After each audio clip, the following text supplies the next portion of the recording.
I do apologize. Am I disturbing you? No, please. Do come in, Mrs. My name is Miss Alice de Bouvier. I'm Mr. Holmes' new neighbor. Oh, I didn't have the pleasure to... I am Dr. John Watson. Could we provide you with any assistance? Oh, she is not the concern, Watson. I'm... Then, what is this about? Oh, that child standing sniffling behind her. Get rid of him, Watson. But he is shivering with cold. And he is upset. What happened to him? Little Tom knocked at the wrong door. Oh, for crying out loud. Oh, boy, come in. Warm yourself by the fire. Can I offer you a cup of tea, Miss de Bouvier? Well, It is not as though we are disturbing you-know-who. Are we? I suppose not. Since you are our new neighbor, it is perhaps better that you know what he's like. You're starting to worry me. Well, Mr. Holmes is relapsing. This illness that he has seizes him when he finds himself with nothing to do. He becomes completely asocial. And alas, this is a very difficult, medically incurable case. Now this must stay between us. Of course, I understand. How very sad. But there is a cure, if only a temporary one. A thrilling inquiry. Most certainly. If he refuses this one, then his condition will worsen. Oh, I am still here, you know. I didn't fall out of the window. Very well, then. Thank you, miss.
Oh, I do apologize. Am I disturbing you?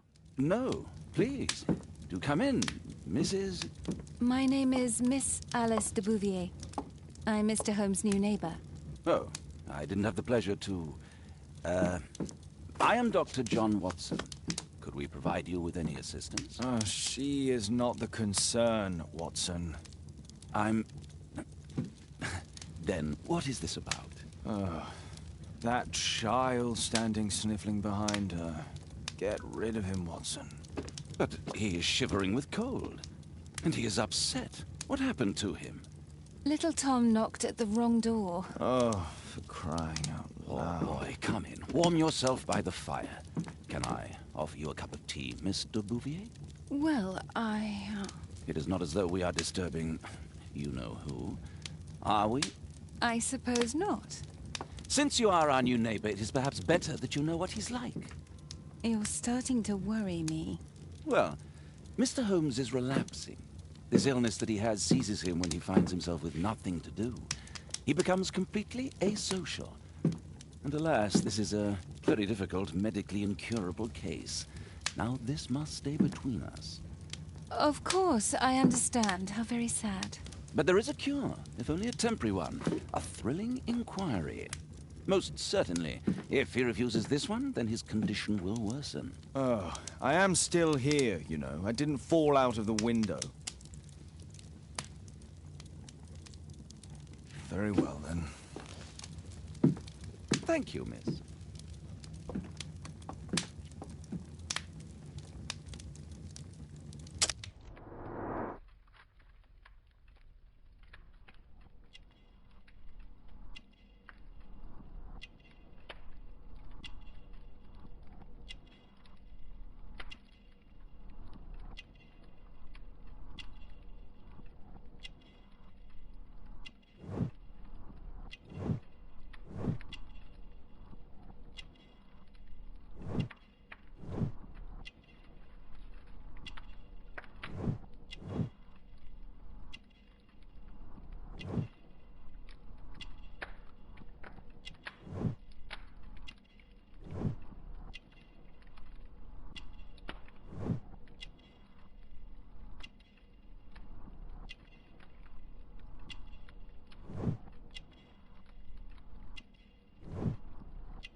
Now tell me, boy, what brings you here?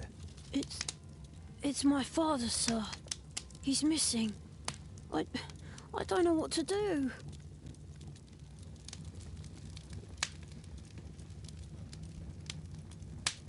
What's his name?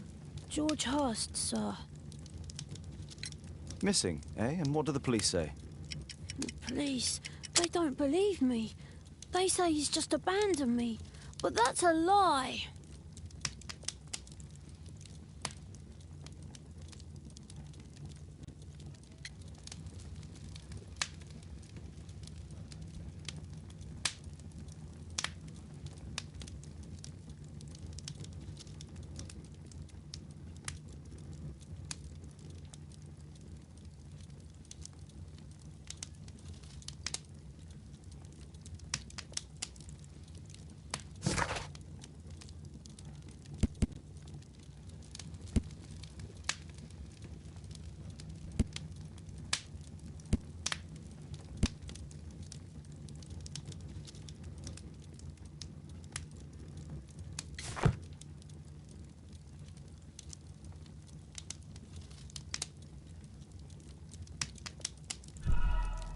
What do you mean, sir? Nothing. I was digressing. And when was the last time you saw him? 3 weeks ago. He left for a new job. But this time, he was acting a bit strange and angry. Strange? In what way?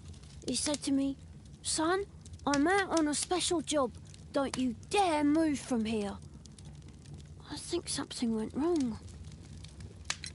3 weeks? That's a long time. Well, every day I thought he would show up. And anyway, I can look after myself.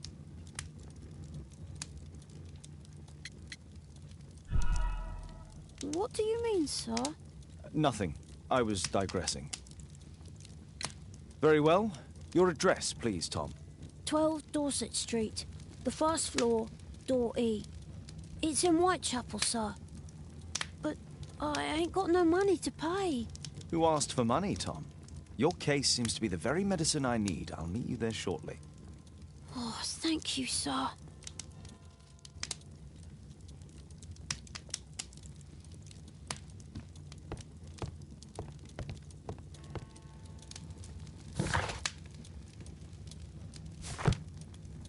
My archive. I can always consult with it if needed. My ar-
My archive. I can always consult with it if needed.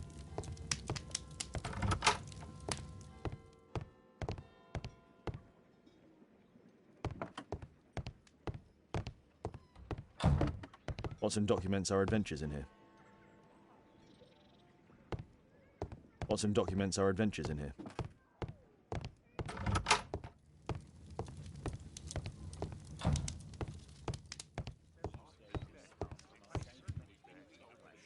My analysis table. It's useful for my work.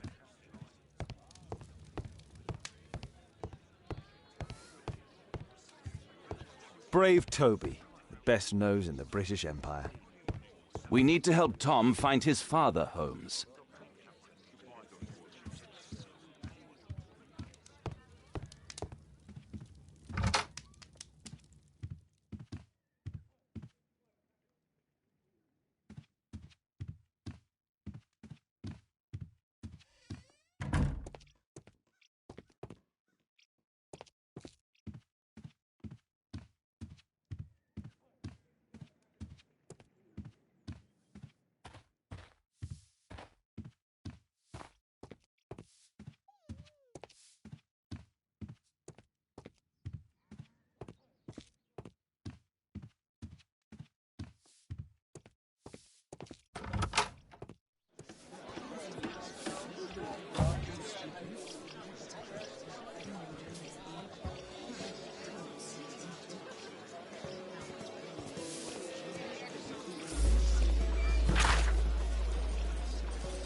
These streets are too narrow for the cab. I'll have to walk.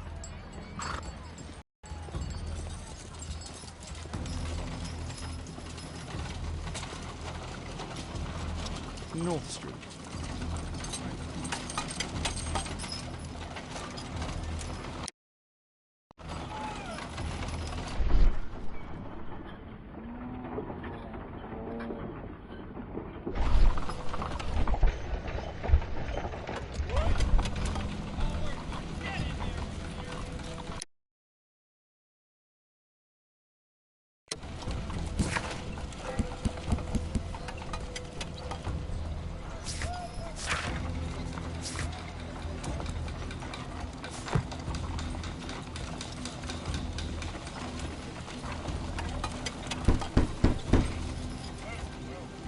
Sorry, I'm working. I can't open the door.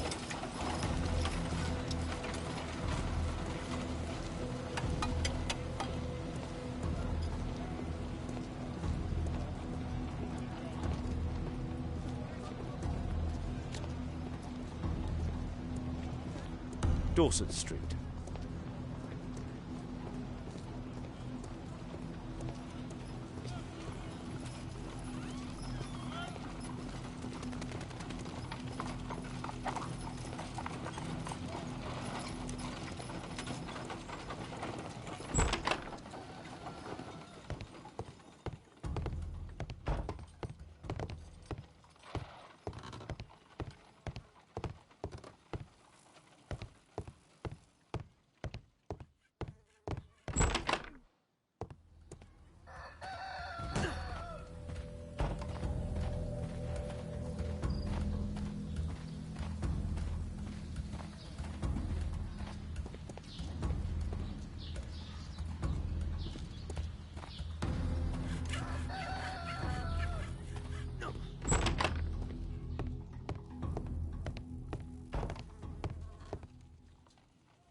Tis our home, Mr. Holmes.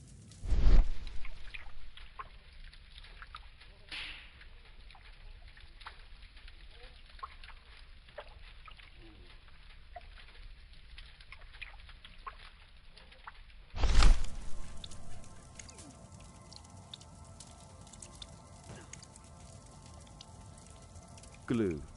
Probably taken from a wall. The old Tabard pub, North Street.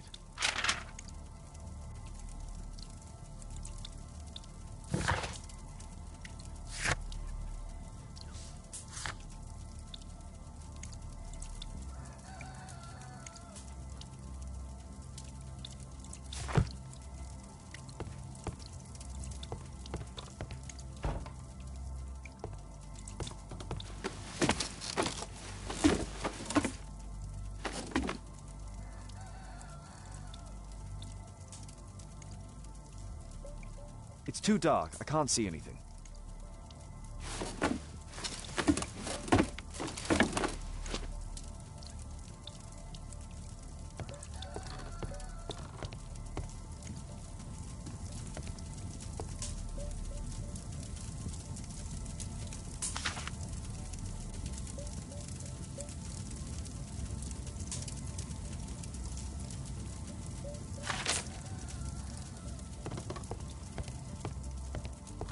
Please, sir, find my father.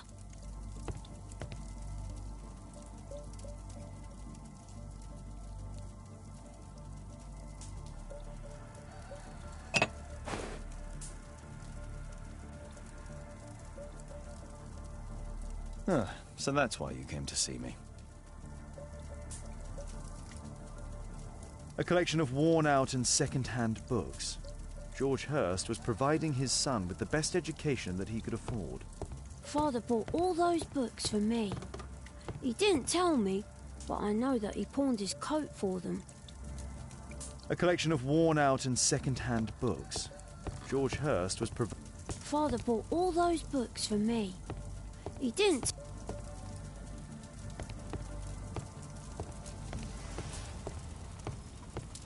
Well, I can see the preparations for peasant soup. A clever concoction for somebody with apparently no culinary skills.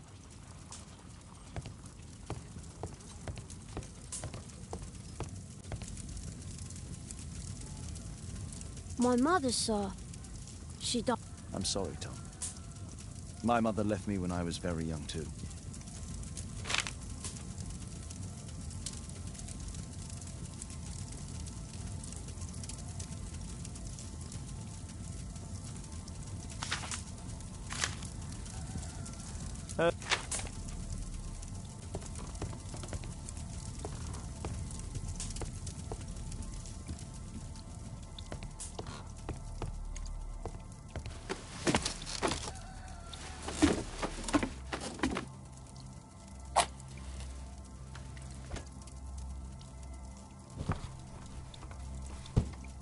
A leather satchel, what's in it?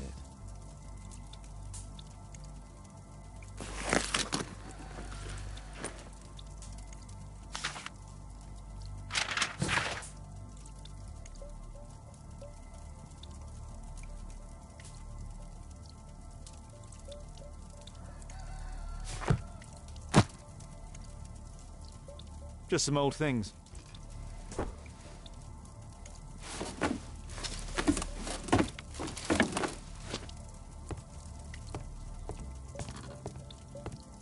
The old Tabard pub? Did you hear anything about it from your father, Tom? My father's a regular, but he's not a drinker, sir. It's close by on North Street.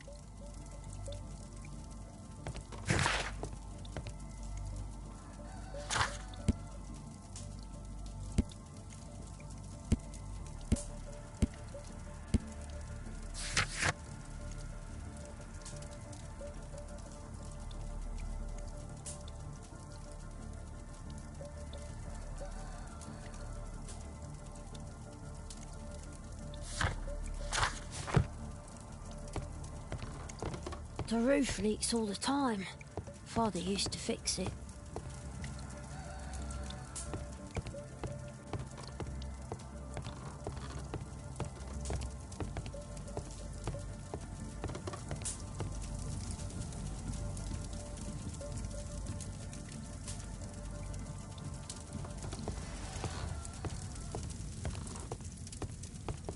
Food's running low. It's already 3 weeks since George Hurst's disappearance.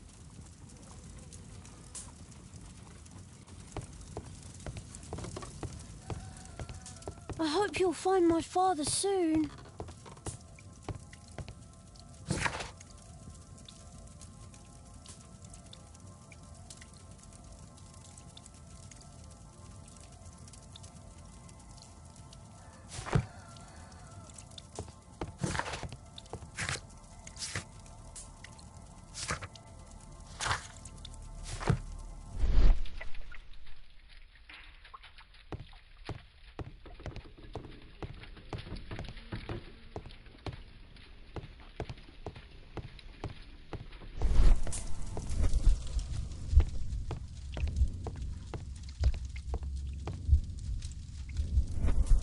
I hope you'll find my father soon.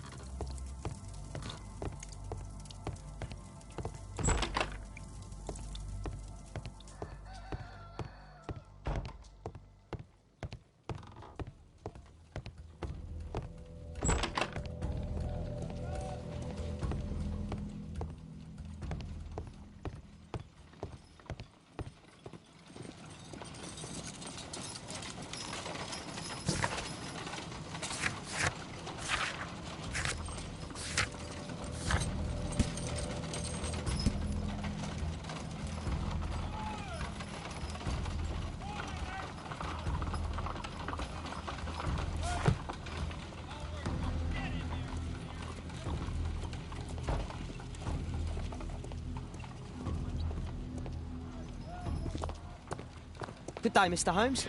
Well, if it isn't young Wiggins. And I see you found yourself a job. If you can call it that. I hate it. But if you've got any proper work for me... I just might be in need of your assistance later. Wait here.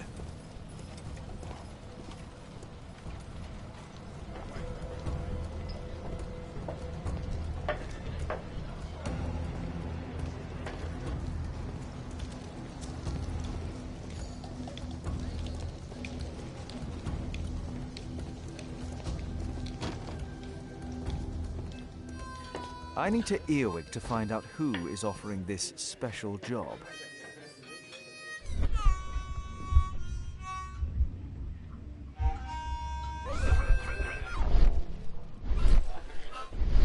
The child labour law sent your kids to school instead of the coal mine.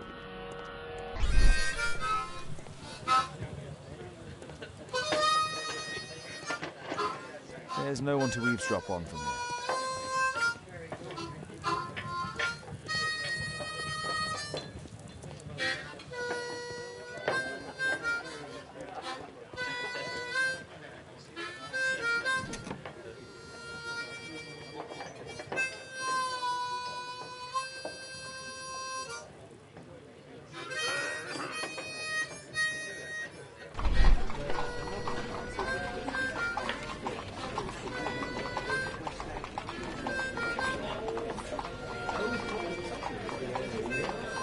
Equality for the working class. I'm glad I'm my own boss. I can complain only to myself. Or to Watson.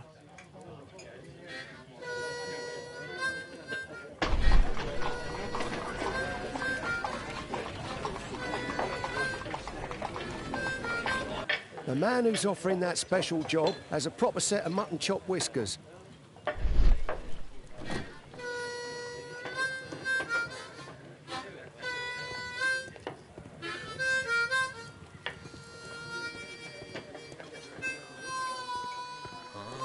The longer the picket line, the shorter the strike. There's no one to eavesdrop on from here.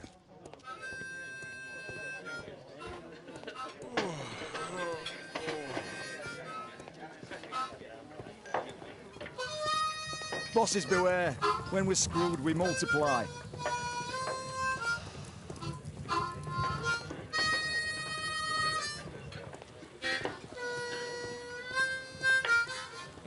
No gods, no masters.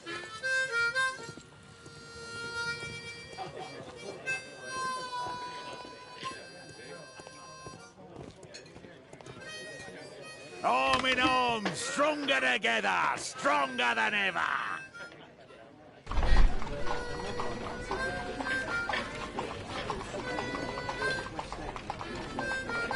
No. That fellow who's offering the special jobs, he never drinks alcohol. So, the man I'm looking for has whiskers and never drinks alcohol.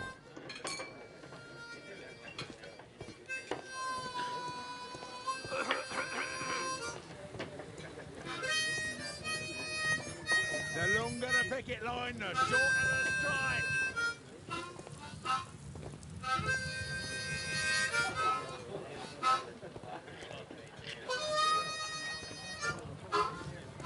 No gods, no masters.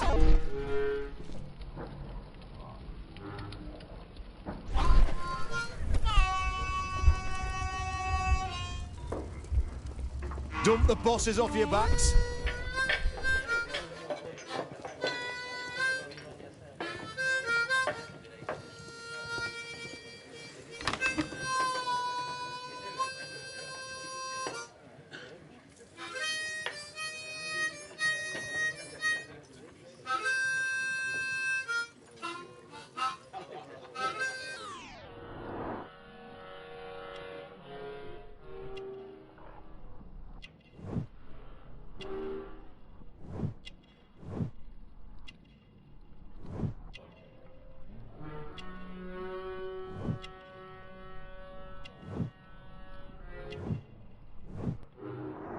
It's not him.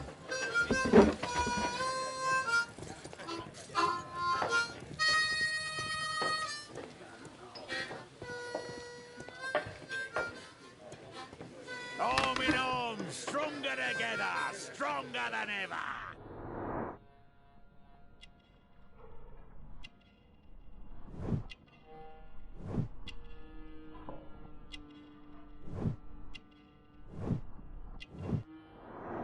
This must be the man that I'm looking for.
Interesting.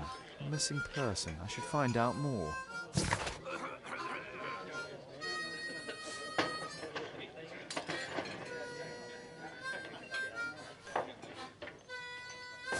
No gods, no masters.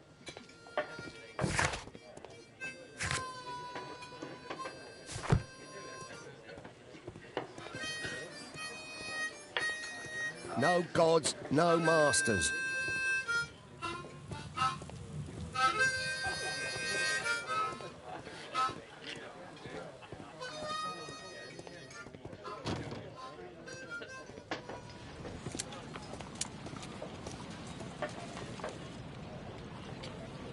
You see that gentleman? I need you to follow him and report back to me.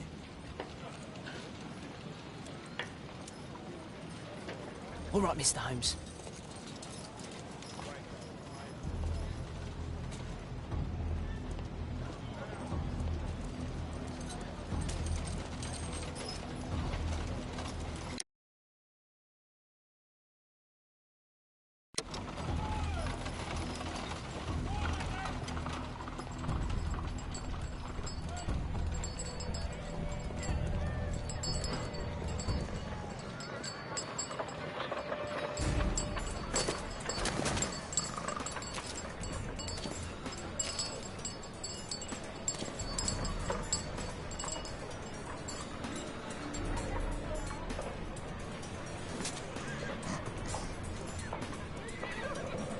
Whitechapel never changes. Dirt and beggars everywhere.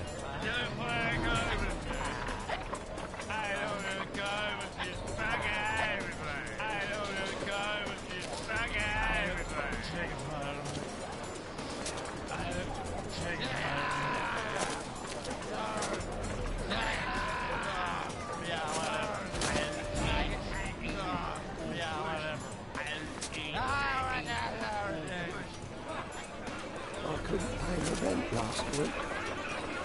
Pumpkin! Cabbage! Cheek!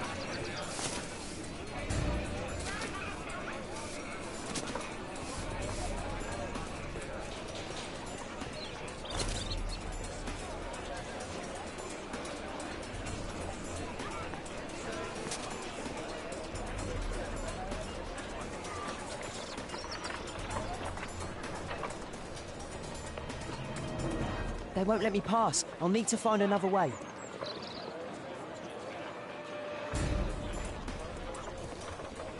Rich folk feed meat to their dogs. I can't even remember what... Living costs are too much these days. My son has to work down the sewers. He's only 7.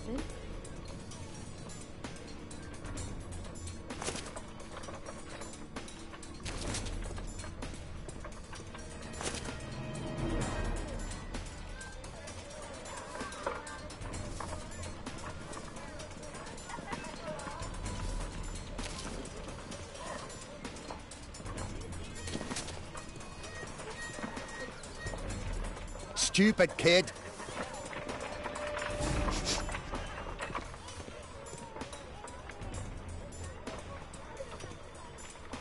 Ah, boys from the Bruisers gang. Better keep out of their way. Take a brush and get in there.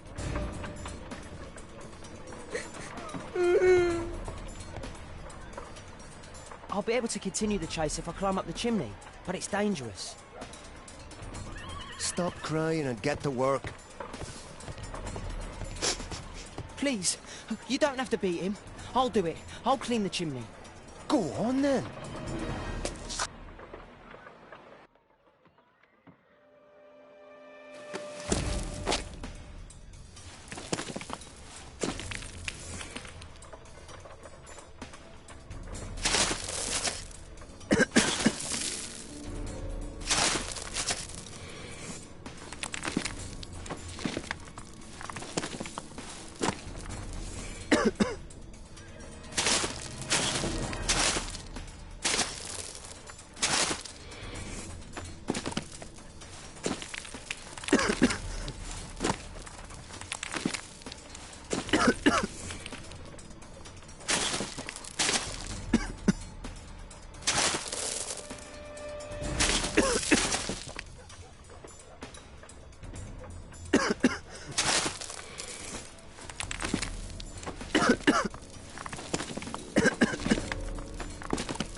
still here, that's a relief.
What shall we do with a drunken sailor? What shall we do with a drunken sailor? What shall we do with a drunken sailor early in the morning?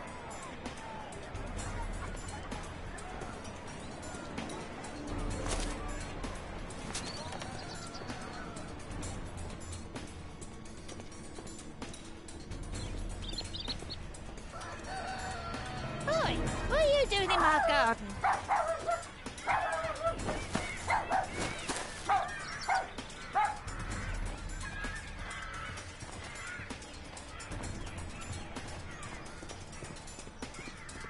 No place to hide here. We'd better go through the yard.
His shoes shine Jim from Chamber Street.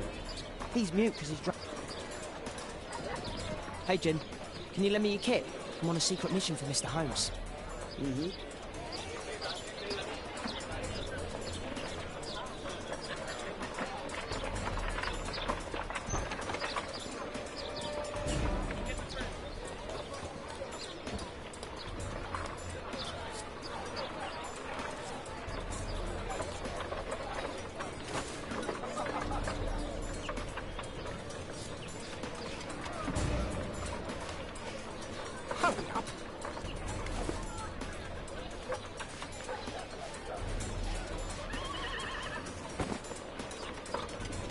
This could be useful with a small bro.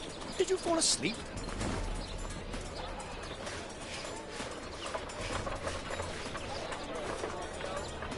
This could be... What are you doing? Oh, I'm sorry, sir. I'm still learning. What are you doing? Oh, I'm sorry, sir. I'm still learning.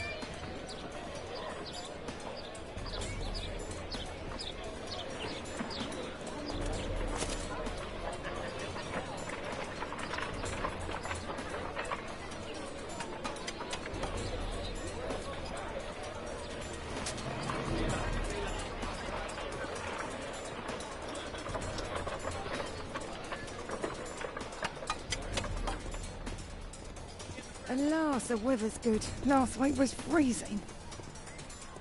I'm praying it doesn't get cold again. I've no money for coal.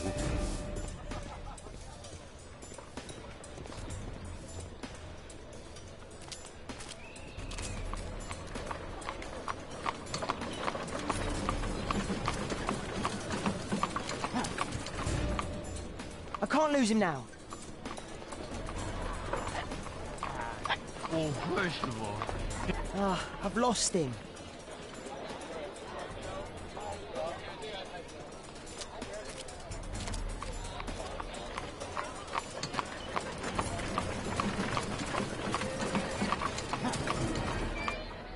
I can't lose him now.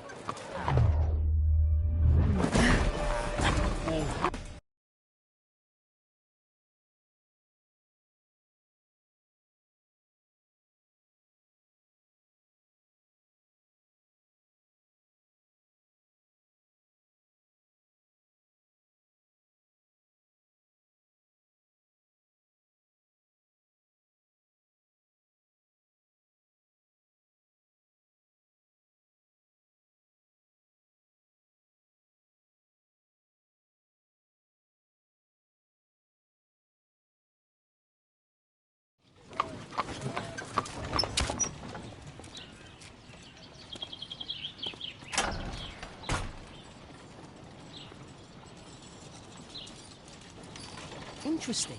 What's going on in the yard?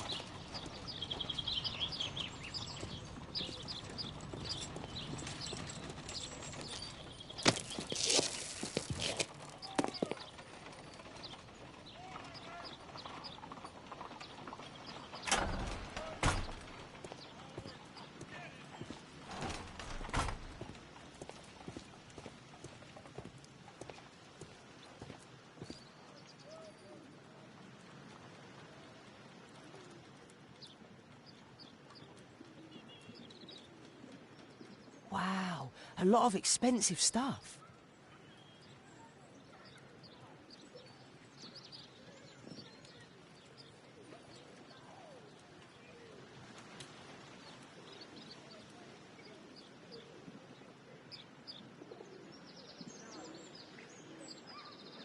I can't see what's inside. It's too dangerous to enter.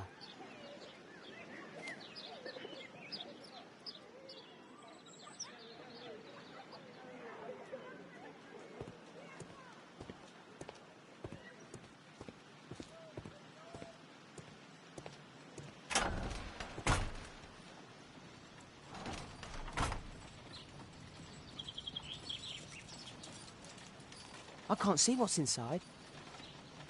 I can't see what's inside. It's too dangerous to enter.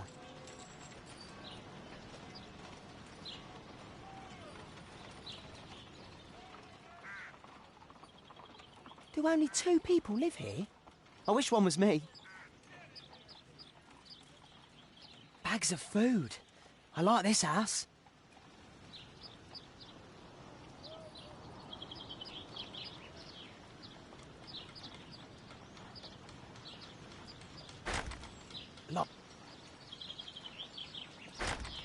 Locked.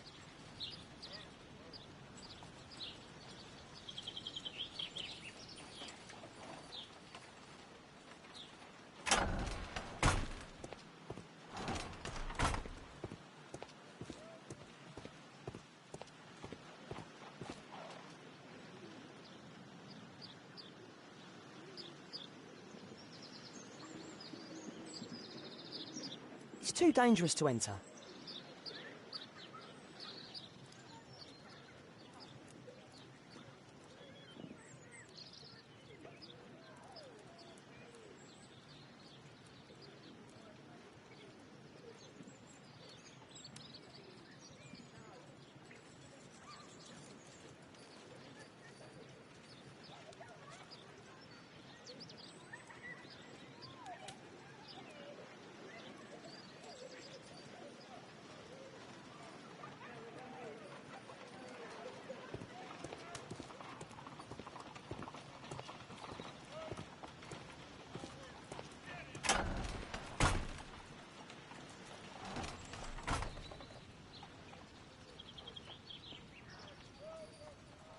can't leave yet. I'm not finished here.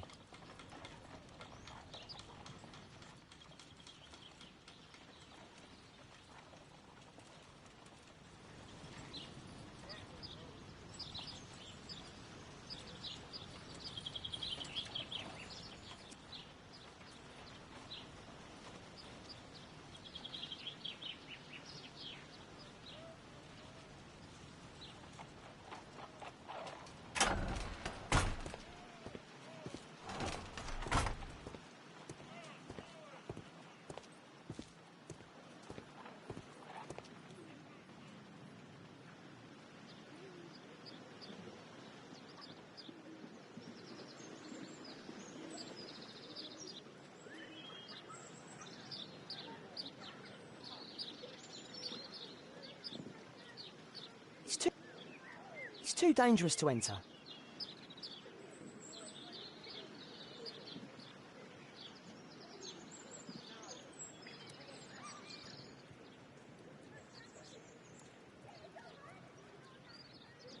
Wow.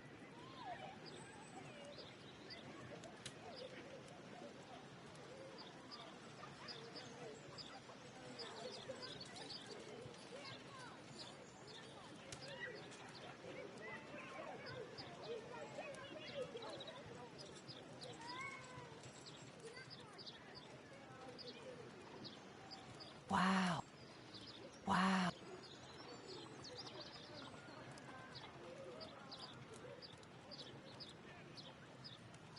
Oh, a coat of arms. It might help Mr. Holmes. I'll make a drawing of it. Time to report to Mr. Holmes. Let's get outside before I get caught.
Wigan's tale was quite unusual.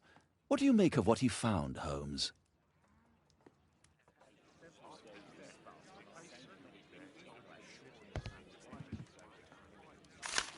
Wiggins did a good job. Brave Toby, the best nose in the British... My analysis table. It's useful for my work.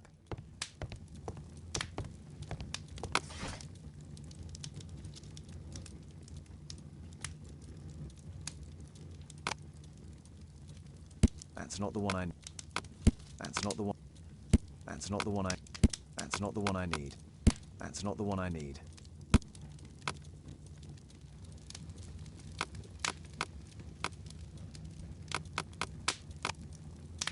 That's not the one I... That's not the... That's not the... That's not... That's not the one I need. That's not the one I... That's not the one... That's not the... That's not the... That's not the one I need.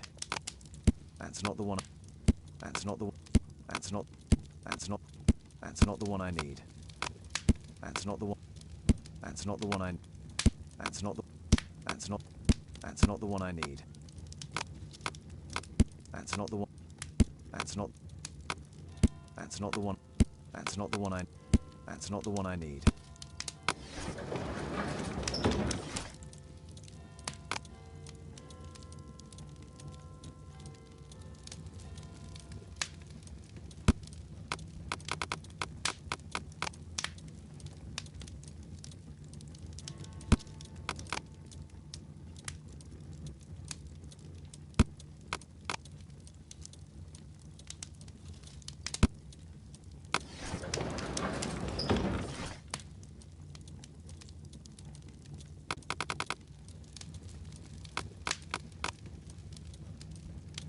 That's not the one I need.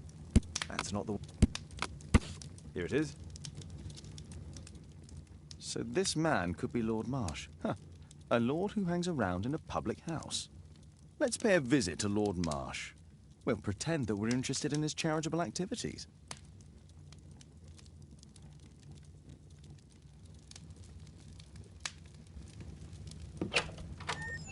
Mr. You have a visitor? Oh, just ask him to wait. I'm afraid that won't be possible. This young lady refuses to wait for anything. What? Father! Caitlin! Miss Caitlin's boarding school was flooded. Everyone was sent home. As if it could smell any mustier. My word, how is it possible that you have grown up so fast? You'll be staying. Wherever will we put you? Holmes, I'll give her my room, of course. What do you have to say, Kate? You're on a new case. A respectable lady who's being blackmailed?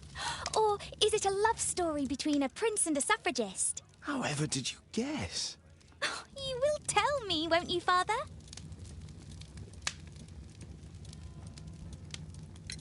We'll see. If you behave. All right, then. Have fun. I'll go and unpack. Will you help me, Mrs. Hudson?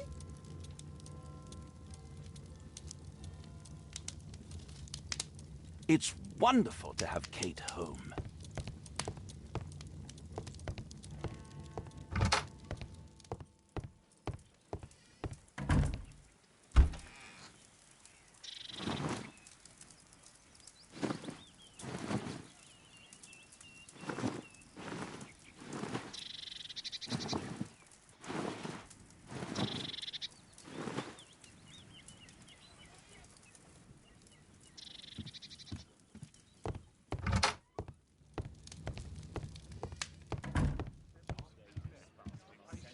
Brave Toby, the best nose in the British.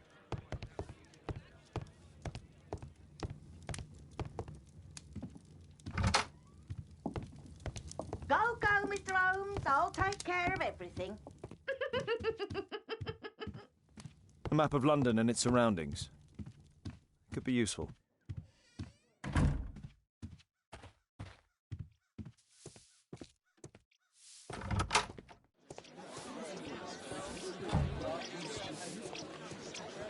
What can I do for you, Mr. Holmes?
Holmes, about Caitlin.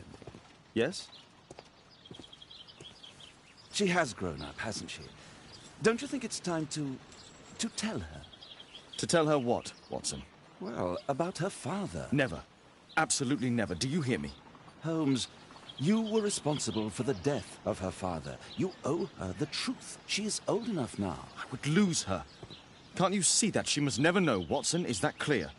Holmes. It won't and can't happen.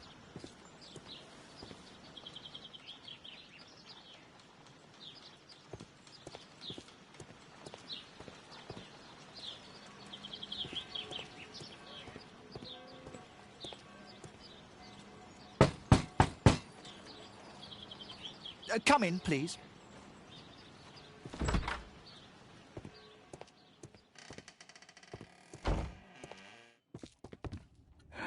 Good day, gentlemen. Welcome to my home. How may I help you? Good day to you, Lord Marsh. My name is Sherlock Holmes, and this is my friend and colleague, Dr. Watson.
I hope we're not disturbing you. You are with your physician?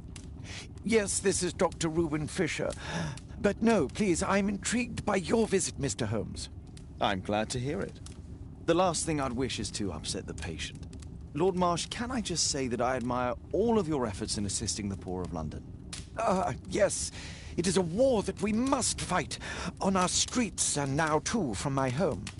You must surely have noticed those bags full of items, clothing and books for the unfortunate. That is inspirational. At my own humble level, I too try my best to support those in need. I thought perhaps that I could be of some assistance. I don't see why not. I already have the valuable assistance of Dr. Fisher, who happens to be my personal physician.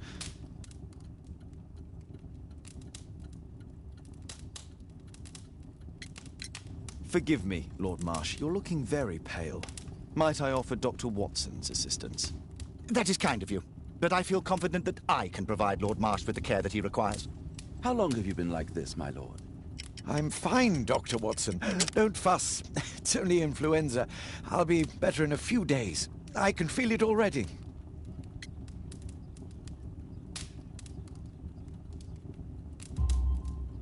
In that case, why are you taking such powerful painkillers? Excuse me, what do you mean? Mr. Holmes is referring to the pills on your table. I'm sorry, but that's a medical confidentiality. It's curious. Your face seems familiar to me, Doctor. Oddly, I'm associating it with Whitechapel? Well done. You are right. I do occasionally frequent a few hostelries over there, would you believe it? Not that I am a drinker. But there, dressed as a working man, I can approach the other fellows to see if they might be interested in a special job. A special job? May I ask what you're referring to? Certainly. Since Lord Marsh began his special education program in 1889, he foresaw that such people would need an occupation of some kind. And so, with or without education, we propose these opportunities to work with Lord Marsh.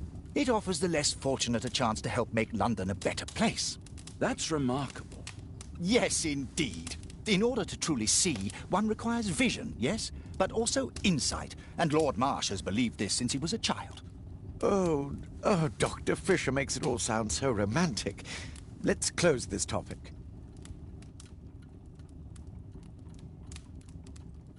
Lord Marsh believes that he can help all these poor people. Is there something else that interests you? Lord Marsh even helps hospitals. A provision dealing with the paupers of Whitechapel.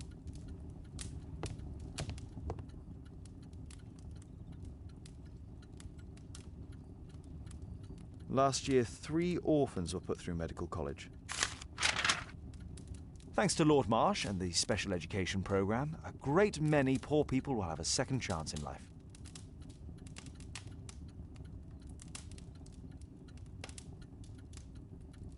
Lord Marsh, hunting with his friends. Ah, my dear comrades, Lord Collins and Lord Harrington. If it wasn't for this godforsaken English malady, I'd be with those rapscallions right now. All in due time, my lord.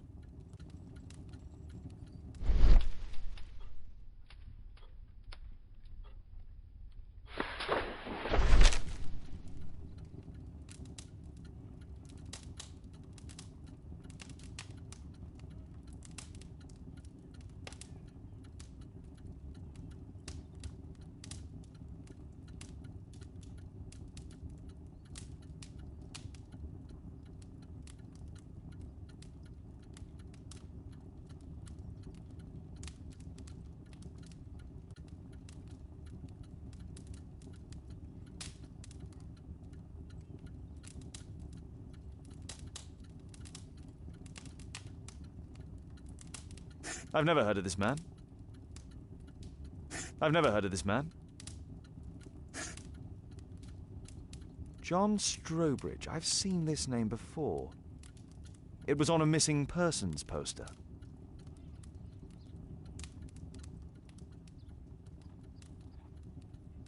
I can't quite work it out. Do you have any idea as to the number of people who might owe you their lives? Oh, don't embarrass me, Mr. Holmes. But indeed, these people have become like a family to me. That would be a fairly large family, I imagine. Yes, the list would be longer than any of your short stories. As for how large, well, Fisher is the one who keeps record. Might we take a glance at the list? I regret that is impossible. It is confidential. I stand firm upon that point, Mr. Holmes. I quite understand. We'll most certainly send a donation towards your educational program. I shall take my leave then. I thank you both, and I wish you all the very best, gentlemen. Likewise, Mr. Holmes.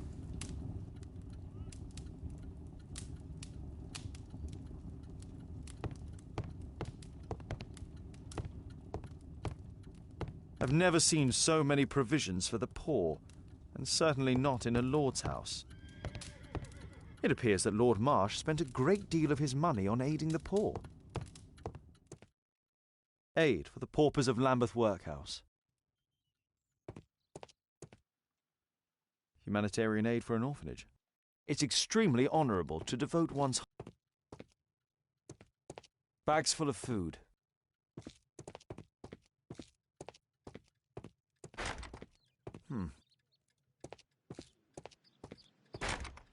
It's closed.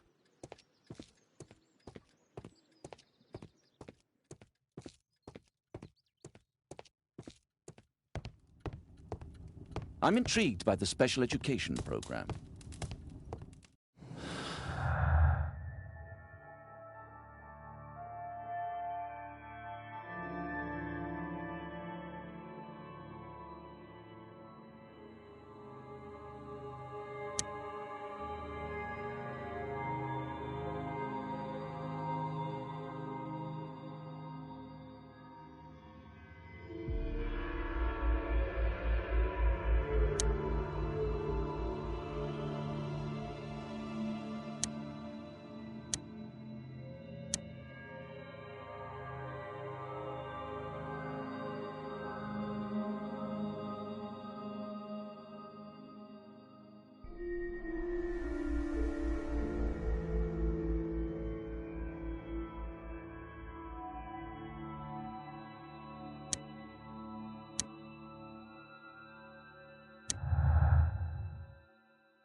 Lord Marsh believes that...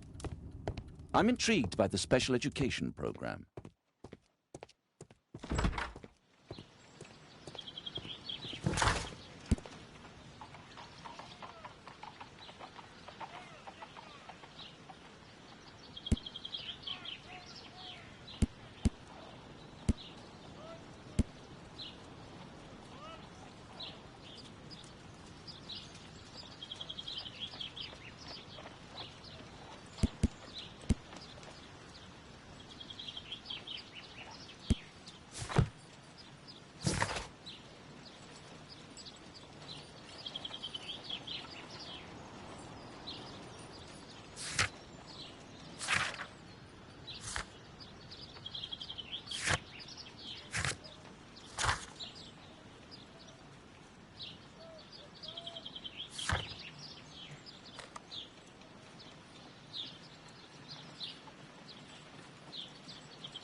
My archive.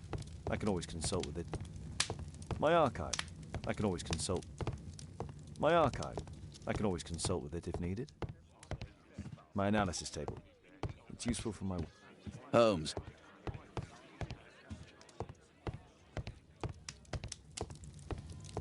Kate wouldn't like it if I entered her room without her knowledge.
Mr. Holmes, do you have any news about my father? Tom, not so fast.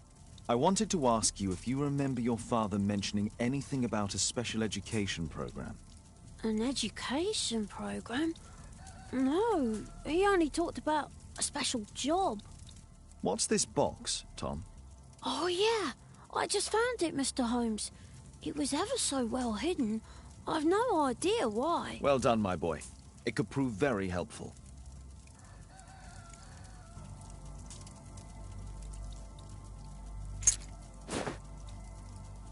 A ramrod to clean a rifle.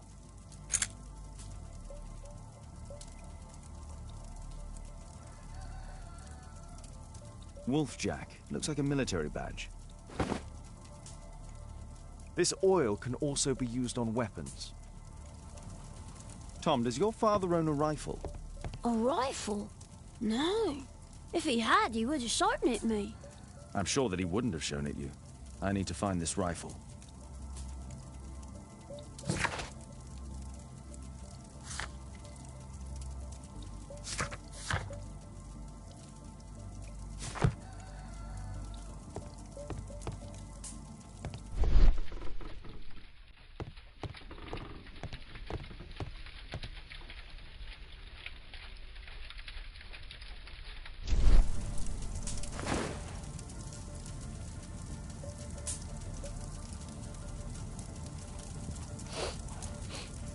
This scrap of cloth was used to oil a firearm. Tom, does your father have any other property? No. Well, at least I don't think so. I have to take Toby. He'll take a sniff of the oil, and we'll find that rifle.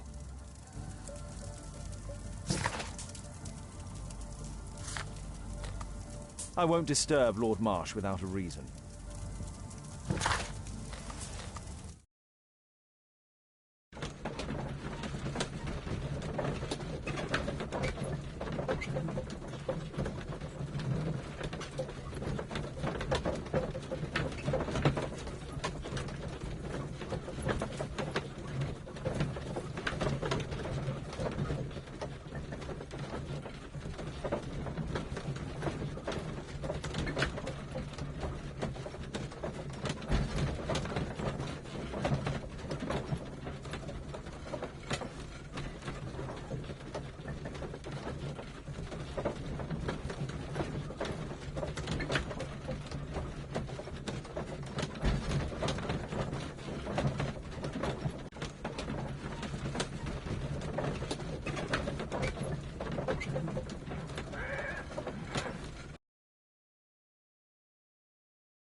My analysis table.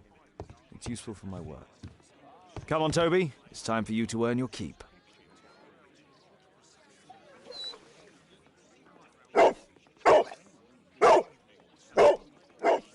Watson? I prefer to visit Lord Marsh. I'm worried about the condition of his health.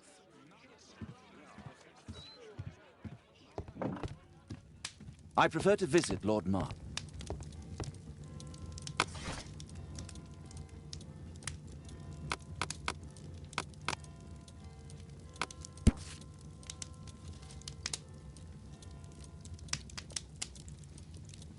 Here it is.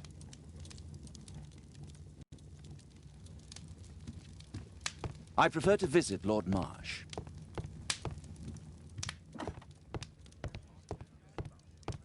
My archive. I can always consult with.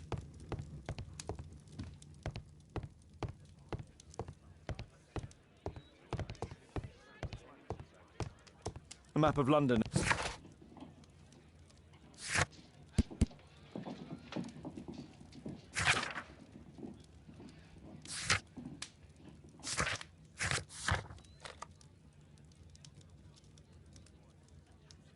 I have better things to do than roam the streets of London with Toby.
Search, Toby, search.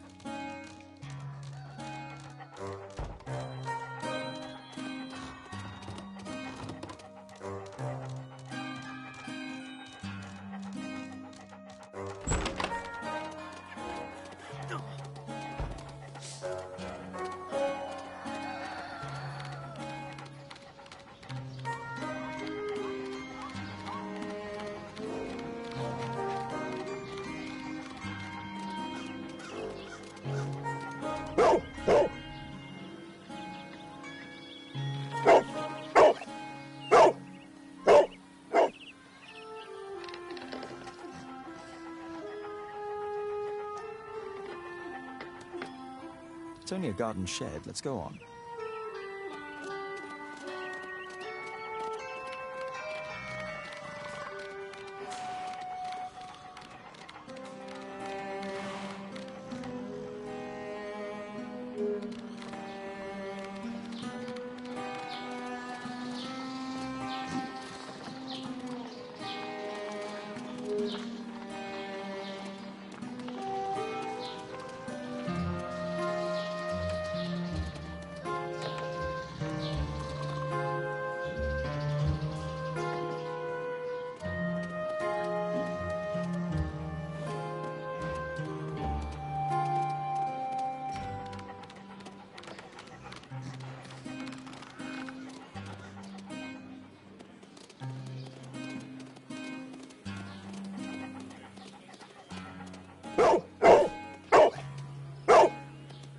What's in there?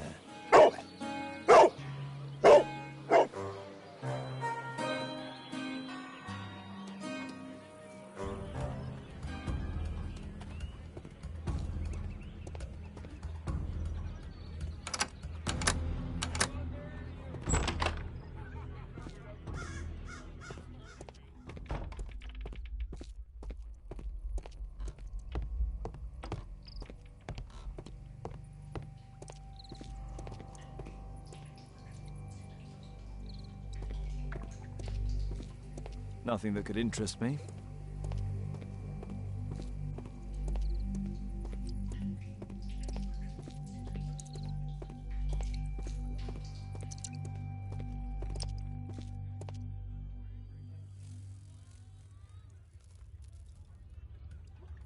Just some old things.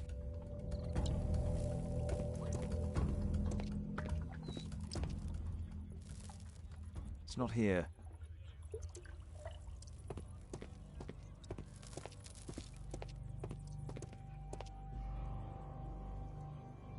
Old things.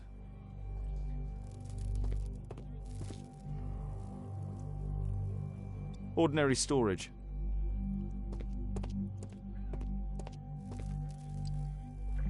Just rubbish.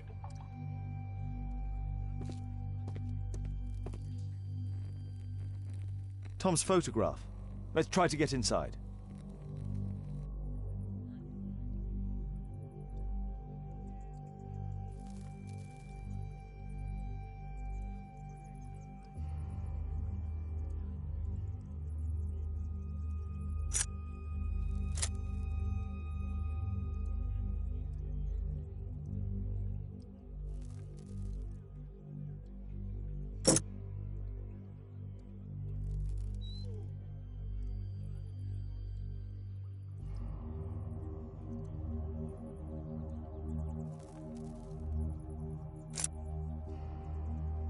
There's no space for this lockpick. There's no space for this lockpick. There's no space for this lockpick. There's no space for this lockpick.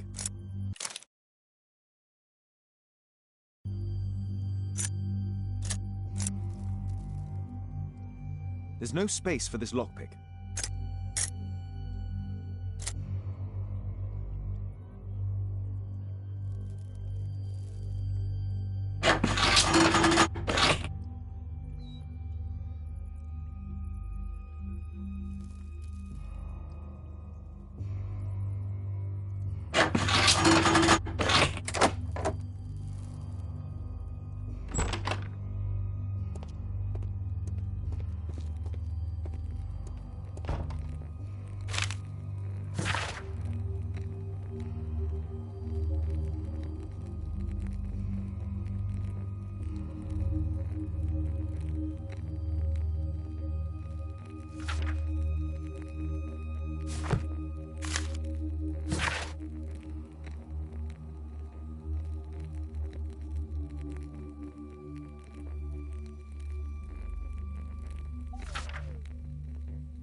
This case must have been full of cartridges.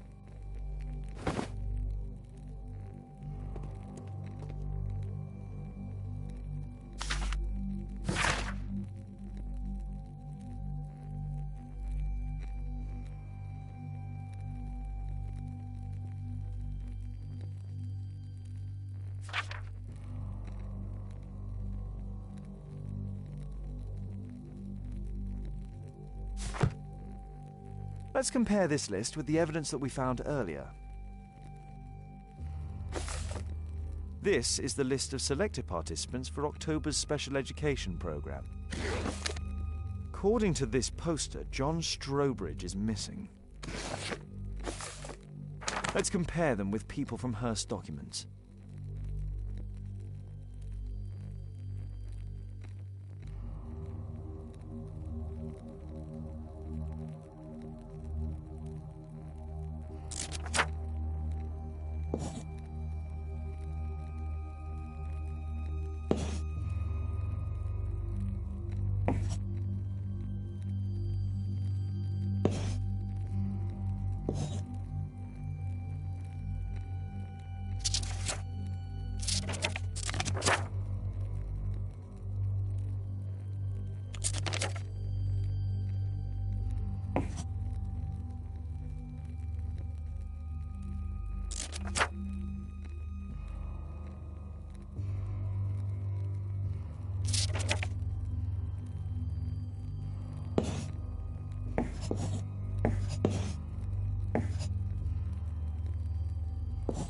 I don't think so.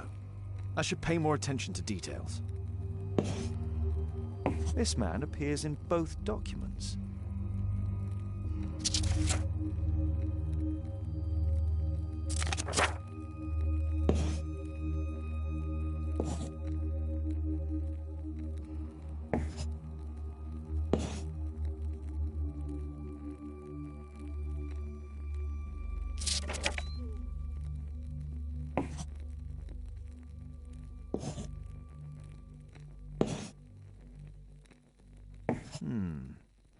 All the people in Marsh's document are marked and dated in George Hurst's files.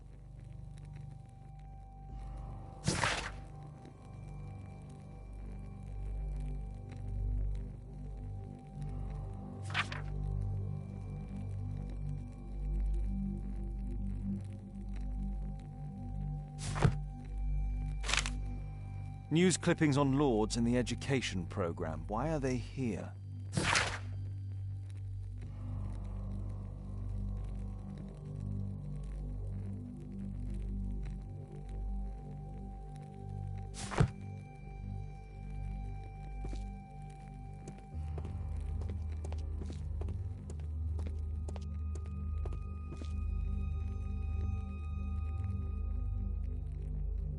A map of Epping Forest.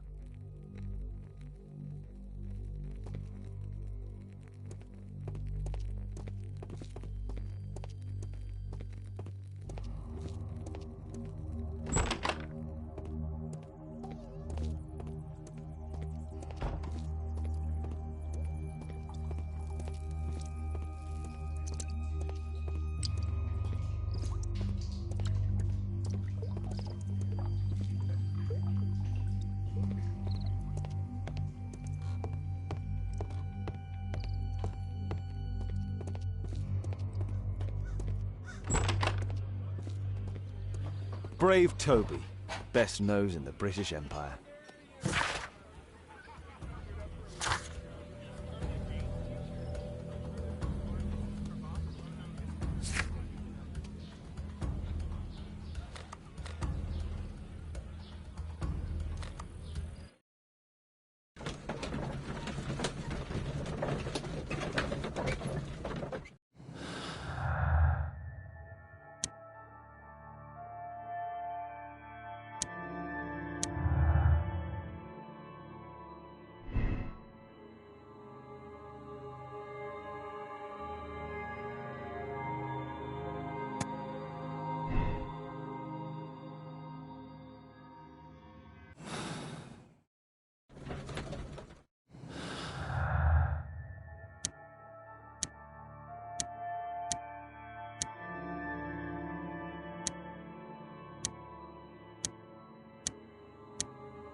My analysis table.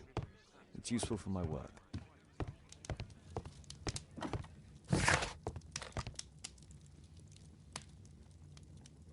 I won't disturb Lord Marsh without a reason.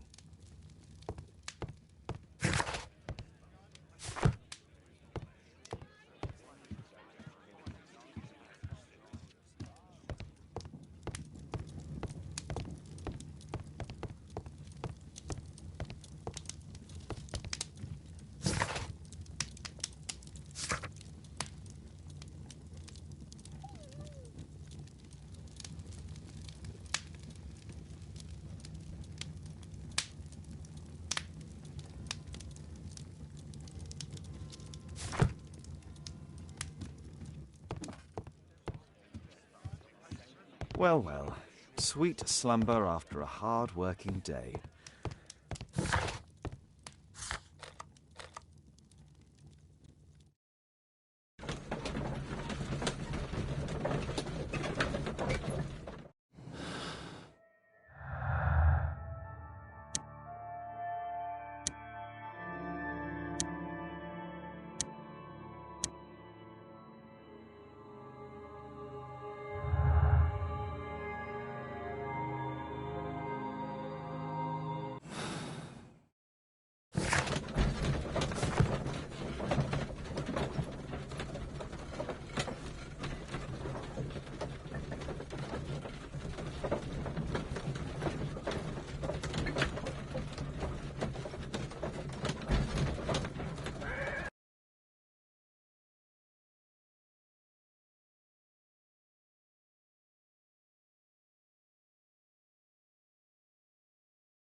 Please, sir, find my father.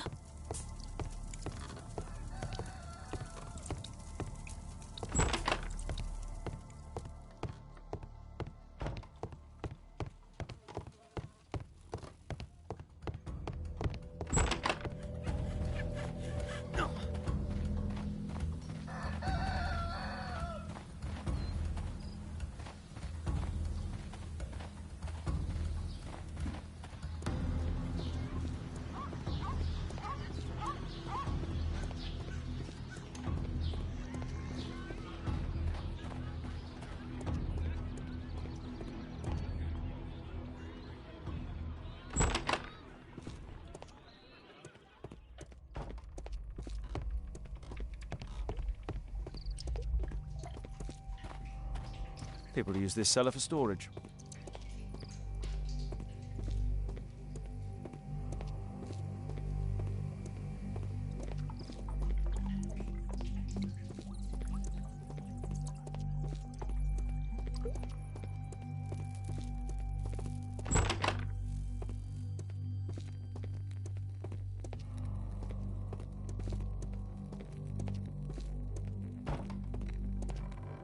There was something on the stand.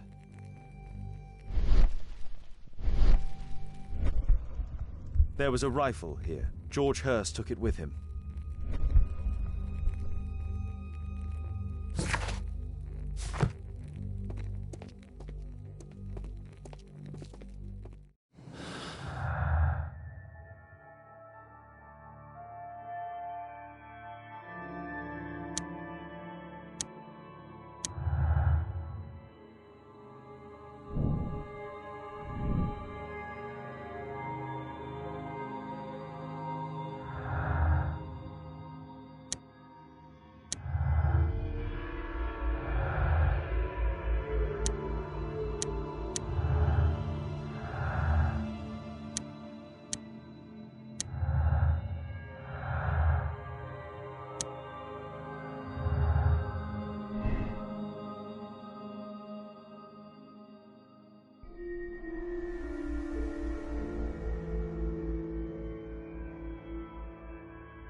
A map of Epping.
Holmes, what are you doing here?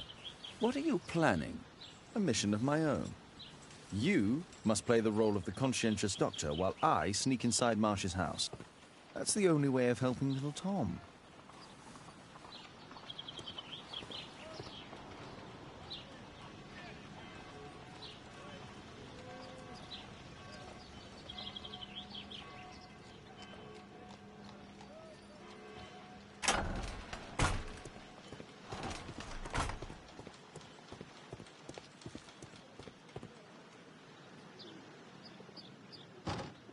The window is firmly shut.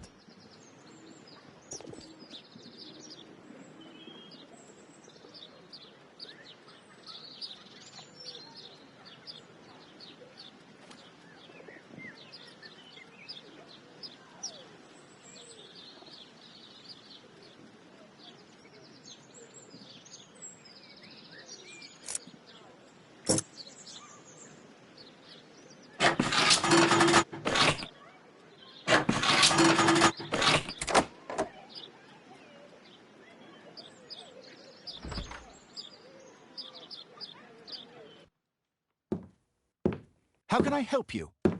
I came to visit Lord Marsh. What for? I would very much like to see Lord Marsh, if you please.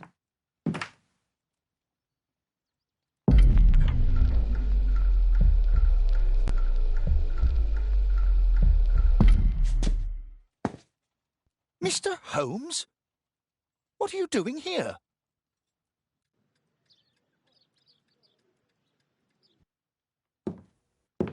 How can I help you? I came to visit Lord Marsh. What for? I would very much like to see Lord Marsh, if you please.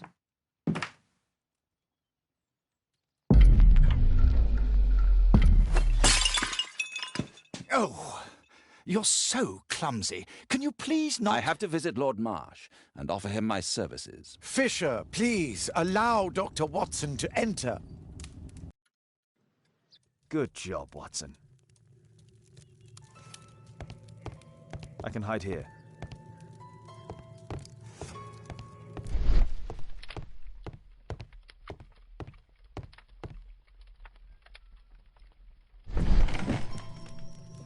Let's see how hard to crack this safe is.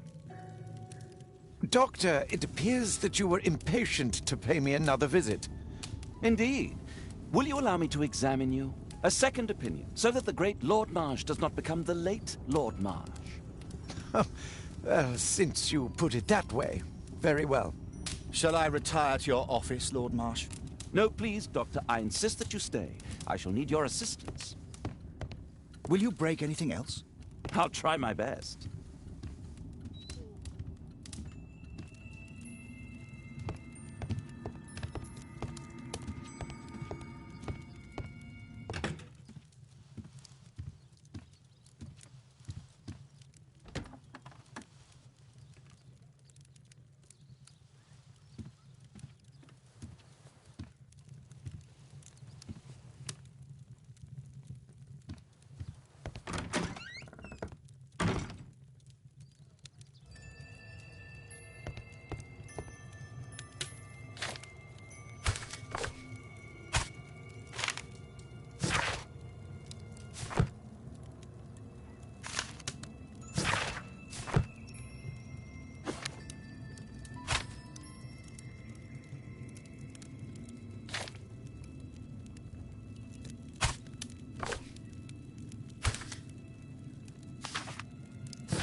Lord Marsh.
November 7th. This means that the meeting is planned for today.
I'd suggest that your current weakness is perhaps more than a simple case of influenza, Lord Marsh.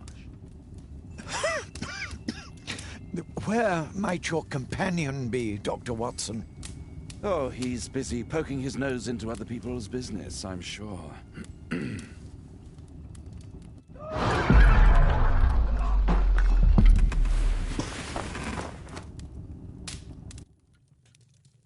My lord, I'm sorry to interrupt, but I must remind you about your meeting. Is it already time? My apologies, Dr. Watson, but we are expected elsewhere. Might we offer you a lift? You are going out? I'm not sure that's wise in your condition.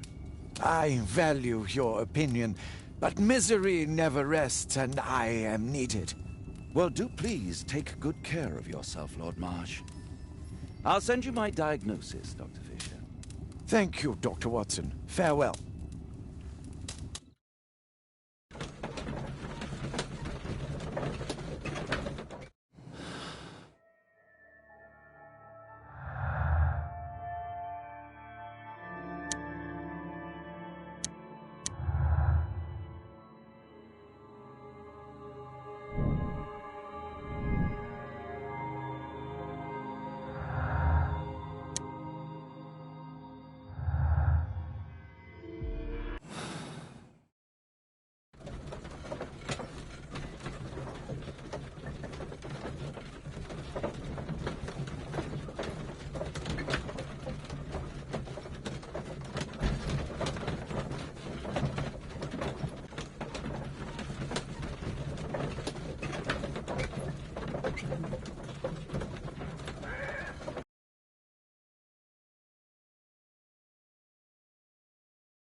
Holmes, come here.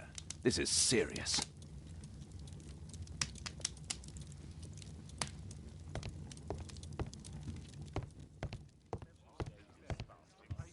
Watson, what are you doing at my table?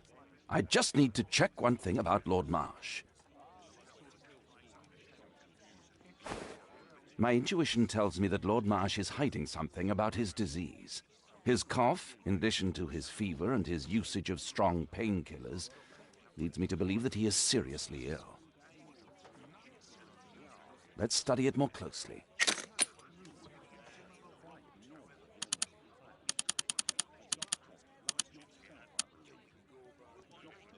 Sputum with tiny drops of blood.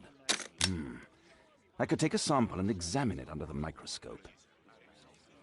I need to take a sample of it using the glass rod.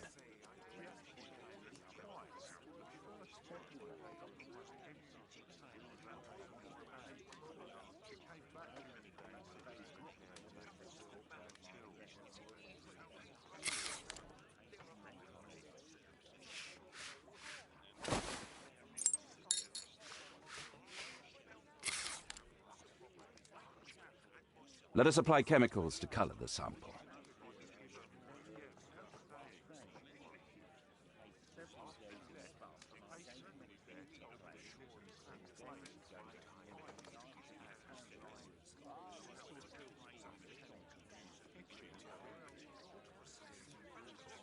I need a pipette.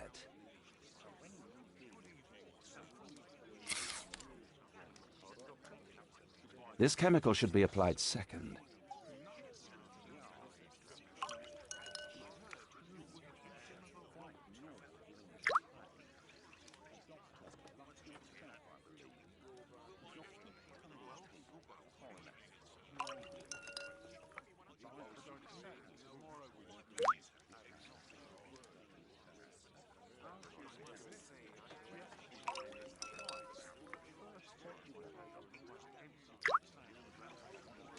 Now, let's examine the colored sample under the microscope.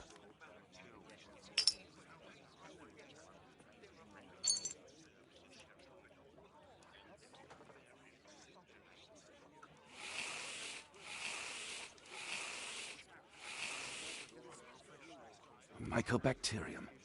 It appears that Lord Marsh is seriously ill. Holmes, this is no longer a laughing matter. It is just tuberculosis. You don't say. Yes, I do say. And Holmes, he will die if he is not transferred to a sanatorium as soon as possible. And yet both Lord Marsh and Dr. Fisher are doing their best to hide this fact. How interesting. But why? Why indeed, Watson? Oh, but... Oh, dear God. You don't think that Lord Marsh contracted tuberculosis while aiding the poor? How terrible. I have a commitment that I can't possibly cancel. Holmes, during my absence, please be extremely careful. This disease is highly contagious. And remember that we have women at home.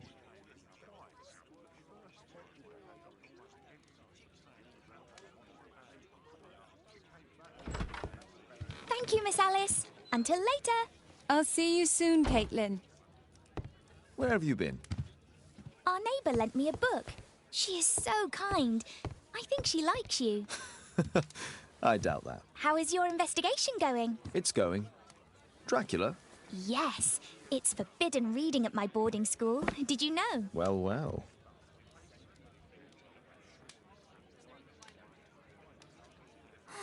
This is so romantic.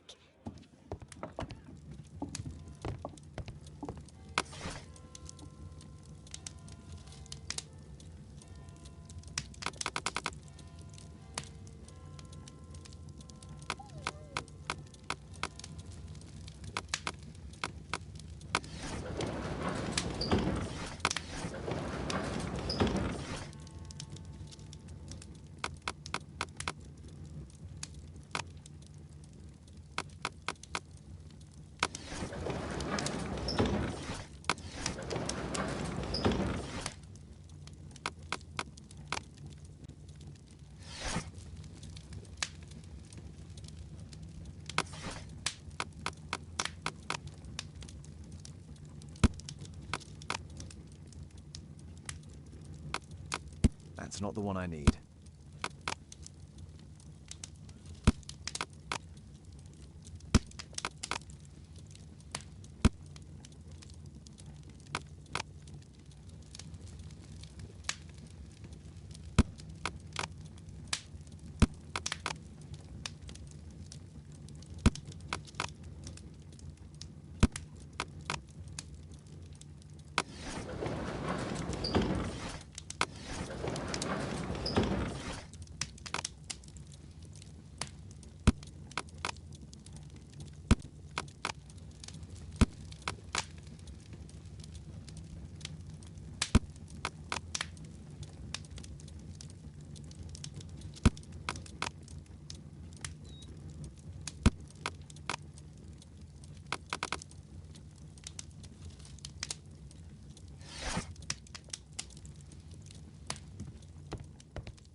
A map of London and its surroundings. Could be useful.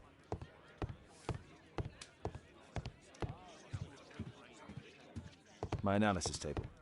It's useful for my work.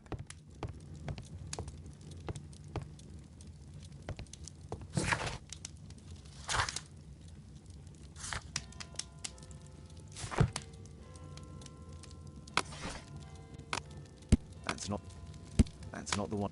That's not the one I need. That's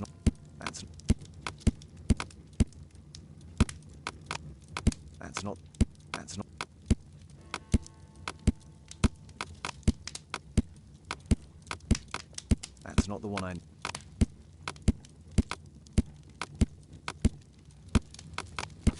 Here it is. Cranston's Oak is in Epping Forest. That's the place indicated on George Hurst's map.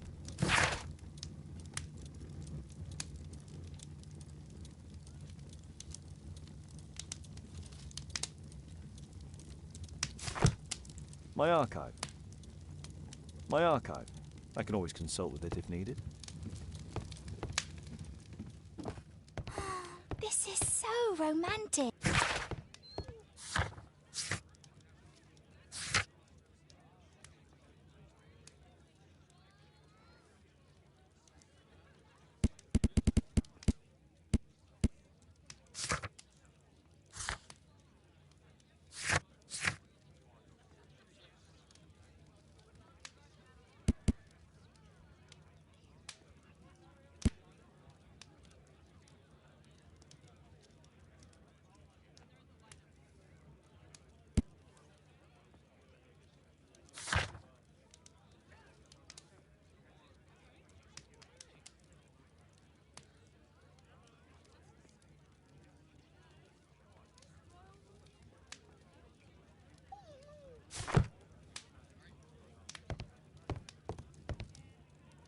Let's try to find the place from the hand-drawn map.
Here it is.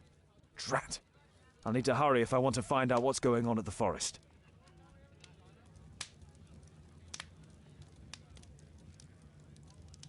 There, that boy Wiggins, does he come here very often? He helps occasionally in some of my cases. Why do you ask?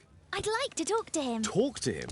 Father, back at school there are only girls to talk to, and they are so boring.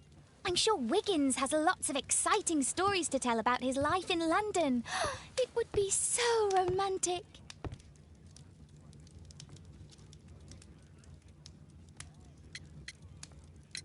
Caitlin, you know that Wiggins hasn't had the most fortunate life. That only makes him more interesting.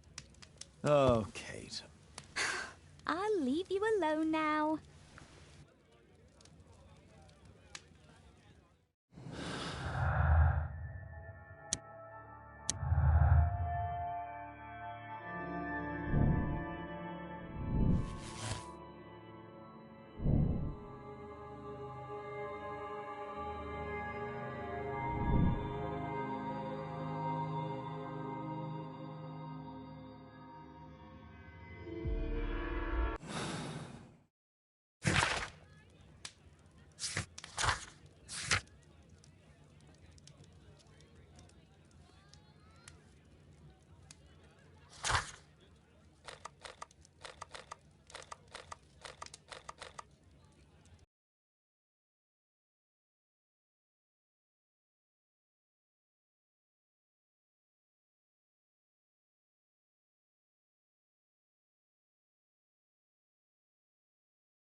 see how long you can stay alive.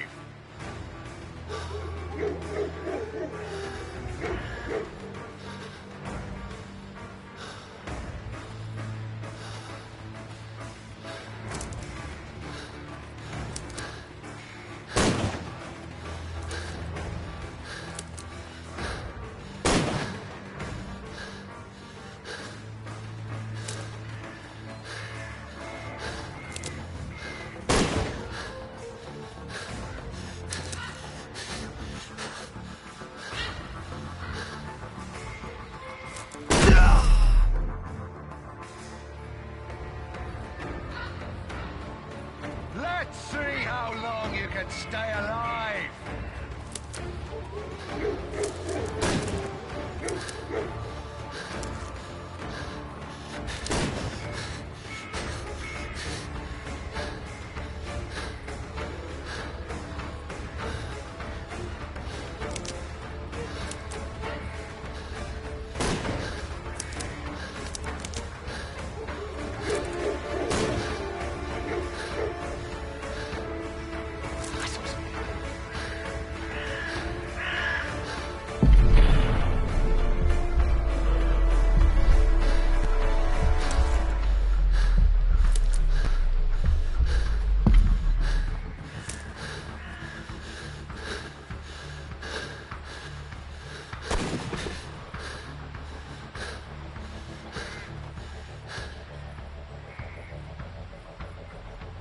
Let's see how long you can stay alive.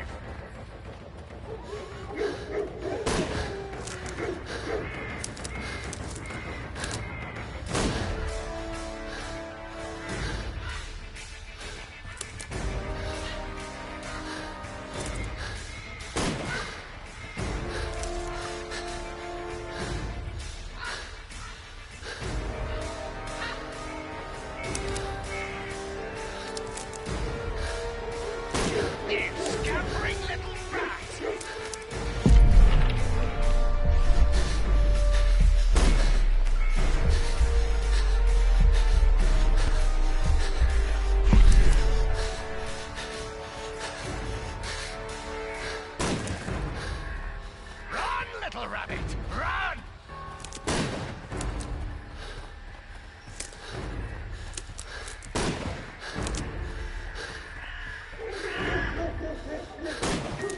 I saw something move.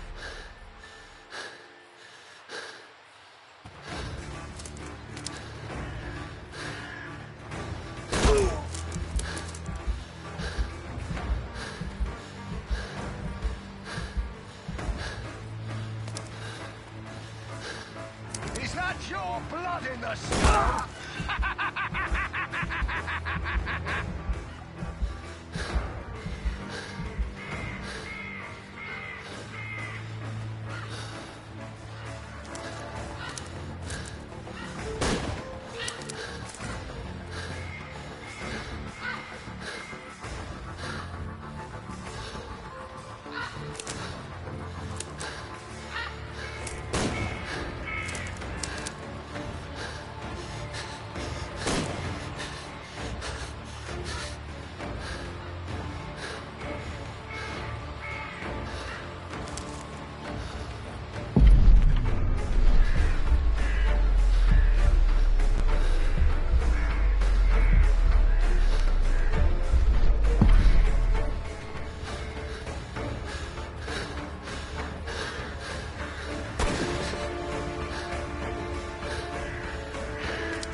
Stay alive!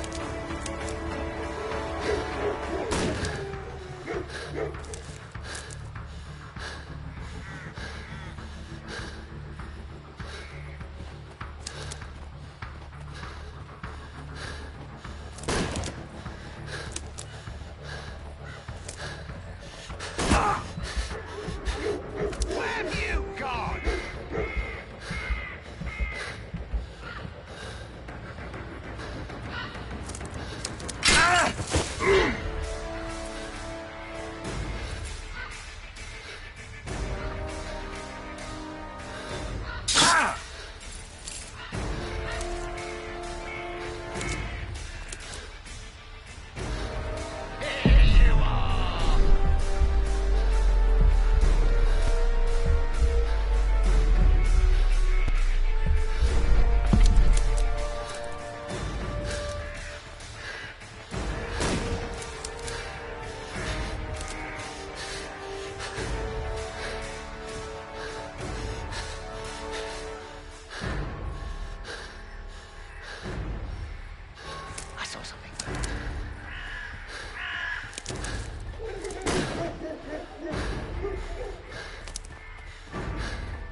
the snow.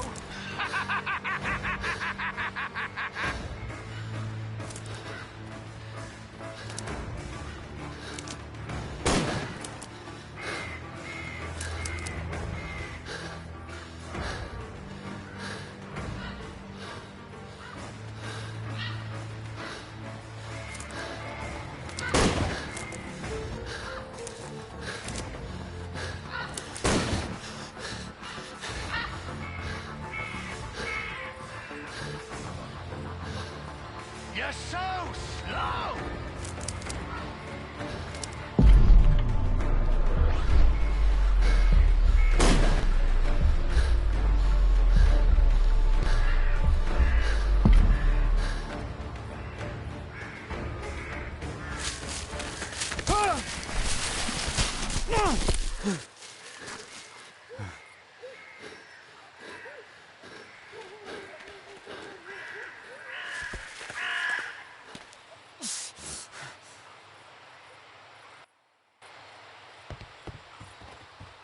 Where is he?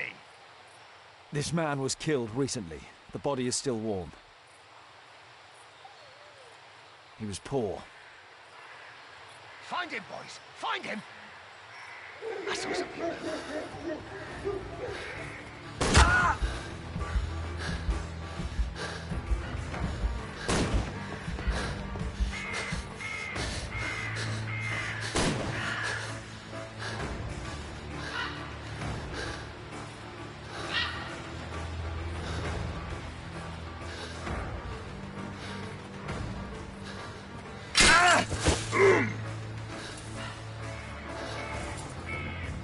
You're so slow!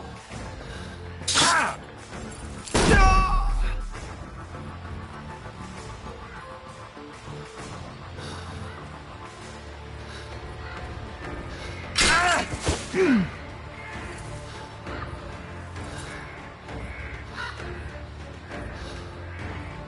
Ah!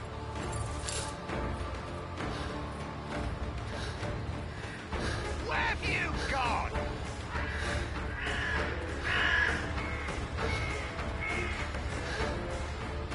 Here you are!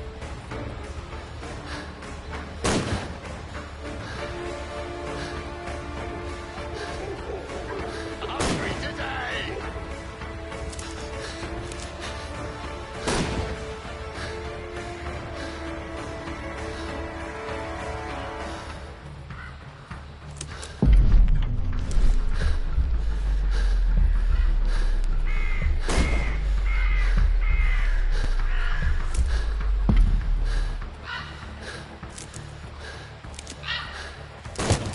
You won't get far!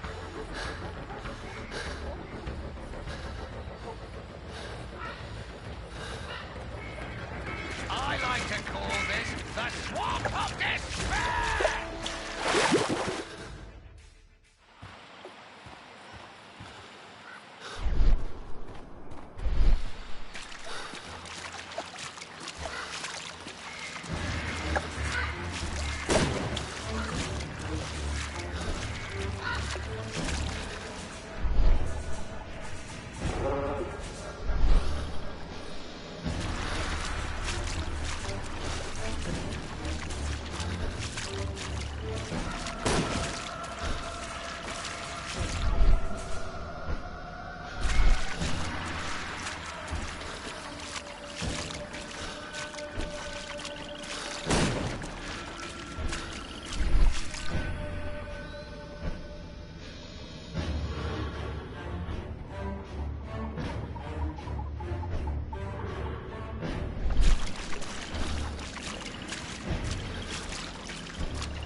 You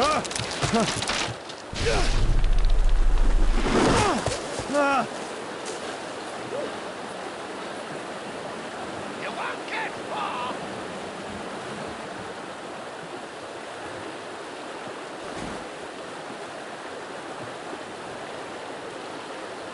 My God, it's Lord Harrington's body. He was killed by a shot to the forehead. My health is deteriorating. I need to dress my wound.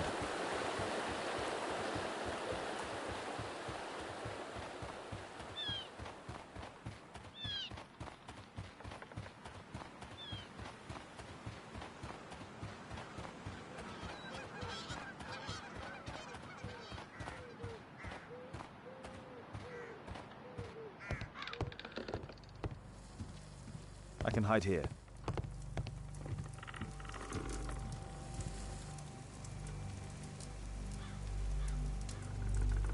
The Quartermain Club. This must be Lord Marsh's cabin. This will help to dress my wound. Someone's coming, I better hide.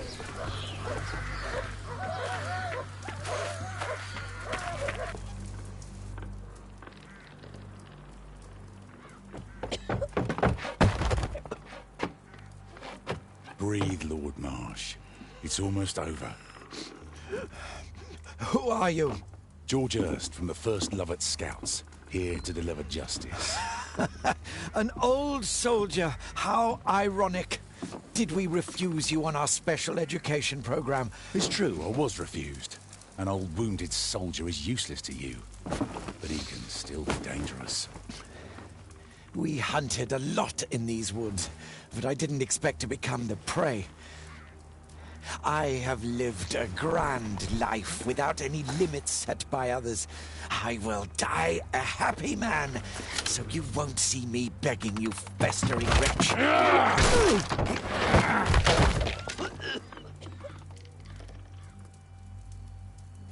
Prepare to meet your maker.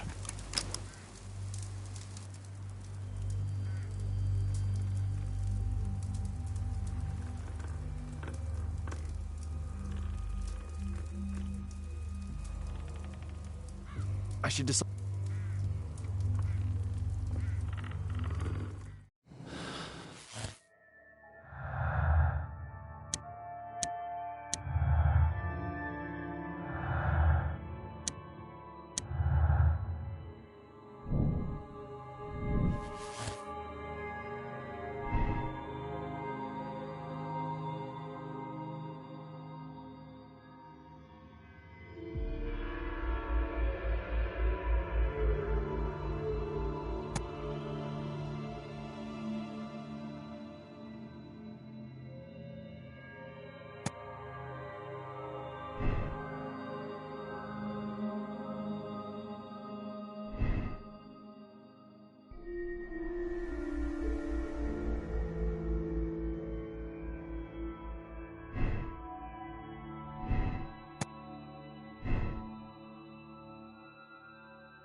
George, lower your rifle, please, for Tom's sake. Holmes!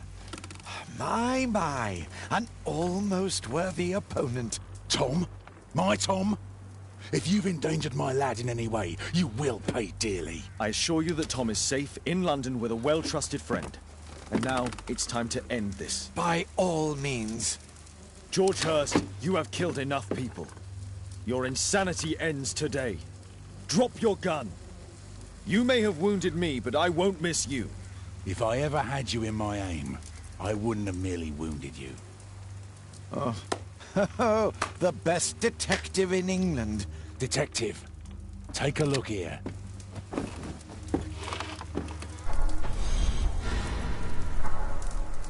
This is how you became sick, Lord Marsh.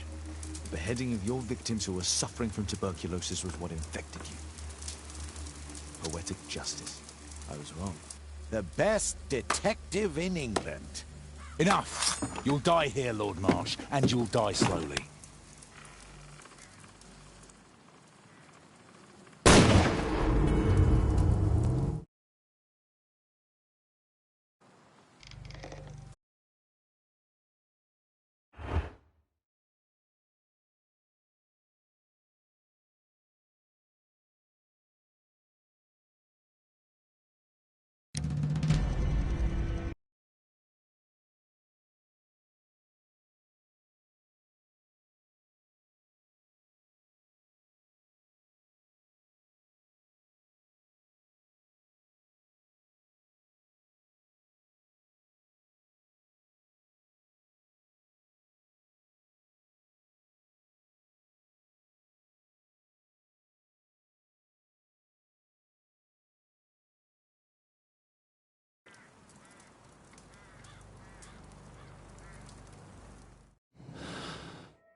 George, lower your rifle, please, for Tom's sake. Holmes!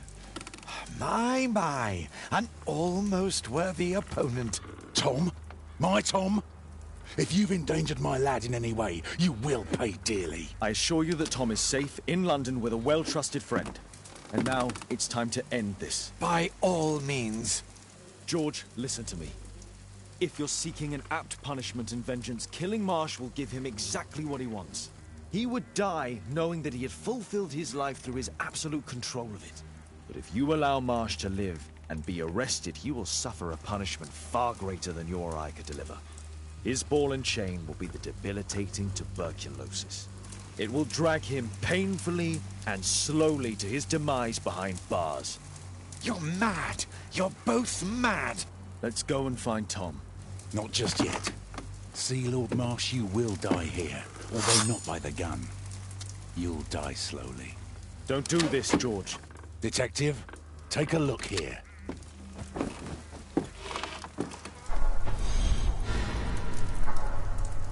This is how you became sick, Lord Marsh. The beheading of your victims who were suffering from tuberculosis was what infected you. Poetic justice. Holmes, you cannot fully understand why we helped so many and sacrificed a few. But don't let me die like this. Just kill me now.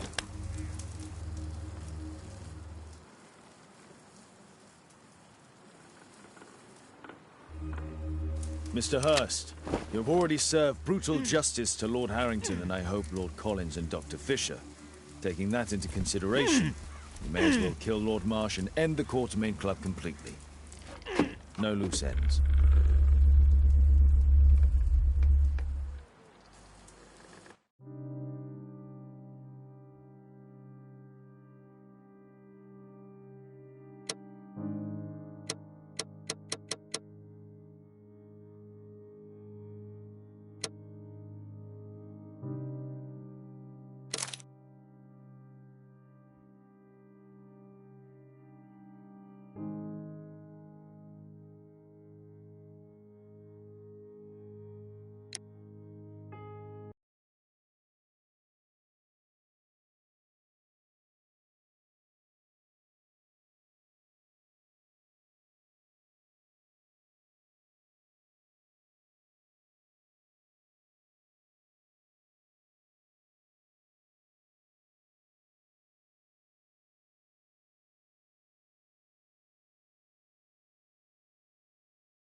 Yes! Well done, Watson! Holmes, you're playing bowls? Indoors? Not just any old bowls, Watson. Lawn bowling. Seriously? With your injury? Oh, no. Mrs. Hudson is going to murder you. Well, that's it for now. Time to go. Would you care to join me? You're incorrigible. And where are we going, Holmes? I'm participating in the final stage of the annual tournament held by the London Archaeological Institute's Bowling Club. It's an official invitation. I'll just need to dress suitably and then we can leave.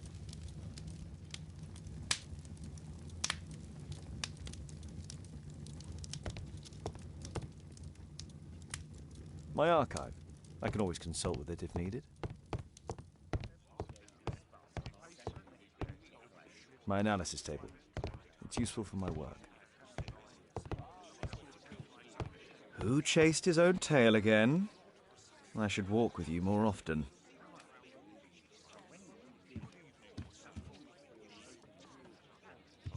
My bag with lawn bowls for the upcoming tournament.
A map of London and its surroundings.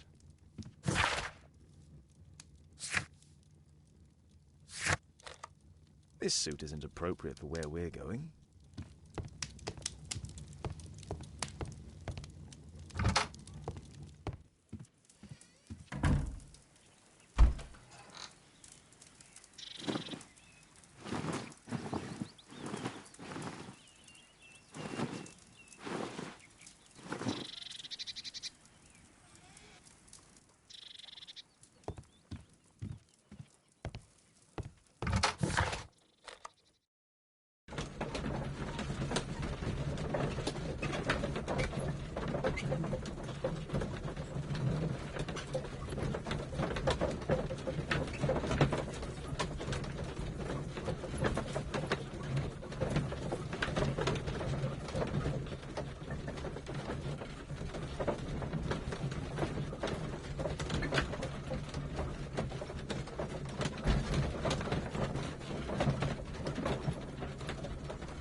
Mr. Holmes, you played very well yesterday. I'm obliged to you, Sir Charles. I play many outdoor sports. That's the key to my success.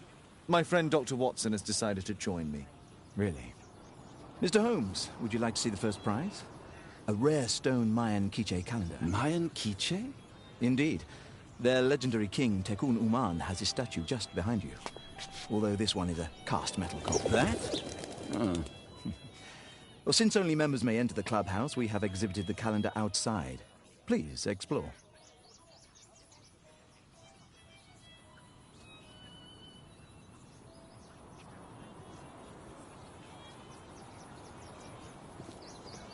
The statue of Tekun Uman.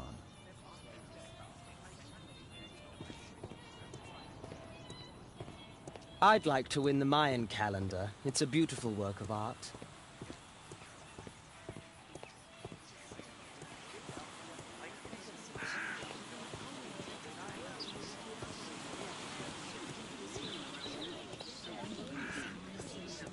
Mr. Holmes, I'm glad you are my opponent for the final. This'll keep Watson happy.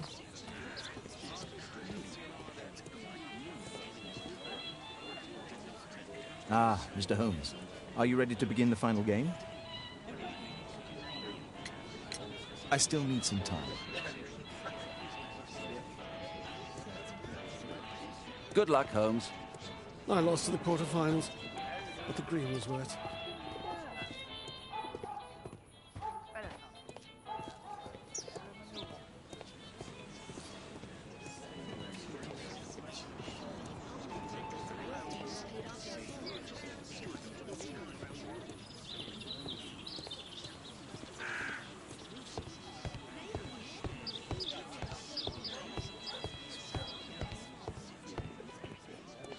Only club members have access.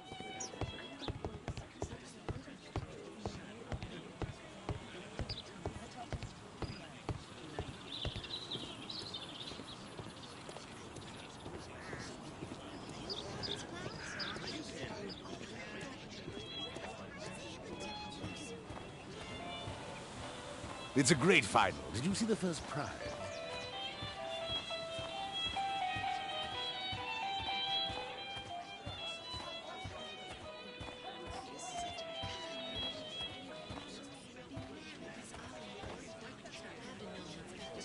So, are you ready now?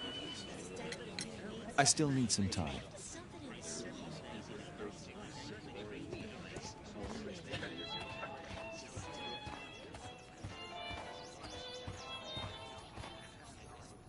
What a spectacular season.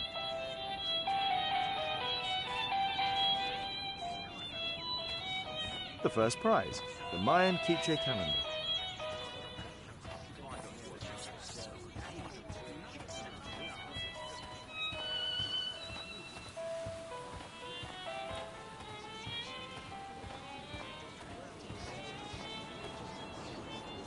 So, are you ready now? Yes. Let's start the final.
Congratulations on your game, Mr. Holmes. Exceptional.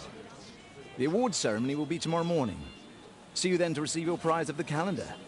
I trust you will be there as well, Dr. Watson? Unfortunately, I'll be unable to attend tomorrow. Duty calls. Ah, what a pity. Let's go home.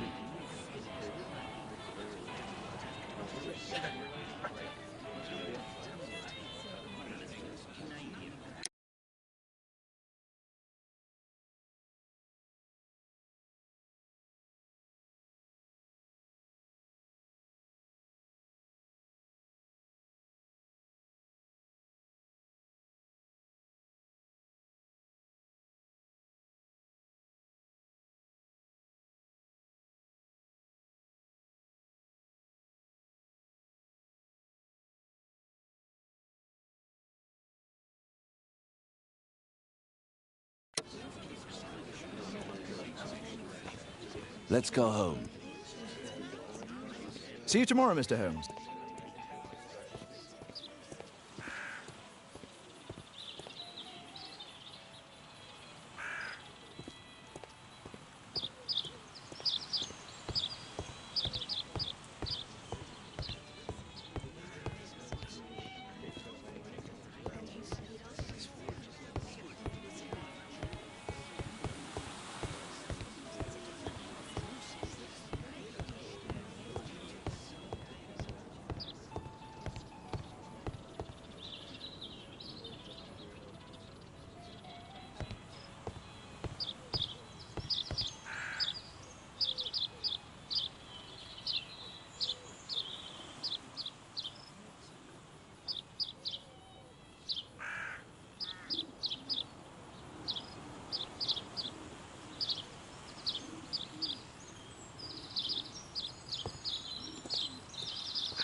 Those little sandwiches are delicious.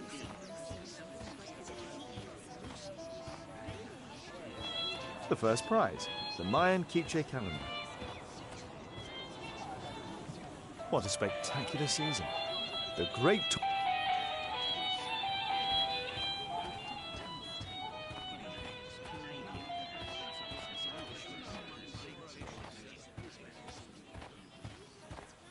I was knocked out of the semi-finals. I couldn't believe it.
Hello, Mr. Bouvier. Hello, Mr. Holmes. Well, Caitlin? Your costume! Oh, don't you like it? Oh, I do! Caitlin, come on. Show some respect for your father.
You know, Father, Miss Alice was telling me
all about her travels. She has already toured the world with her own father. Your daughter is exquisite. And just to think that she was aboard the Orient Express when it was attacked. What a dream. Indeed. She's so creative and imaginative. And that reminds me, would you allow Caitlin to visit me so that she can practice playing the piano?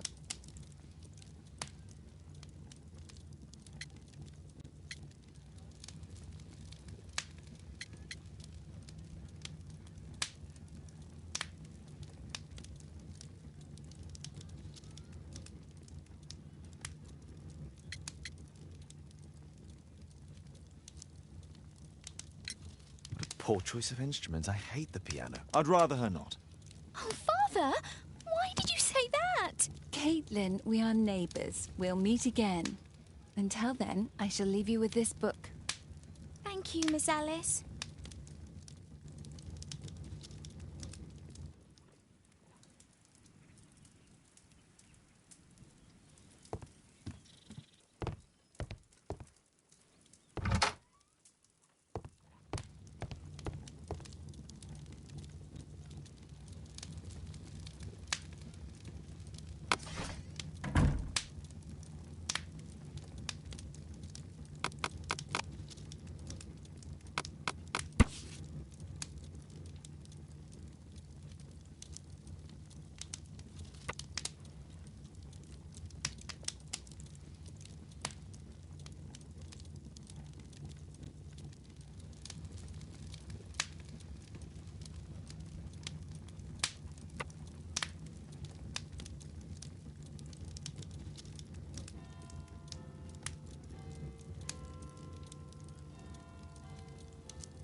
Here it is.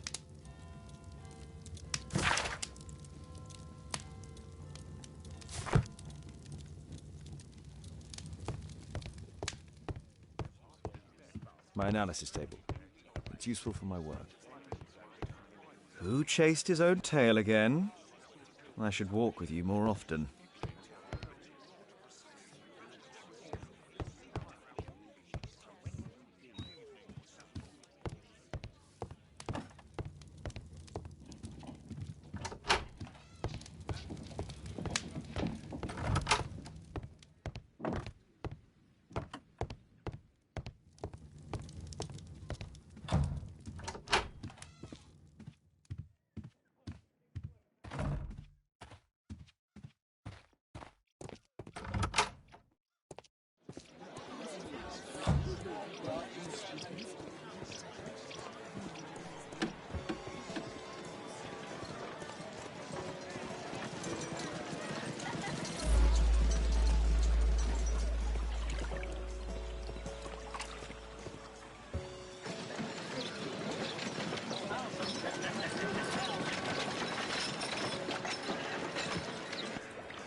The statue did it. It killed Zacharias. Calm yourself now, Sir Charles. You've had a shock. Let the police do their duty. What can a mere inspector like you do about it? You don't know anything. A mere inspector? Phew. And now here comes Mr. Holmes. Lestrade, are you here to receive a prize as well? Very amusing, Holmes. You can go home. The ceremony's been cancelled. We've got a murder scene here. Really? And to think I only came here for my prize. I know, Holmes. I saw your name on the list of finalists. So go away. You're not going to congratulate me? What? Do you really think I'm that naive? You turning up out of the blue and then bam, a murder? There's a surprise. Oh, you're making a spectacle of yourself, Lestrade. Let's just pretend that I'm a simple consultant, your humble assistant. Oh, all right then. A club member, Mr. Zacharias Greystoke, was killed at around 4 in the morning. There. Now, don't mess around. I promise that I won't, Inspector.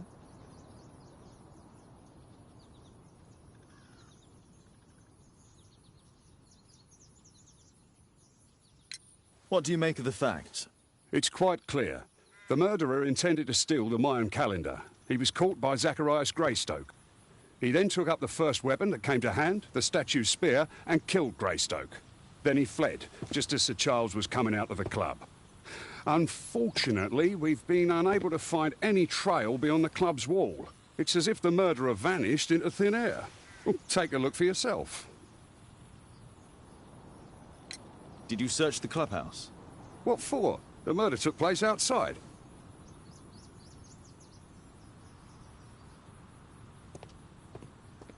At your service, Mr. Holmes. At your service, Mr. Holmes.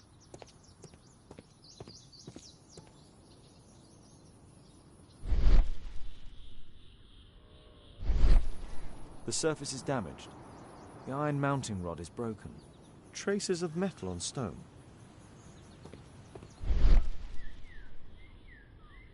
Traces of metal on stone. It looks like the statue broke away from its pedestal.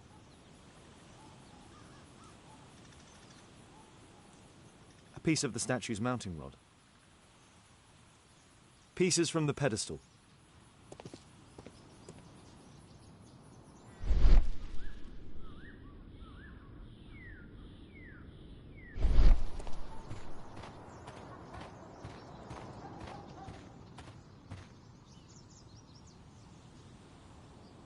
This spear came from the statue on the pedestal.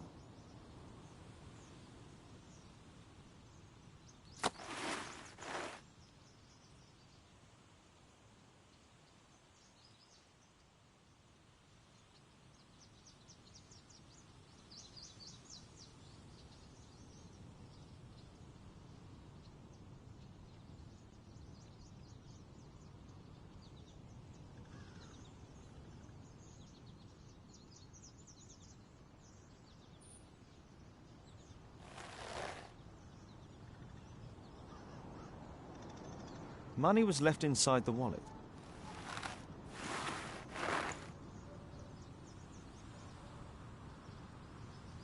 Dry leaves. They make a noise. Zacharias probably walked across them.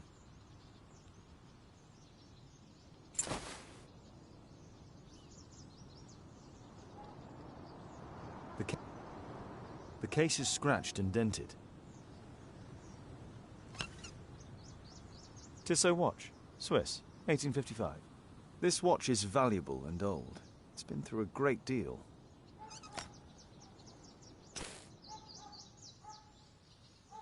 Zacharias' folder with some documents. These drawings, all valuables were left on the victim.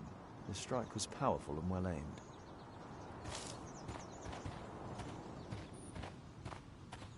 If I believed Lestrade, this Mayan calendar was the reason behind the murder. At your service, Mr. Holmes.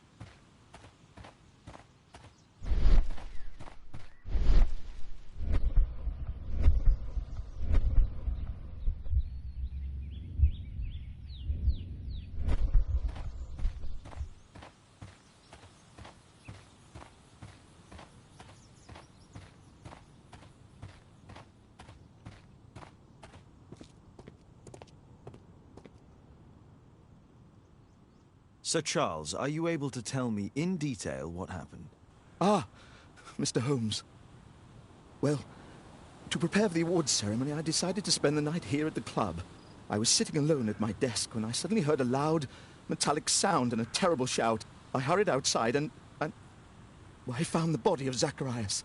And I swear it, I saw the statue of Tekun Uman running away.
You saw the statue running?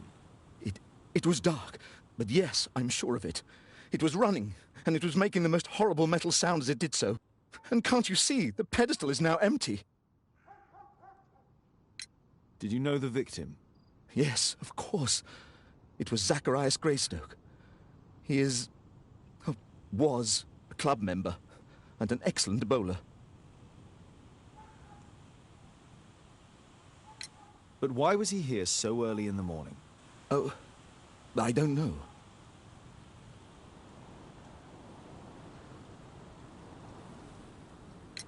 Sir Charles, where did the Mayan calendar come from? It was donated anonymously. We received it shortly before the tournament, with a letter asking that it be awarded to the winner. Is the calendar valuable? Not really. It has historical value, of course. But to be truthful with you, Mr. Holmes, it isn't worth very much. May I go in the clubhouse? It's members only. I cannot authorize anyone unless that person has a written warrant from the police.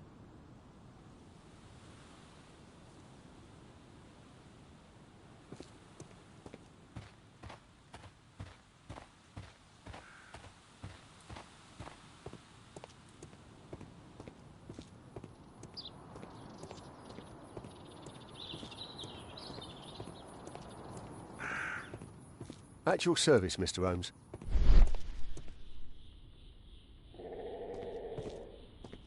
A broken branch. Somebody jumped into the tree and then over the wall.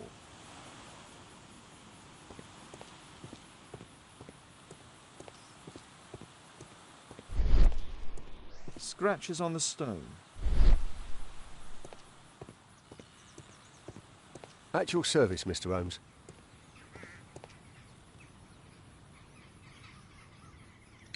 And what about the statue? No idea yet. I imagine a thief must have taken it somehow. Right, so they were thieves, and they were very well equipped? Yes, must have been. Then there's also Sir Charles's version, but... Please, go on. He said this morning that he was alone at his desk when he heard a shout. He went outside and saw Greystoke lying on the ground, and... believe it or not, he said that there was no one else on the green that night but the statue itself running away. You mean that the statue might have killed the victim? Interesting. Absurd, more like. Besides, it was dark and foggy. So, somewhat like your version, then.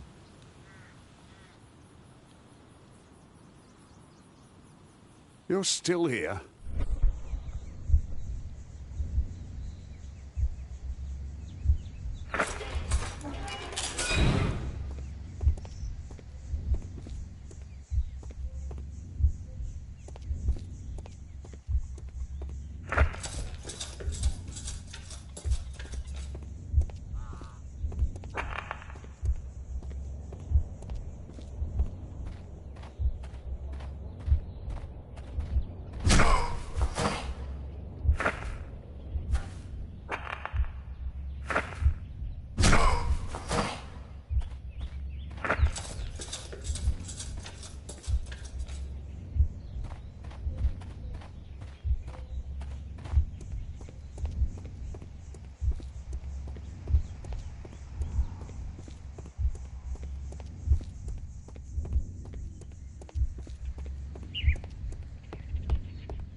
No, it wasn't like that.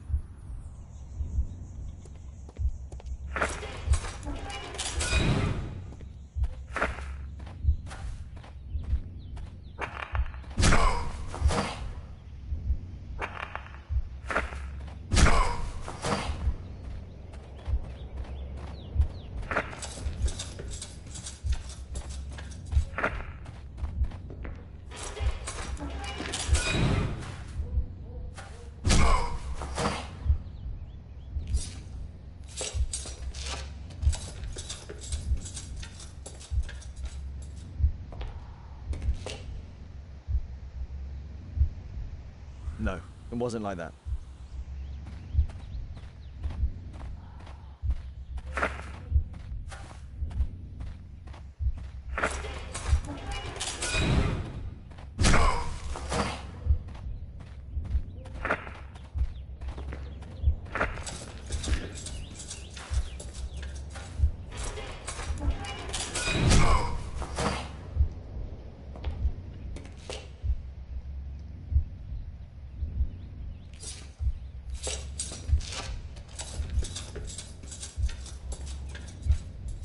It looks as if Zacharias was killed the moment he approached the calendar, and killed by the spear from Tikkun Uman's statue that jumped from its stand and escaped over the wall.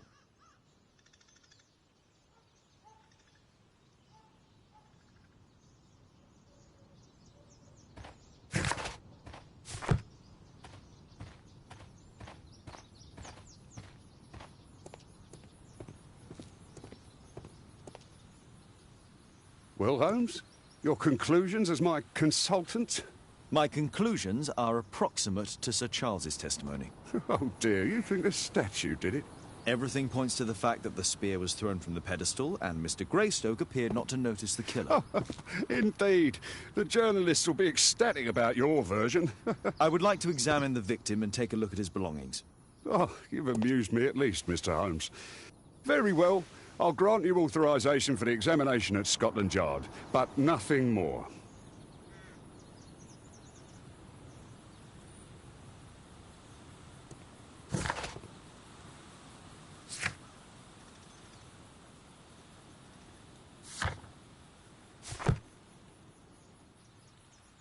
You're still here?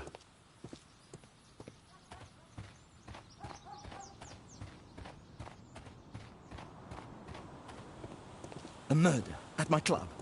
What a disaster for our reputation.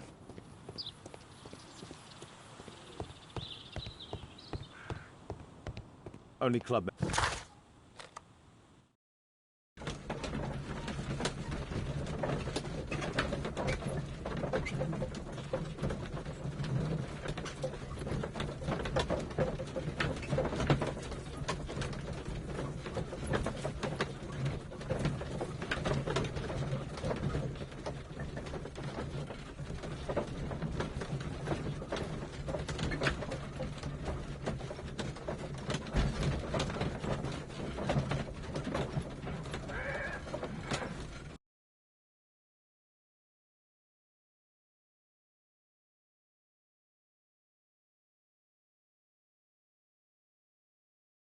Thank you for coming so quickly, Watson.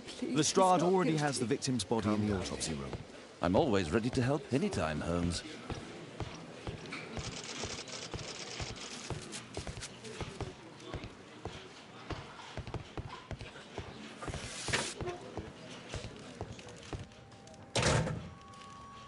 This spear came from the statue on the pedestal. Tissot watch, Swiss, 1855. An ordinary pencil.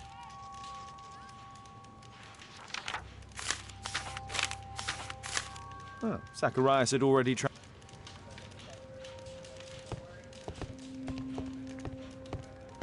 I'm always ready to help anytime, Holmes.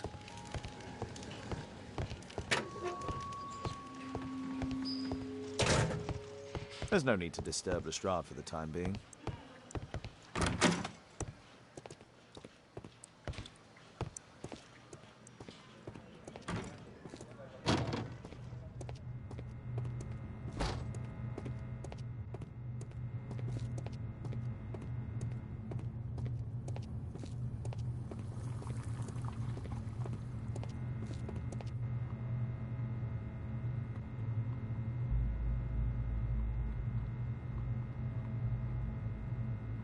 It was a powerful throw. The spear pierced right through the body. Traces of alcohol were found in the stomach.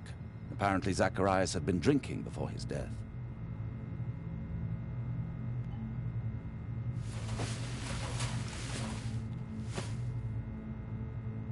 This is where the spear entered the body. The murderer aimed for the heart. The weapon must have been thrown by a strong and skilled person. These scars are old.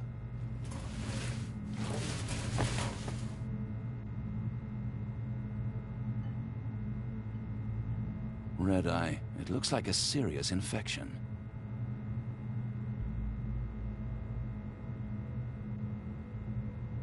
The coroner mentions in his report some specific cardiac and digestive system damage.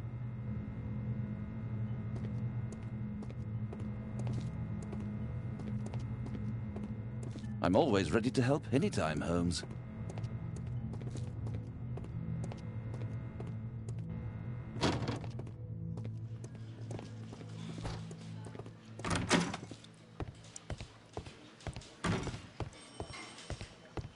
There's no need to disturb Lestrade for the time being.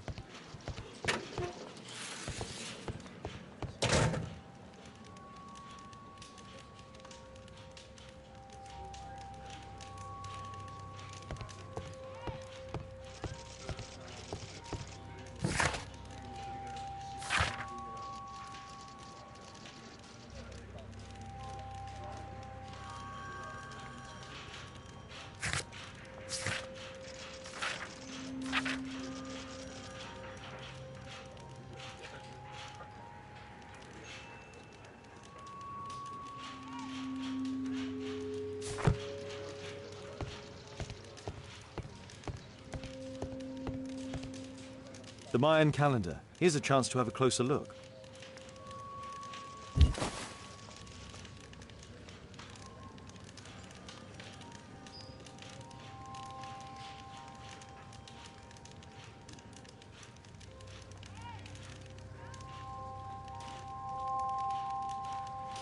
Interesting. What are the symbols here? I'll need to redraw them. I could use this dictionary to translate the calendar's glyphs. They are the symbols that were drawn on the Mayan calendar. The papers from Zacharias' folder. They can help us to translate the Mayan message.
I think I've missed something here.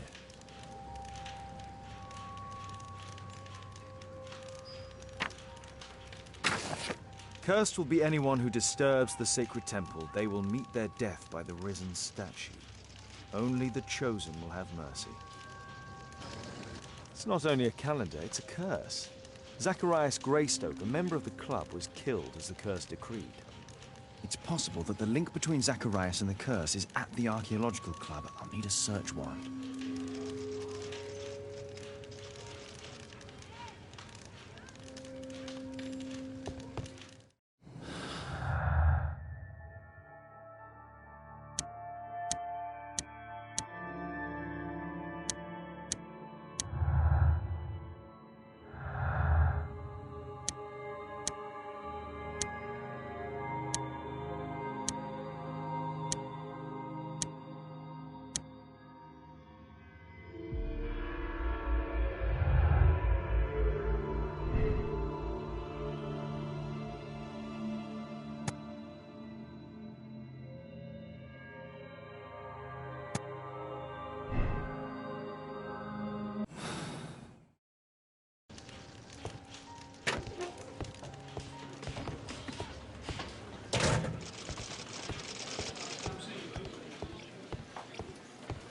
At your service, Mr. Holmes.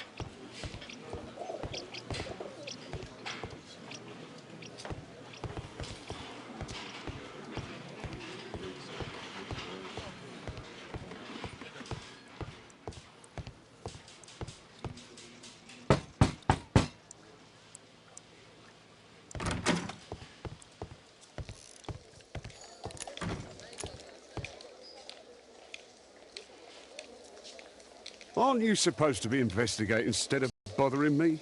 Good day to you too, Inspector. I have a small favour to ask of you, a search warrant to investigate the murder at the club. No, no, and no.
Since I'm without the warrant, I should find something else to do. By the way, do you know if Sir Robin is currently in town? I have no idea. And why on earth should you even think that I might know that? Well, I believe I may have solved a case about, let's say, a salacious inspector. No, it's not what you think. Nothing dishonourable happened. Go on then. Take your warrant. So he refused to give you the search warrant? Oh no, I've got it. I won't need you for a while now, Watson. I'll see you later.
Sir Charles, I have a search warrant. I would like to take a look inside the clubhouse. I see. Here's the key, but I do protest.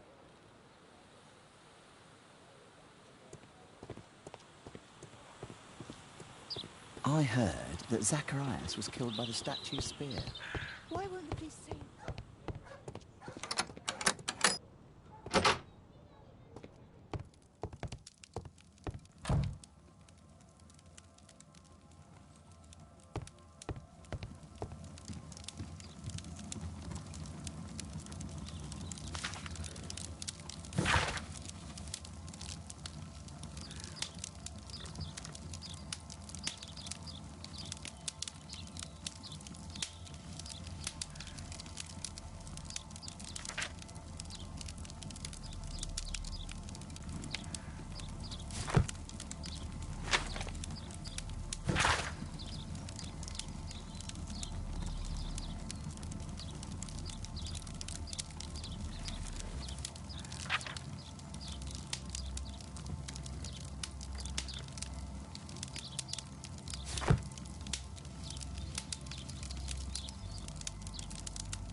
Ah, Sir Charles was once a captain in the guard.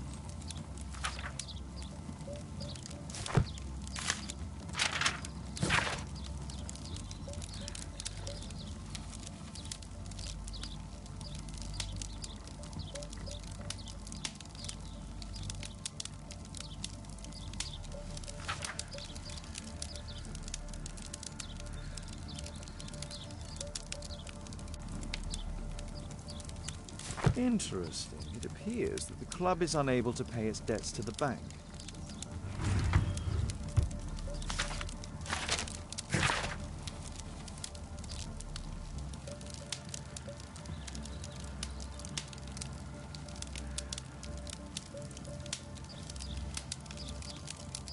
A message to Sir Charles from Zacharias Greystoke, the victim.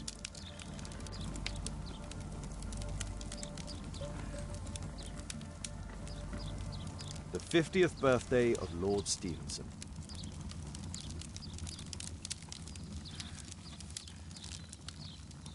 Charles Yellingham has a large family.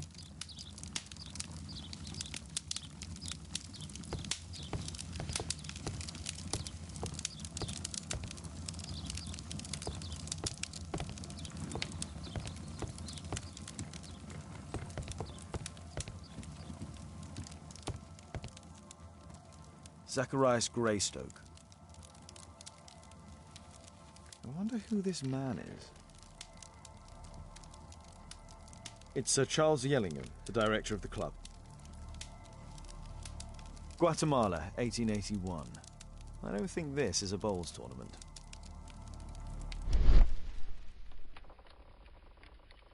The photograph appears to have been faked or damaged. I'll take it.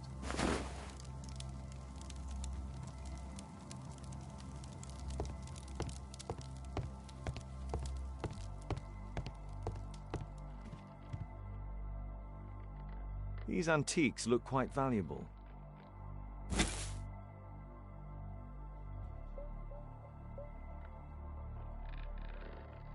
It appears that it's a part of a gold statue from Guatemala. Solid gold. It's worth a fortune.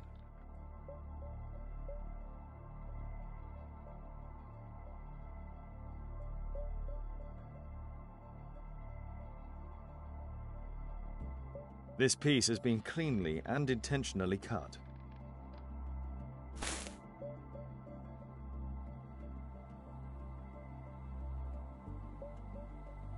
These trunks have just arrived. They're from Zacharias Greystoke's antique collection. This metal globe is very impressive.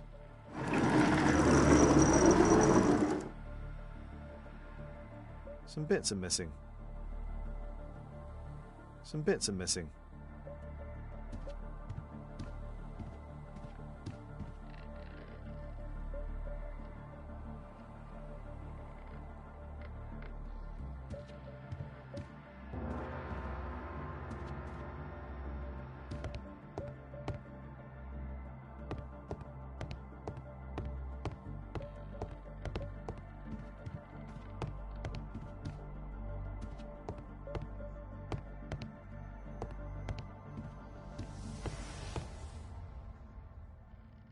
The late Mr. Roberts' collection. Interesting. The men who own these collections are all dead.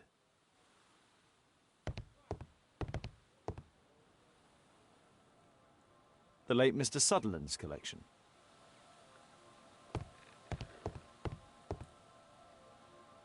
The late Mr. Smith's collection.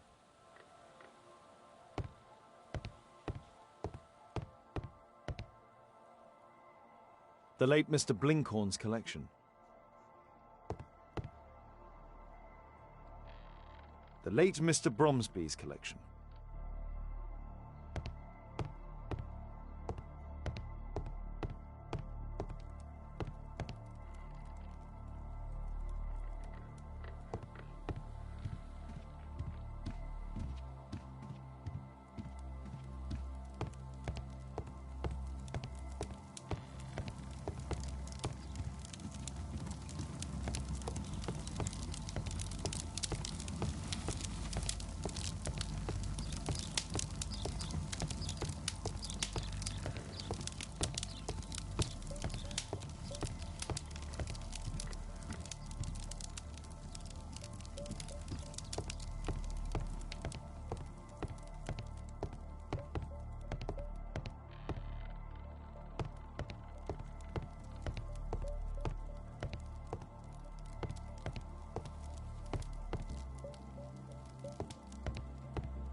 Sir Charles, you informed me that you didn't know why Mr. Greystoke was here at such a time.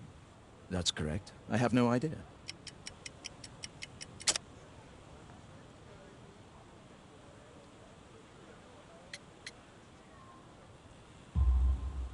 But in fact you do. Mr. Greystoke wrote to you about him coming with another person to visit. Ah, well, yes, that is right. He raised a scandal about the Mayan calendar, so he wanted to see me before the ceremony. But I don't know exactly what it was that he wanted, or who this other person he mentioned might have been. You have a fine collection at your club, with one disturbing thing in common. Oh, all the items are from our club members.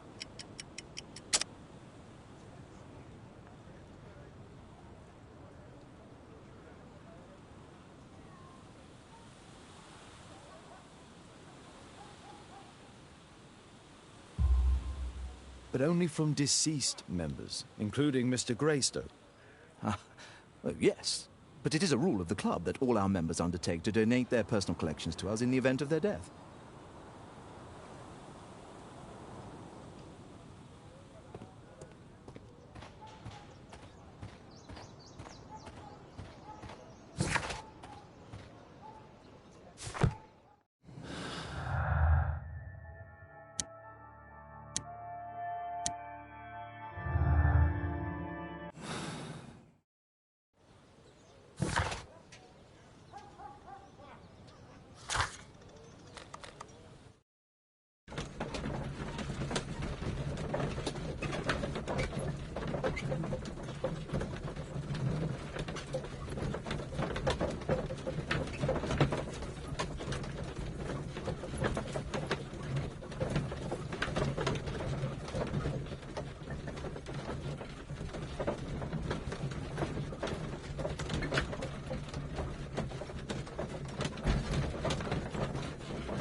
It appears that part has been painted over.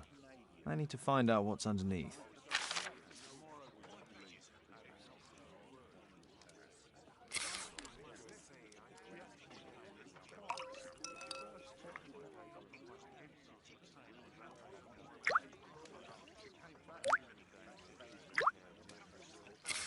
Let's gently remove the paint with a soft cloth.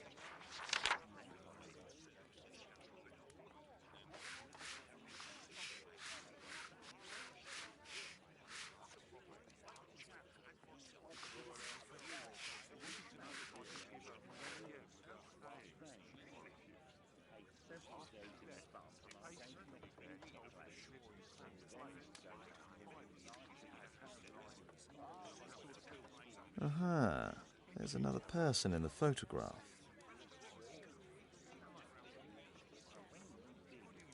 Is there anything I can do to help? Look here.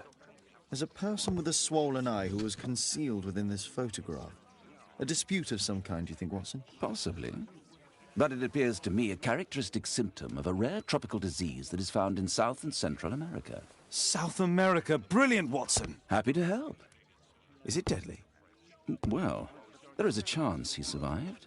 I shall ask Sir Charles, but who knows what he'll say. I have an idea. There is only one hospital for such illness. The Hospital for Tropical Diseases. I have friends who work there. Oh, yes? Well, the chances are slim, but I'll pay them a visit. If he's in London, they would have seen him.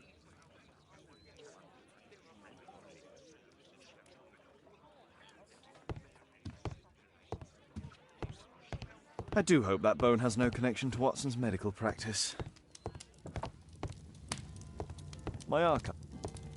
My archive.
I found this photograph on your wall. You're in it, but do you know who these men are? Particularly the gentleman with the swollen eye.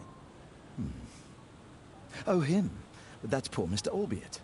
He died from fever during an expedition to Guatemala 14 years ago. We were searching a Mayan Quiche temple, but everything went wrong. We were unable to enter the temple, and the expedition ended in disaster.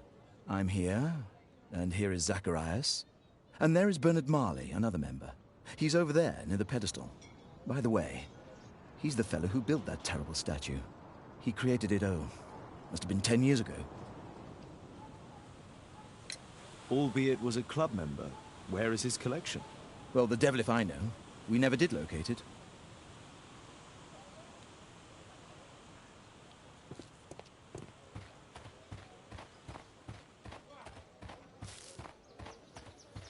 Poor Sir Charles. A crime at his club, it's a terrible Mr. Bernard thing. Marley, I presume. My name is Sherlock Holmes. I have to ask you about an expedition to Guatemala. Shh, not here. It's too dangerous. I'll give you my card. Visit me there where we can talk.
Sorry, I'm working. I can't open the door.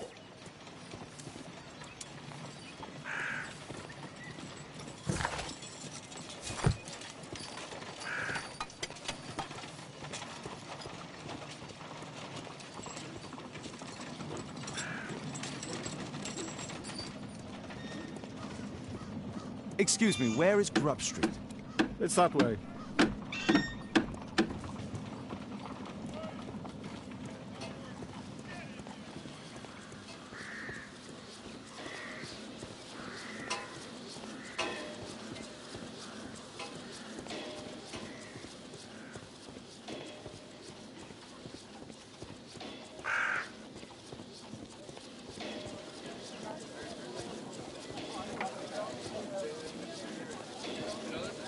Cranny Street.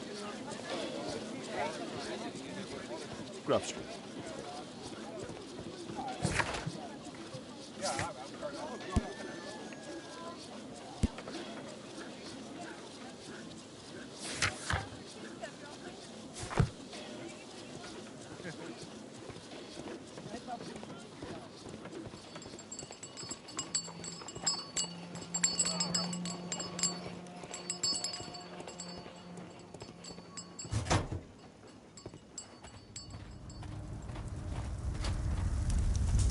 Hello there, my man. Is your boss in? Ah, he's in his office. It's the door near the female statue in the corner of the workshop. Fresh scratches.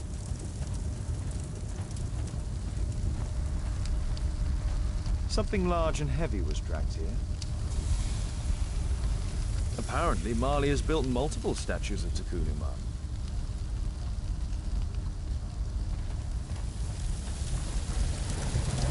Hello there, my man. Is your boss in? Sorry, I'm too busy to chat.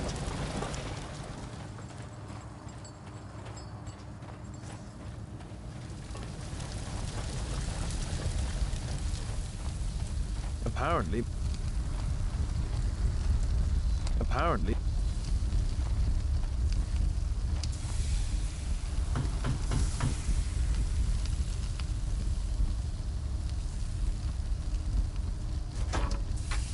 Mr. Holmes, you must forgive my escape at the club. It wasn't a safe place to talk. And it's safer here? Yes, better here. Not my office. I have secured my foundry, you know. Ah, reassuring.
Did you know Zacharias Greystoke, the victim? Yes, he was a brave friend.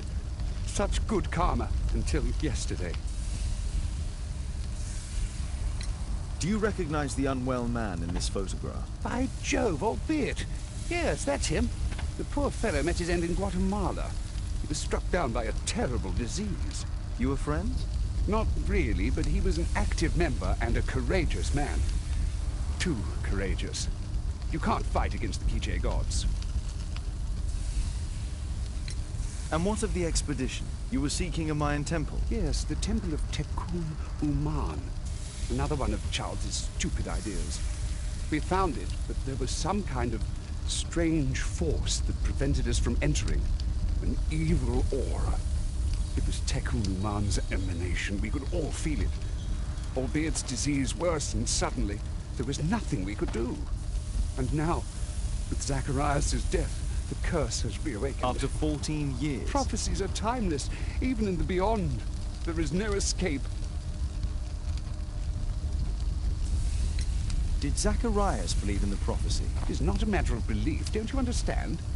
Zacharias was convinced that we could stop the curse by studying the calendar. What insanity! He sent me a message. He wanted us to visit the club and try to convince Charles to remove the calendar from the awards ceremony. But you didn't go? I knew Charles would refuse. Anyway, studying the calendar wouldn't help. Tekun Uman is far too powerful. Your relationship with Charles Yellingham is... Not friendly.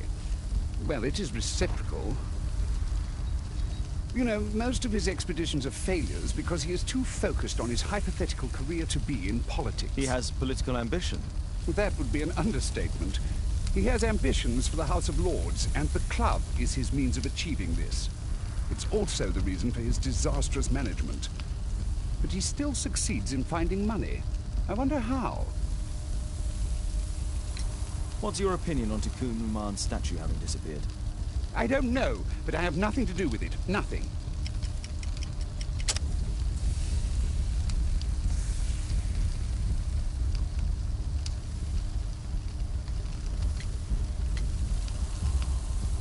But in fact you do. You made the statue. That's true. But it was 10 years ago. You can't blame me for that. Don't you think so? After all, it is the statue that is responsible for killing. No! It's Tekun Uman. But who could imagine that a simple statue replica would be chosen by Tekun Uman? Nobody. I have to leave you now. I've got paperwork to do. And we've spoken too much. He could hear us. Tekun Uman. Well, goodbye then.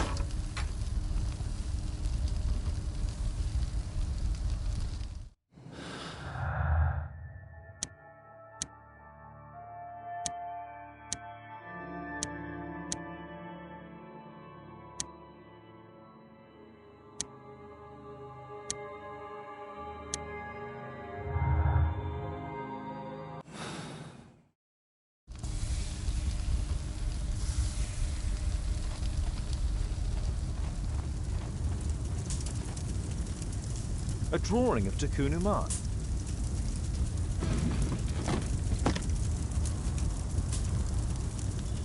No oxidation. This metal arm has never been outside.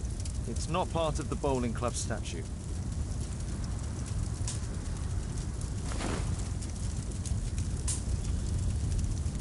This mechanism is quite modern. All the gears are of good quality. Strange to find it in a foundry.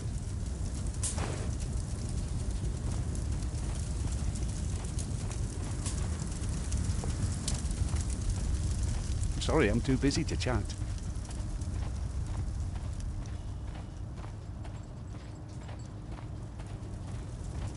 Horse of Pedro Alvarado.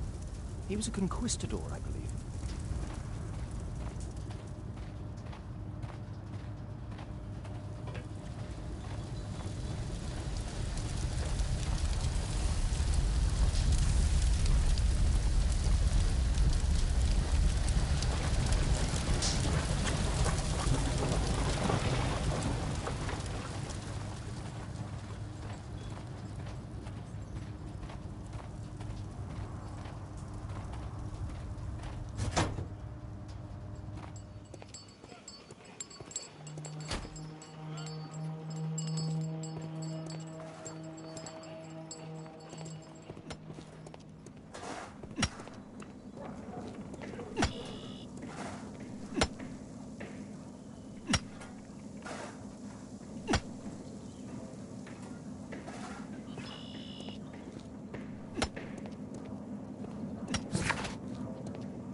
My archive.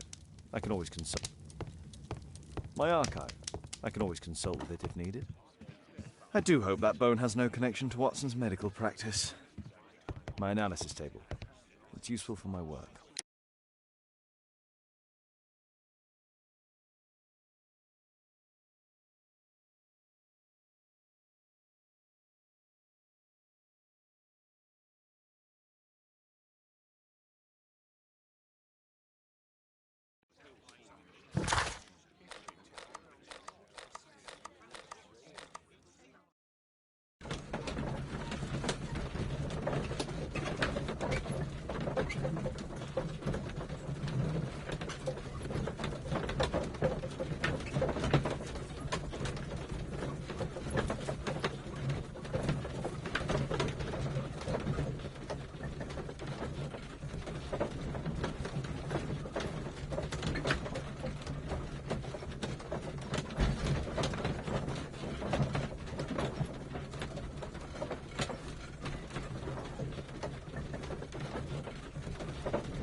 A furnace for melting metal.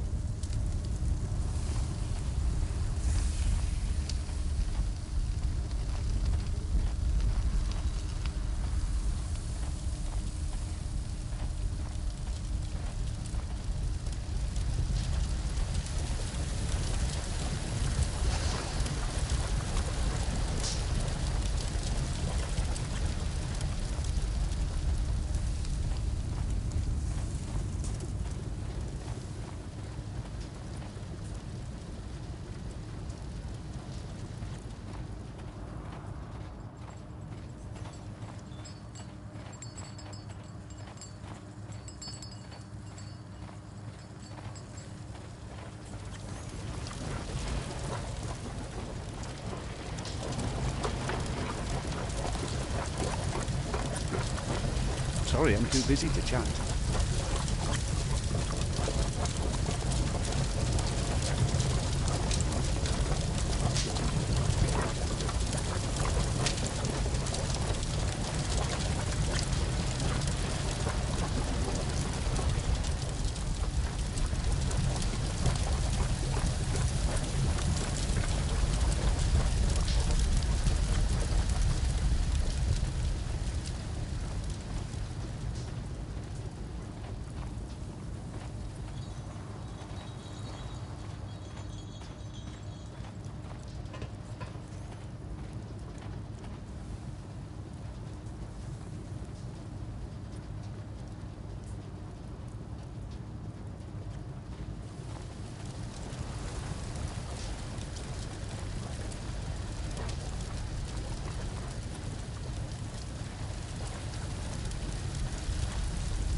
two large boxes. Two large boxes which were inside the warehouse. They were taken to Bernard Marley's office. It's probable that the missing crates contained pieces of Takunuman's statue. Marley is hiding something inside his office. I'll have to visit it, but at night, and with Watson.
Caitlin's at Miss Alice's playing the piano. She disobeyed me. Well, Holmes, I was inspired to...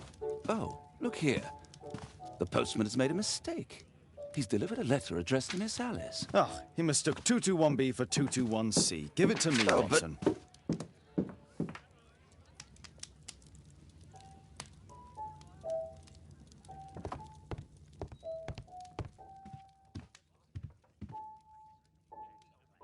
I can't help myself. I must open this letter.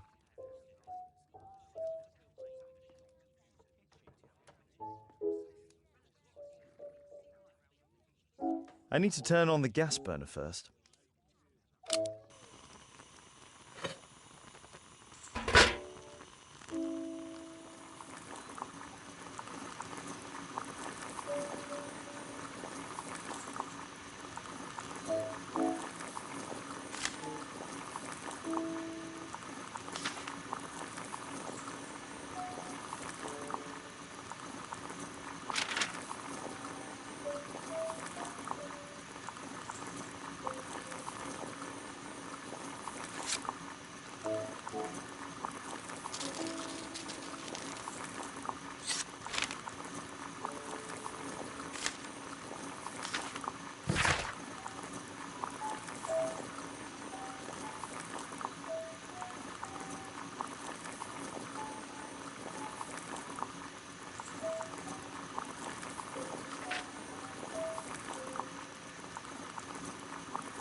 Miss Alice planned to live here because of me.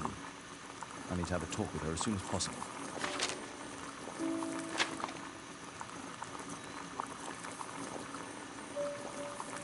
Let's re-see it. I need something to apply the glue.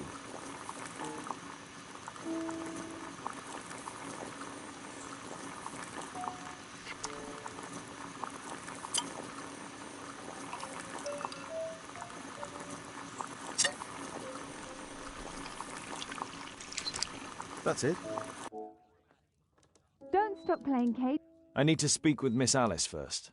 She's on the balcony.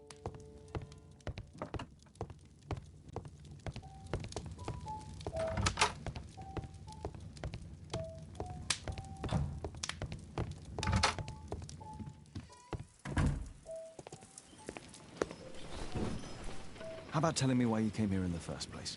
Mr. Holmes, why do you ask? I hardly think that I'm accountable to you. Since you extended an invitation to my daughter against my wishes, I believe that you are. So said the father, cloaked in all his severity. My word, you almost frightened me. You won't say then. Very well. Ask Caitlin to come home now. Oh, poor child, let her play. Such insouciance. So useful for covering up disturbing secrets. And since you intend to hide the truth from her... What? We all have our secrets. You... But don't worry, Mr. Holmes. Caitlin is a sensitive child, and I like her enormously. Alice, come back in. I can do it. See? You're wonderful. I like to think that the feeling is mutual. We wouldn't want her to know of your secret, or for her to be unhappy. I have to go inside now.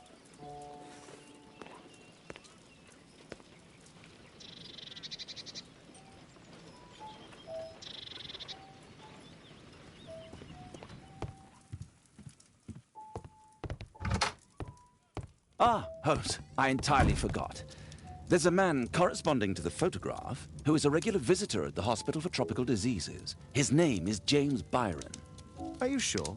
That's fantastic. And we can visit him, but you should disguise yourself first. I'll introduce you as my colleague.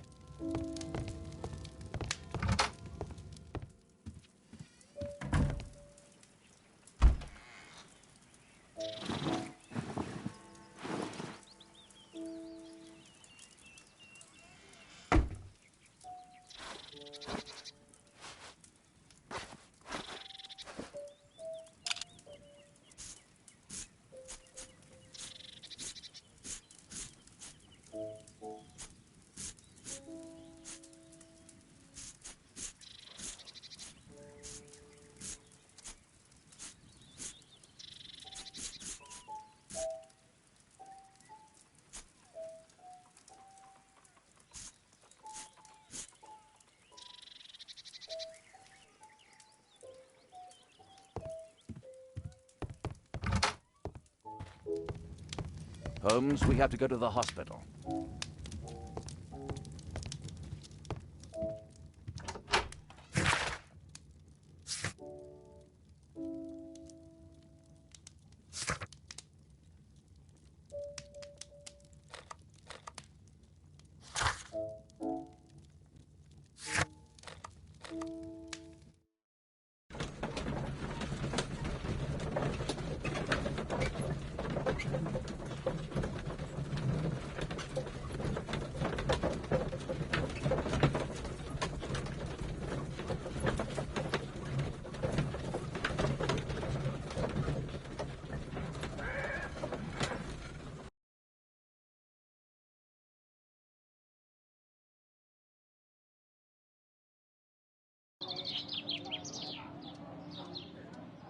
Sir Watson, may I help you? Hello, Baird. My colleague and I are here to see Mr. Byron. Ah, Byron. Yes, he's a...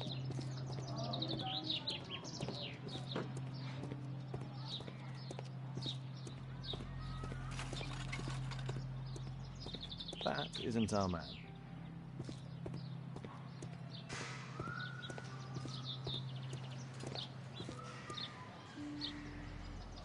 Mr. Byron? More doctors? Please. I've just received my treatment. I need to rest a while before I leave.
We would like to ask you some questions about an expedition that took place 14 years ago.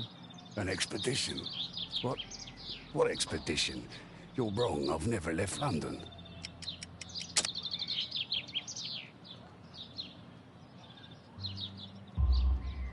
Is it not you in this photograph from Guatemala? Guatemala? Tecuna, man! Dr. Baird! Come here quickly, I don't feel well! What on earth is going on? Please, calm down. I'm sorry, my dear colleagues, but Dr. Brunt is waiting to give Mr. Byron a private consultation. You can wait here.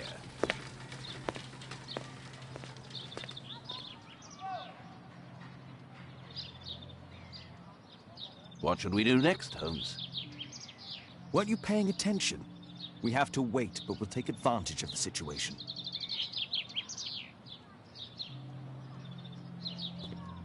This address is almost invisible.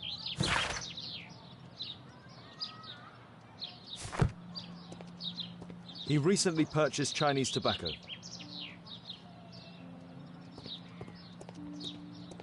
Mr. Byron is due for a consultation with Dr. Brunt.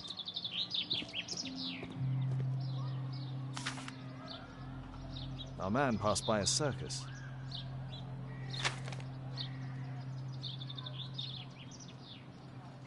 Oh, you're still here? Obviously. We're waiting for Mr. Byron. Is he not with you? No, the gentleman left directly after his consultation. Oh, he forgot to collect his belongings. Holmes, it seems that Albeit has escaped. Obviously. And he knows that we are aware of his true identity. Quickly. I know how to find him.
What? Stay alert, and you'll need to be quiet.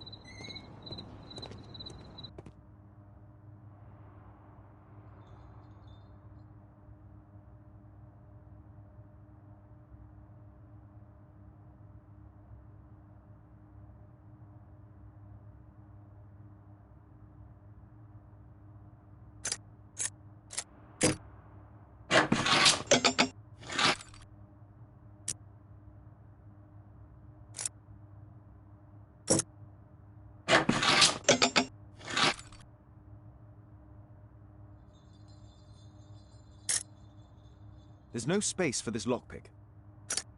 There's no space for this lockpick.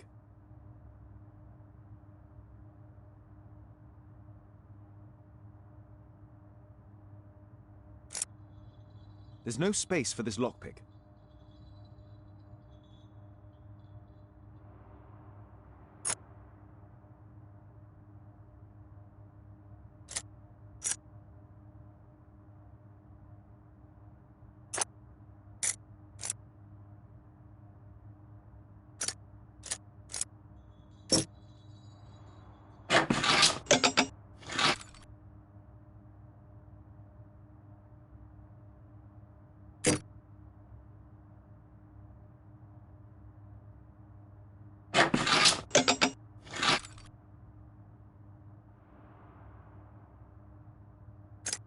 There's no space for this.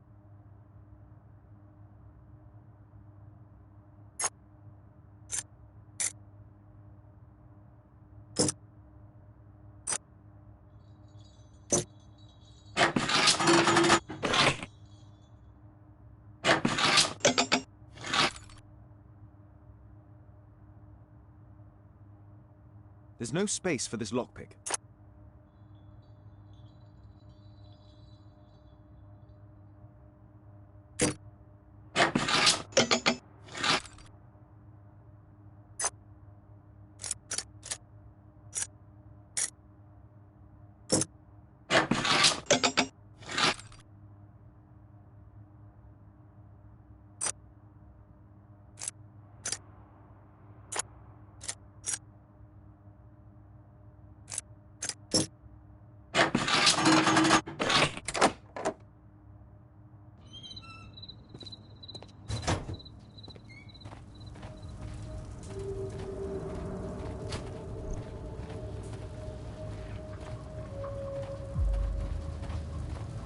The balcony door's open.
Something is blocking its path. I can't move this.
Watson, I need your help.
Watson, I need your help.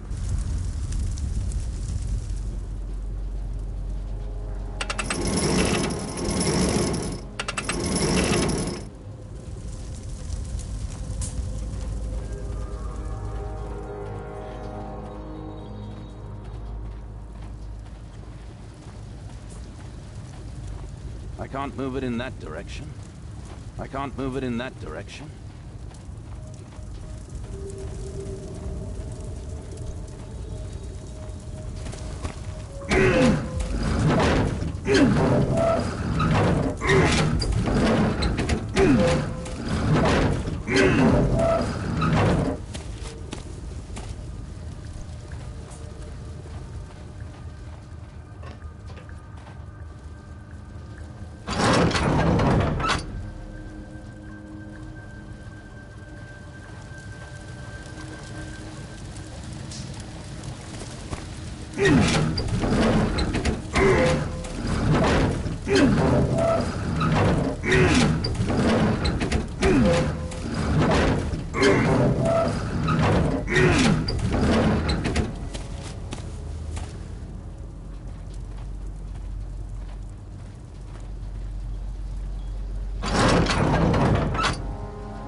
Holmes, I'm here.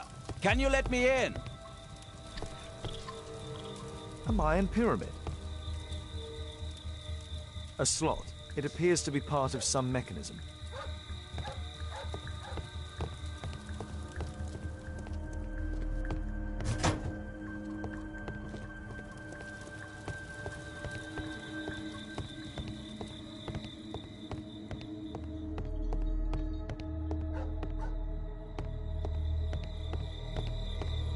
There's a recurring theme that connects all of these sculptures.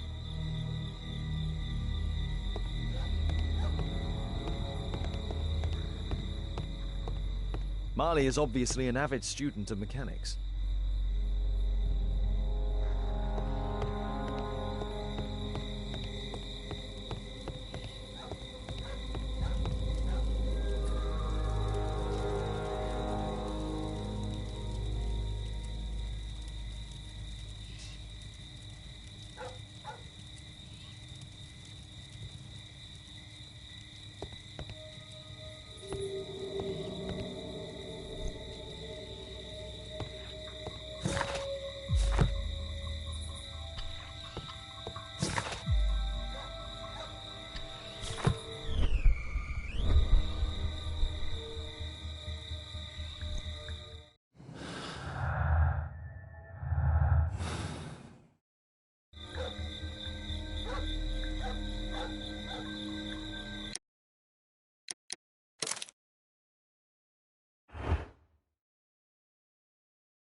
We need to hurry and find out what Mr. Marley is hiding.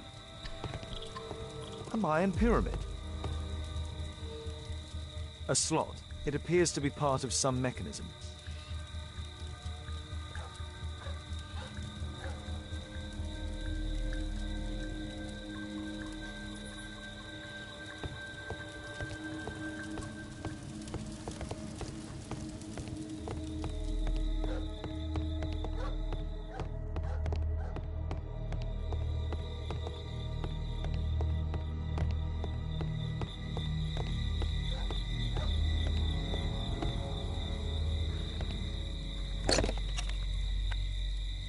Obviously for a dagger. Mayan period, I think.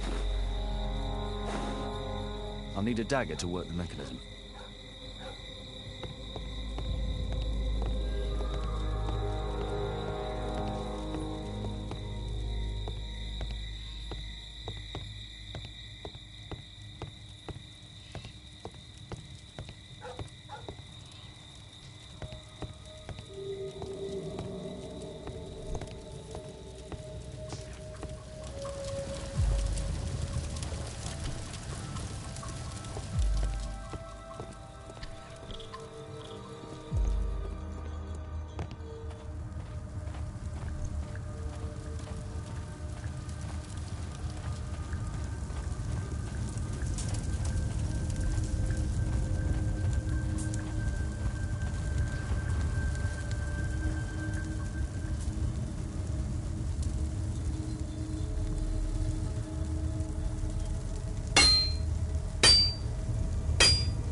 hope this dagger fits.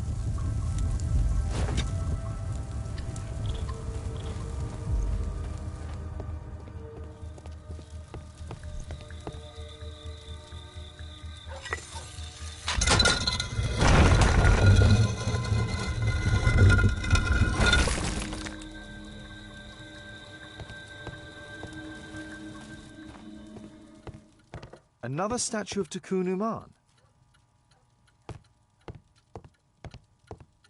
So, Bernard Marley built a mechanical globe. This globe has space inside. It should be possible to open it. It can move, but a part of the mechanism is missing. Be careful, Watson, unless you want to be speared by Takun-Uman. Marley dismantled these alarm clocks for their parts.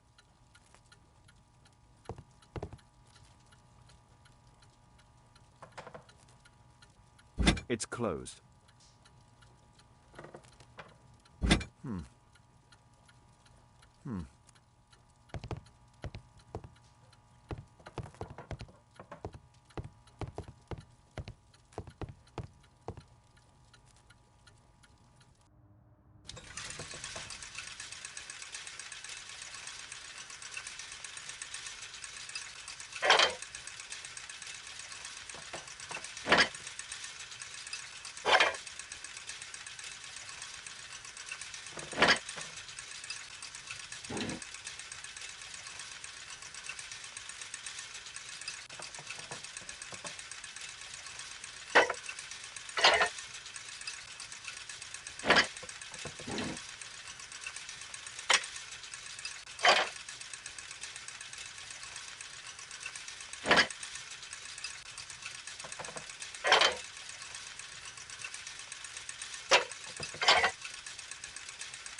The chain doesn't fit here.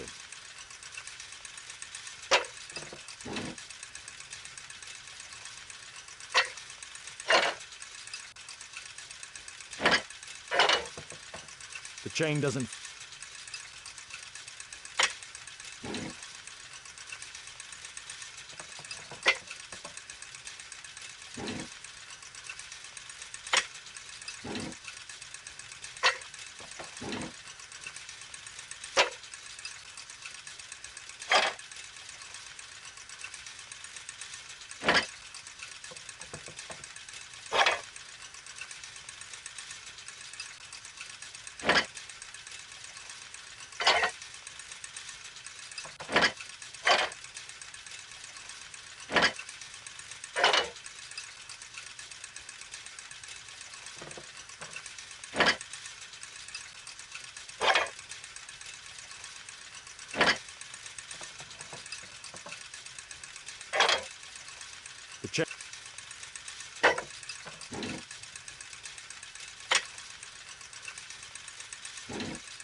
The chain doesn't fit here.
The chain doesn't fit here.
chain doesn't fit here.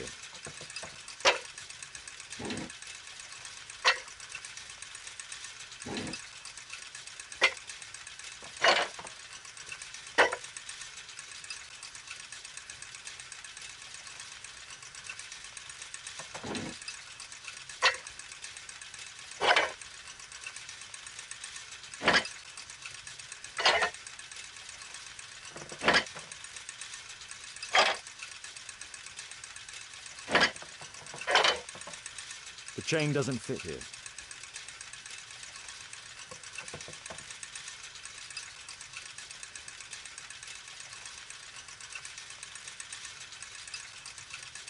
The chain doesn't fit here.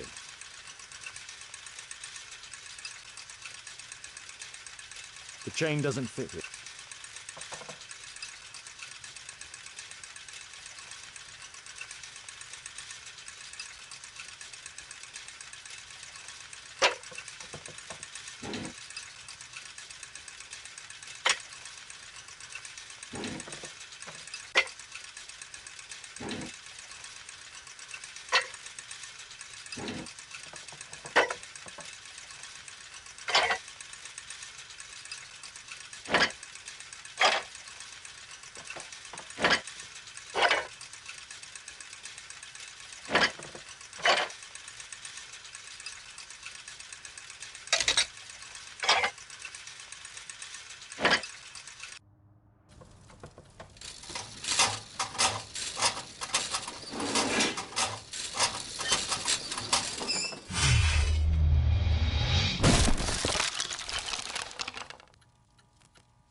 It seems you found the key to the safe.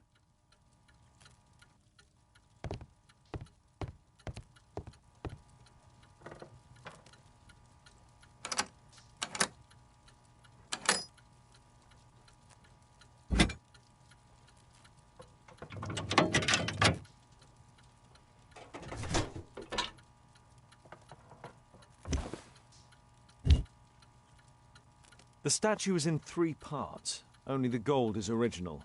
Marley must have reconstructed the other 2.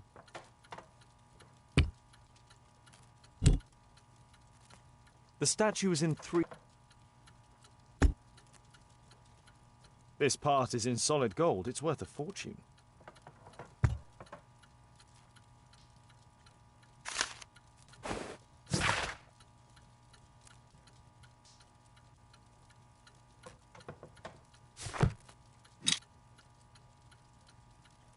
A piece of a map in metal. This object evidently connects to something else. It's almost daylight. The workers will be here soon. It's time to leave. So, Bernard...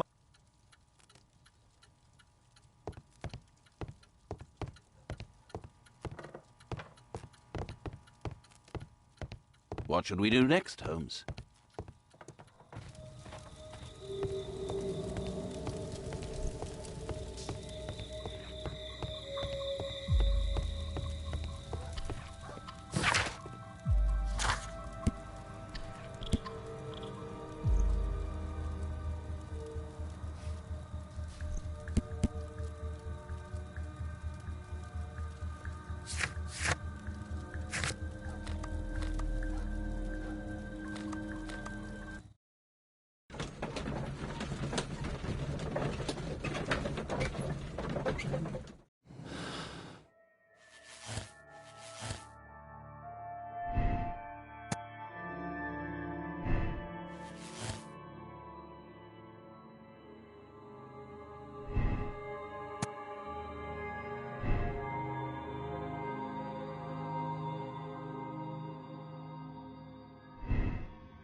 I do hope that bone has no connection to Watson's medical practice.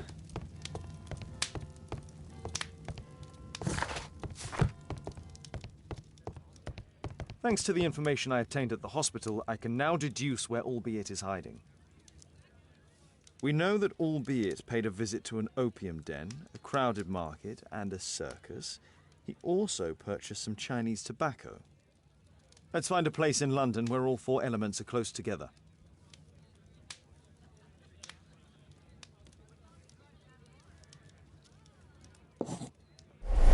Now we need to find a street name ending in OOK.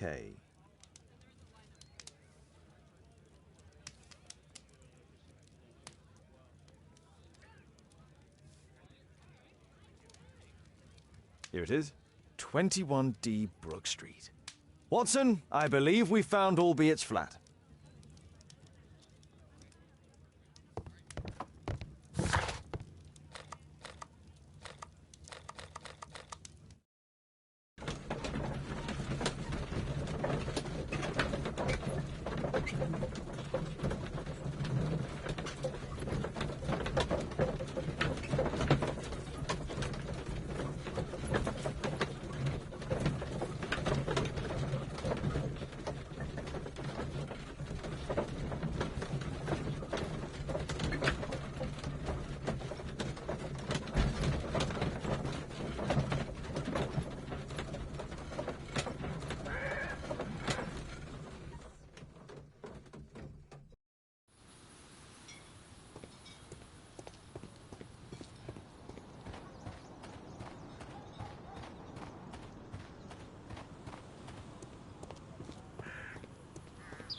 I heard that Zacharias was killed by the statue's spear.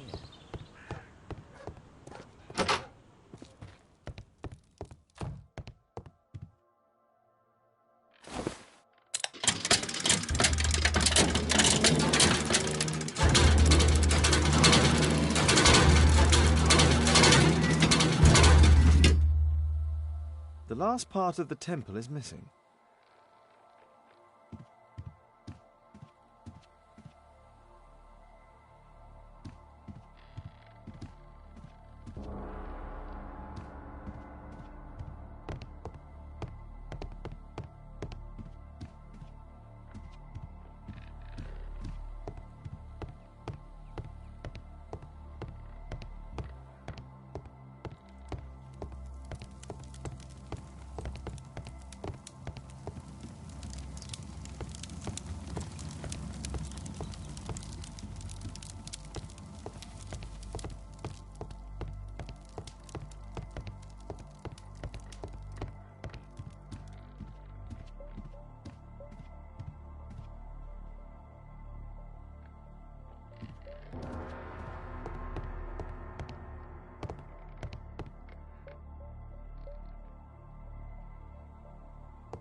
This model was built quite precisely to be used as a map.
Do you hear that? Quick! We have to open this door. The door's too strong and the lock is too solid to break with bare hands. The door's too strong and the lock is too solid to break with bare hands.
I need something sharp to cut those ropes.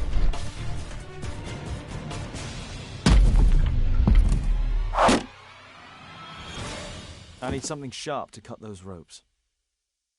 If I cut those ropes, the curtains will fall and block the attacker's view.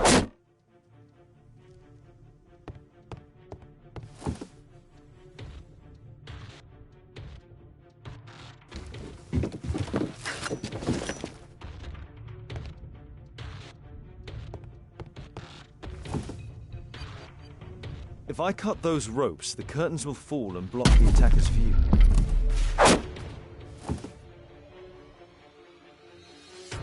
Those curtains could block the attacker's view once they're closed.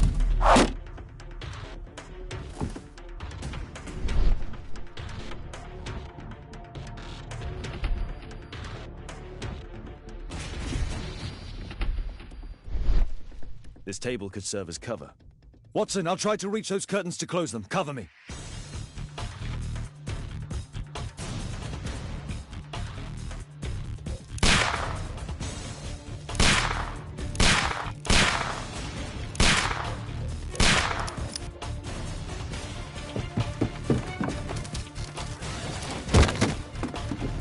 Watson, cover me!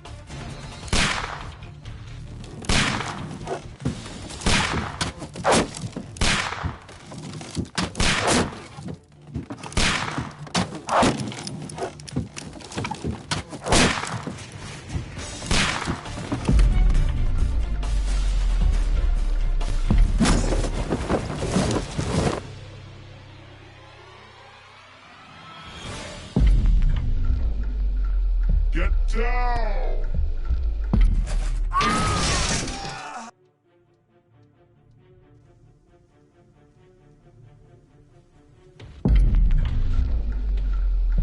Above you!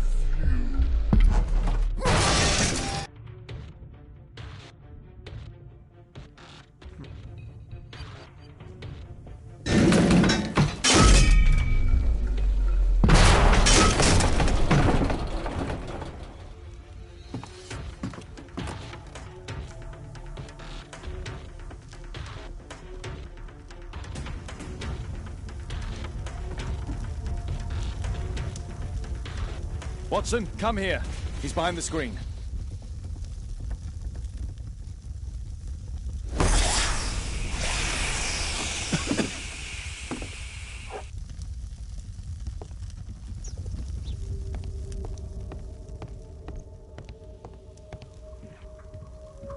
Our attacker escaped through this skylight. Our assailant escaped using this rope.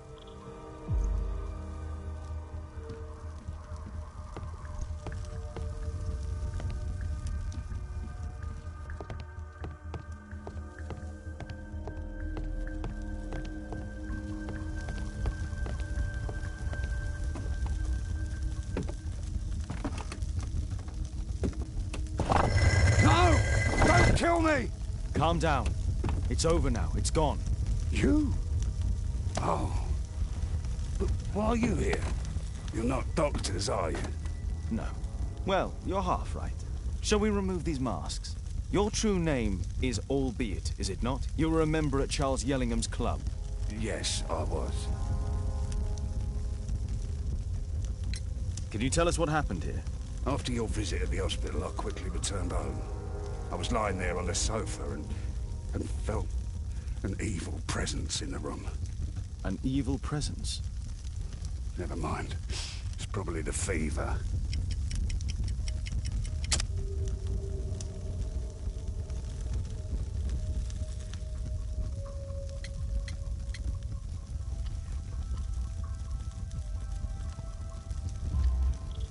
Or perhaps a living statue? Yes. It was one of the double statues. I saw its shadow. I believed that it was searching for me, that it wanted to kill me. It was horrible. As in Zacharias' murder, the statue came to life when its intended victim appeared in front of it. I must examine your residence. It may hold some clues.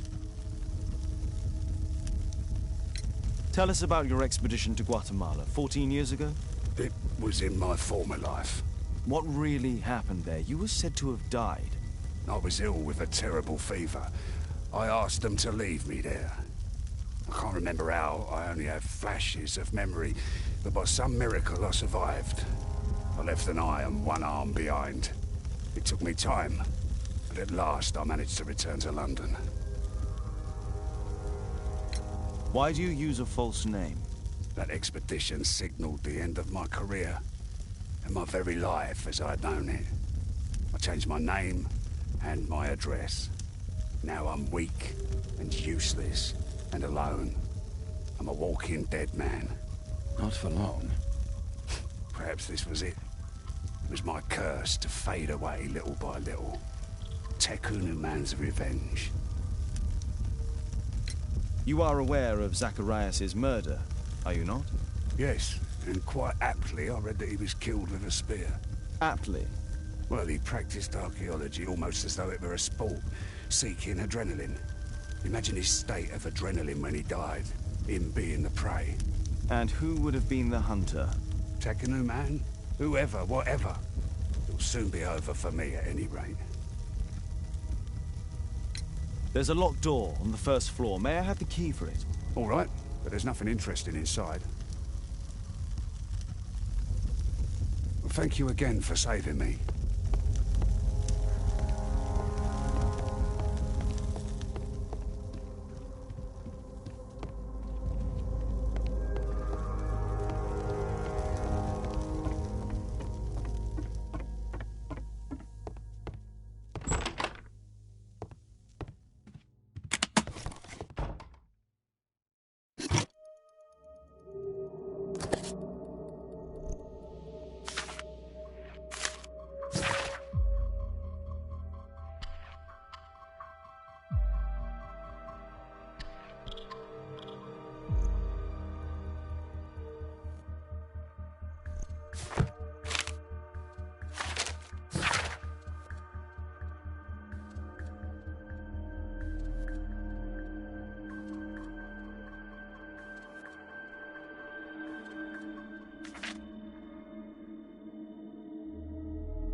Albiet's wife and son, I presume.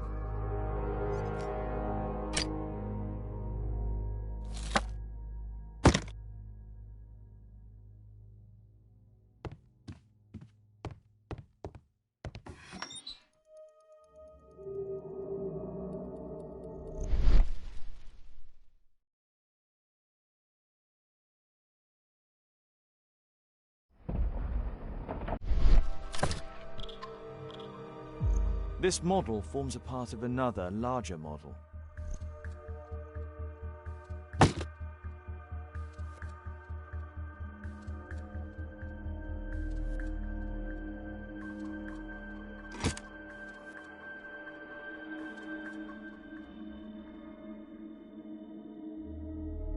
The interior seems well designed, but I cannot see it properly.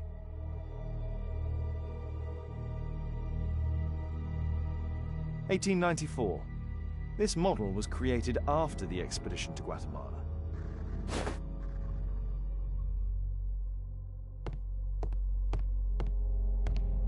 This bed is very small.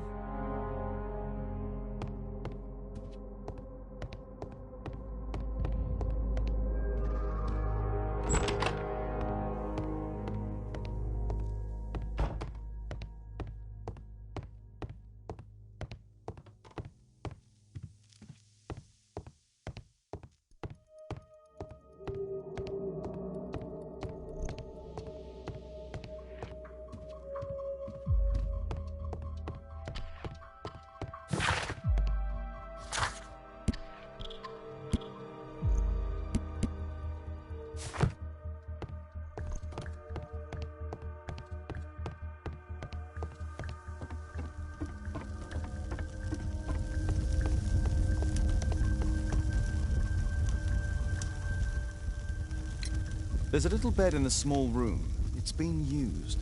Well, it is for my son, Gulliver. After my official death, my wife and he left for Glasgow. Upon my return, I installed this room. So they know about you? My boy Gulliver visits occasionally. But I wonder, what is the life of a crippled father? That will lose me again.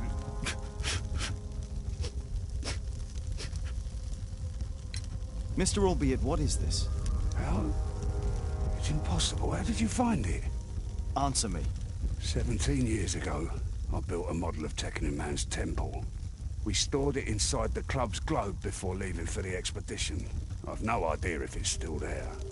While in Guatemala, I had dreams about a missing part. A pyramid. Then, when we entered the temple, I experienced vivid visions. Wait a minute. You entered the temple? Well, yes, we did. And we found the pyramid from my visions. But I was too weak. I was unable to solve the mystery of its entrance. I failed there. I always wanted to understand why. So upon my return... You rebuilt this final part according to your visions and... Nothing. But I'm dying, and at least my son will see that I did my best to complete my life's work.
I heard that Zacharias was killed by the statue spear.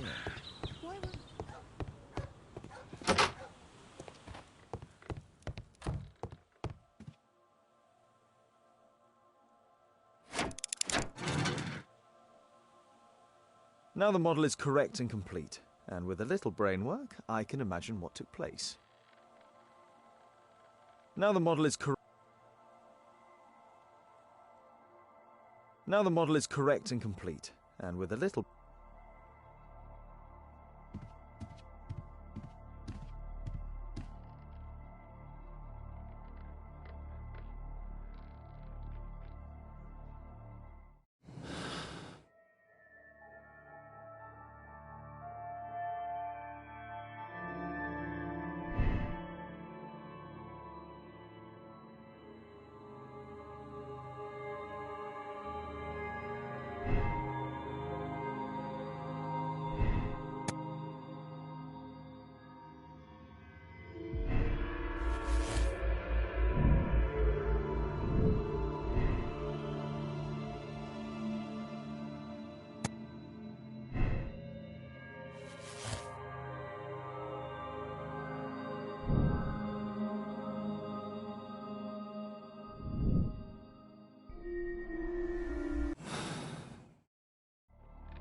Now the model is correct and complete, and with a little brain work, I can imagine what took place.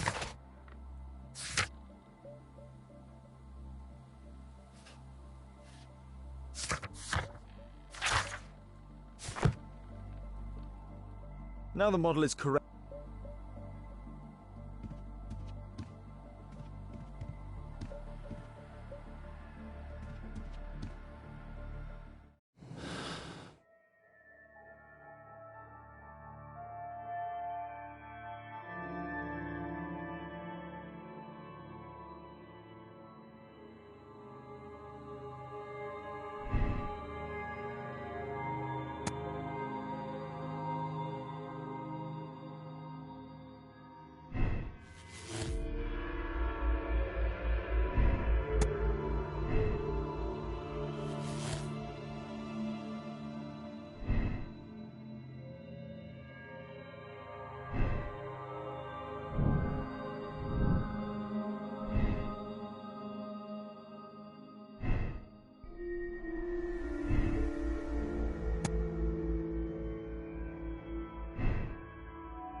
What's happened?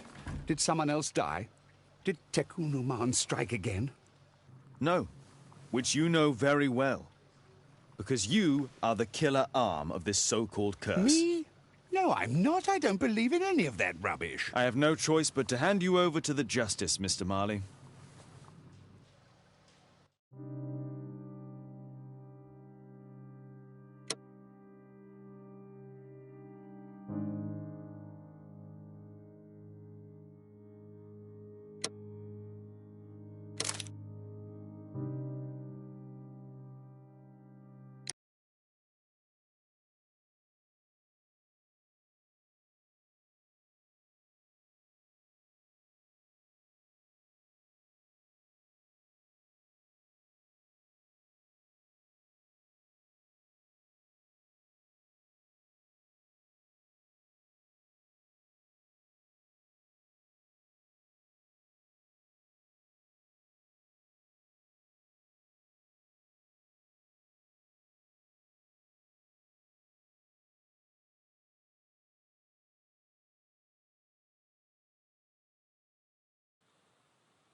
This model was built quite precisely.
The treasure of Takunuman.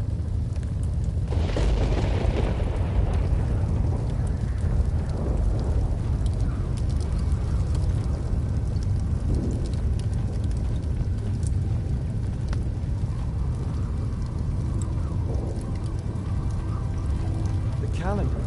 It was here. So Zacharias, Sir Charles, and Marley have all known about this from the beginning.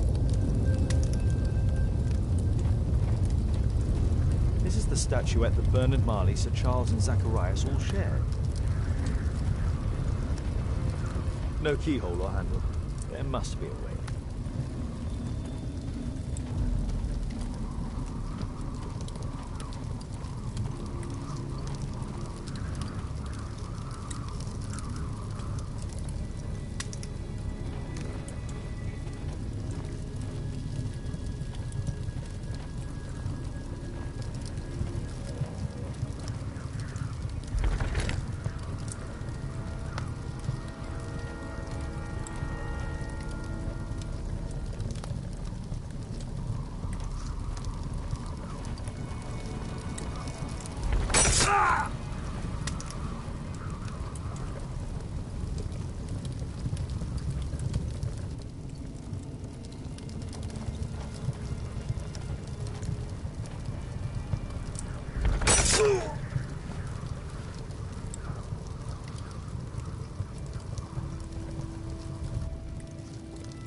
Mr. Albeit. Oh, you're here with your son. Yes, obviously. We have to talk with you, and it involves the police. I see. Gulliver, go across the road to Mrs. James. This is an adult conversation. Hold on just 1 second, please.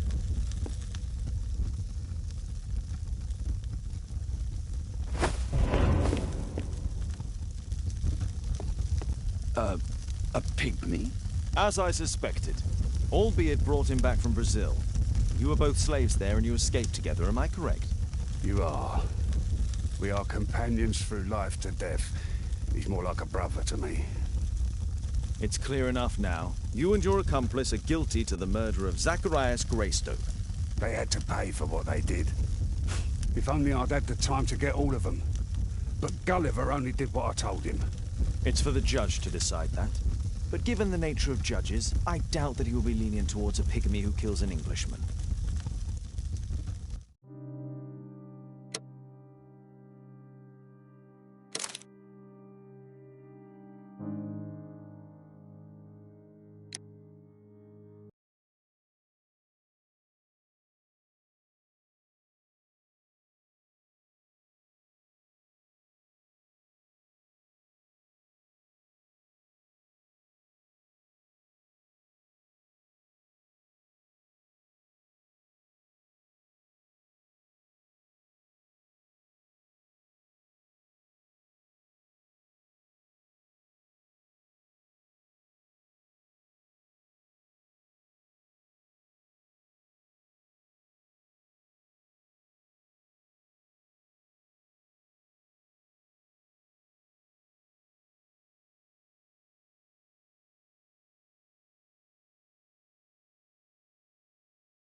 Father, Wild is here, and I'm going to stay with Miss Alice. What? Did you forget? Orson Wilde, you know, the star of American theatre. And he's visiting and staying with us. You did forget? No, not that. I meant you wanting to stay with Miss Alice. Yes, that's right. Miss Alice suggested it. She told me you couldn't possibly refuse.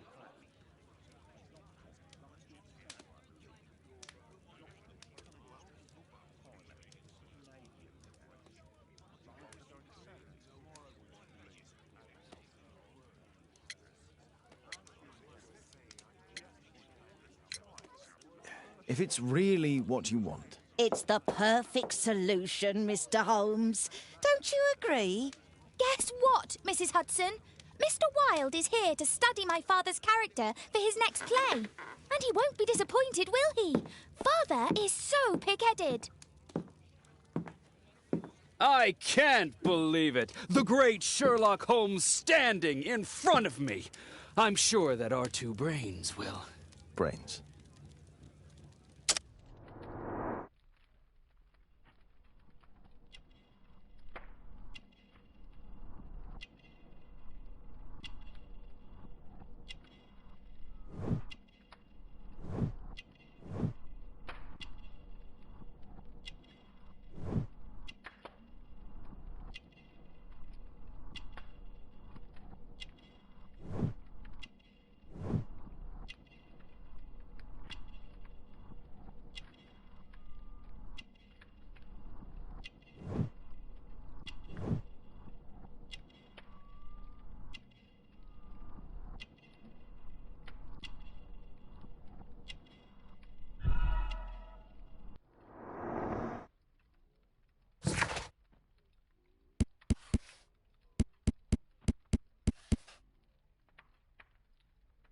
Mr. Wilde, your room. Charming. This is such a fascinating city. We need to talk. I'd rather not. You're going to be angry again. Goodbye, Mr. Wilde. Is it 5 o'clock already? I think I might go and ask Mrs. Hudson for some tea.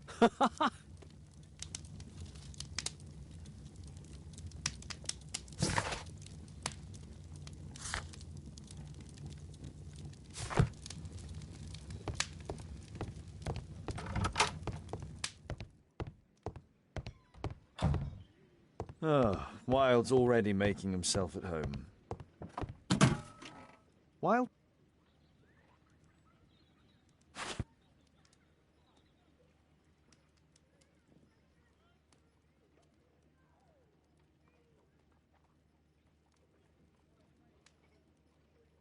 I use the same brushes for makeup.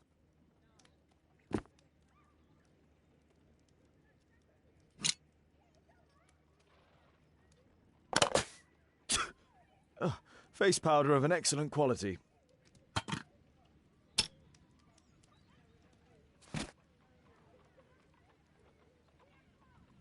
This must be grease paint. I forgot my hat. Father? I'm just checking, You've got something on your face. Is it makeup? It might be. Practicing my disguises, you know me.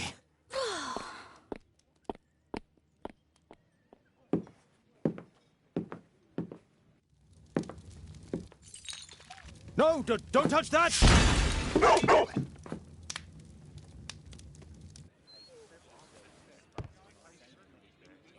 Ah, Mrs. Hudson, with our tea.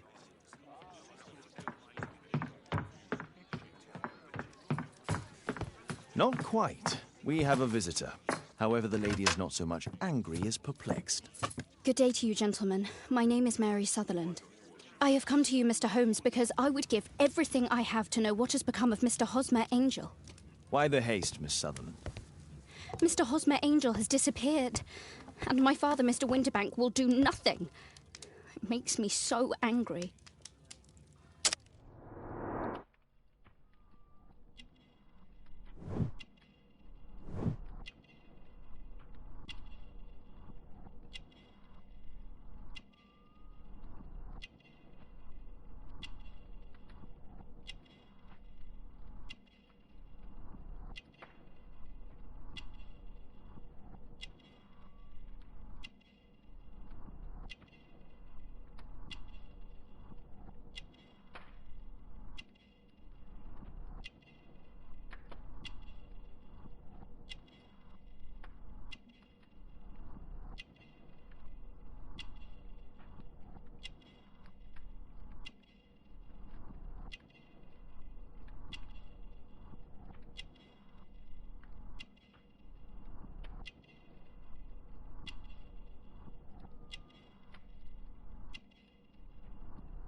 Mr. Windybank is your stepfather, surely, since the name is different? Well, indeed, I call him father, although he is barely older than myself. And your mother is alive?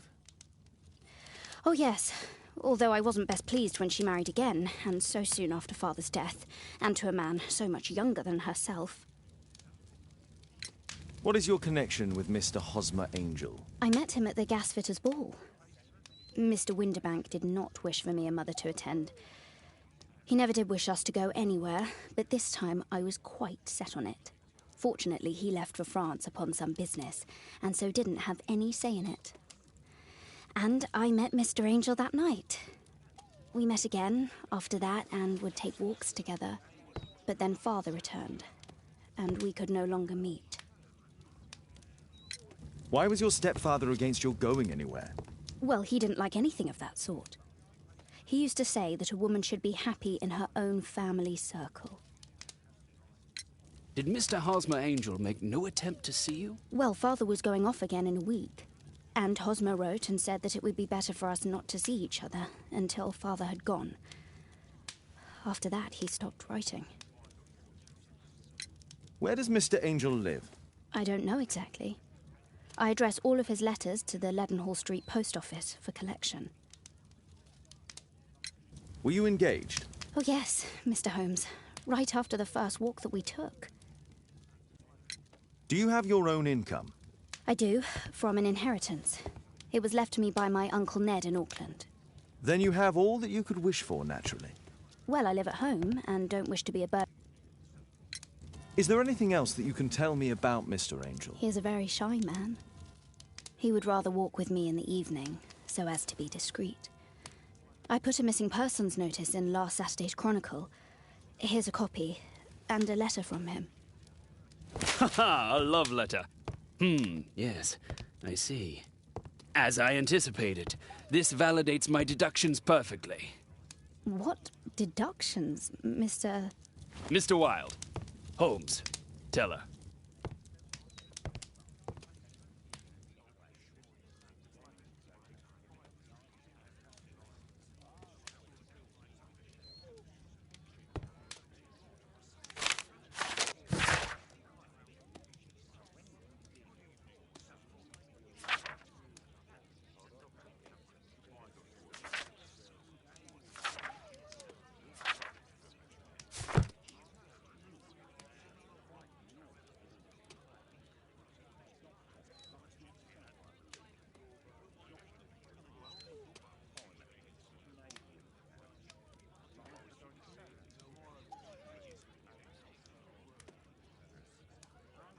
This is strange. The love letter is typewritten.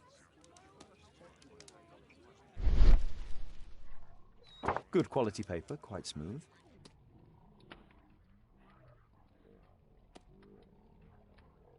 Fairly common ink, nothing special.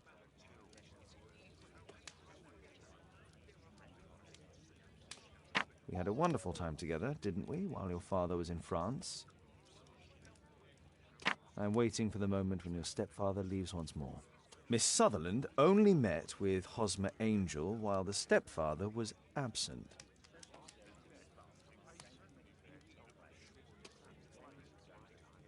Hosmer Angel decided not to leave his signature.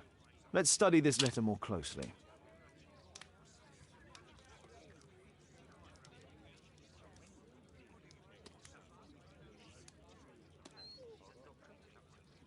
There are some letters with typographical defects. Miss Sutherland, do you have any other letters from Mr. Angel? Unfortunately not. But I've brought my father's letter from Paris. Here it is. The stepfather's letter is also typewritten. Quite common paper with a light yellow tint. Fairly common ink, nothing special. Miss Sutherland's stepfather's signature.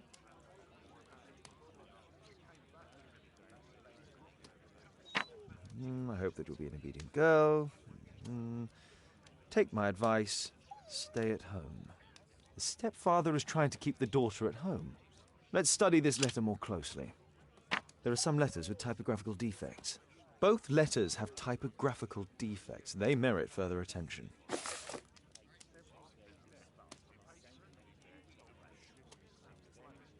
This letter has a defect.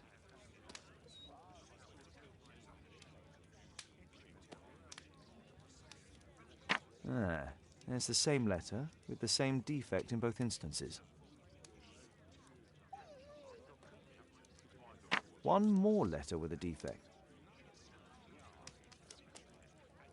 Another letter match with the same defects.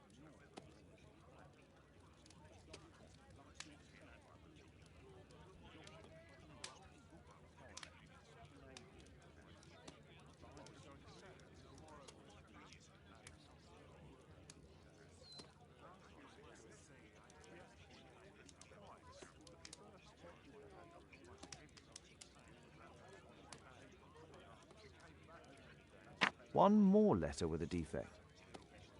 Another letter match with the same defects. So, based on the specific defects, we could say that these letters were composed on the same typewriter.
You should try to let Mr. Hosmer Angel vanish from your memory, as he has done from your life. Then you don't think I'll see him again? I fear not. Then what has happened to him? Your stepfather married your mother for her money, and also enjoyed the use of your income. But with your personal advantages, it was clear that you would not remain single for long, even with him keeping you at home. He disguised himself and reappeared as Mr. Hosmer Angel. He brought you as far as the church door and then conveniently slipped away, to bring you to this conclusion in such a dramatic manner that it would leave a permanent impression upon your mind. You have been cruelly tricked, Miss Sutherland. Oh, Mr. Holmes. No, I can't believe it. But we were engaged. Oh, it's horrible to think about. But thank you for all you have done, Mr. Holmes. Holmes, you could have been more diplomatic.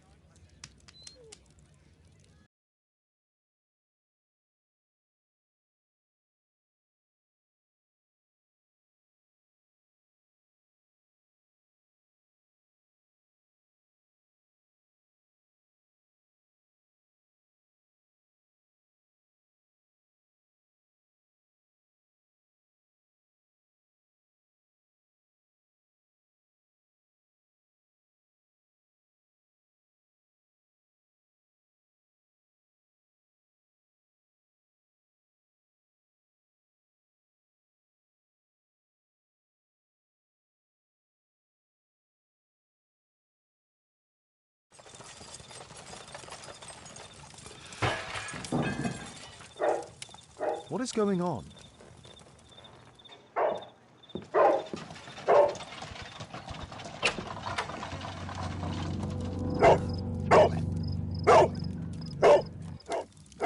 Mr. Holmes, is everything all right? Oh my God.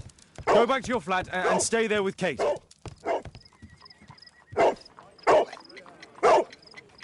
It's ticking.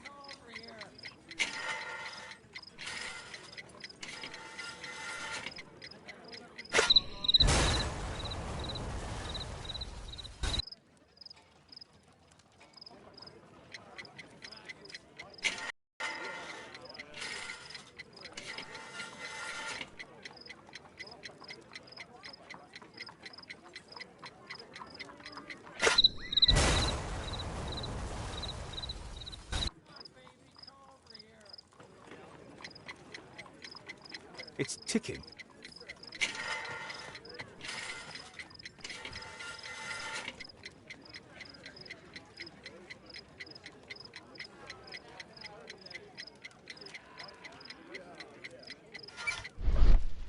I see wires inside. They could be connected to the cover.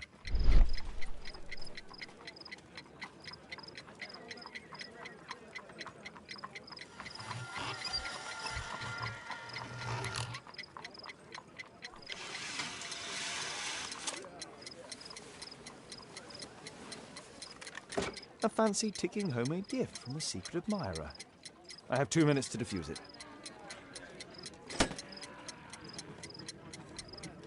Aha! This solenoid protects the bomb from being easily diffused.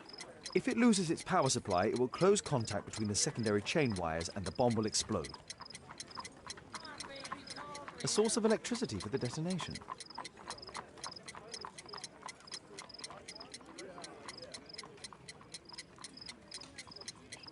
A package with explosive material. There are wires going in and out. It's useless to predict how they might be tangled up inside.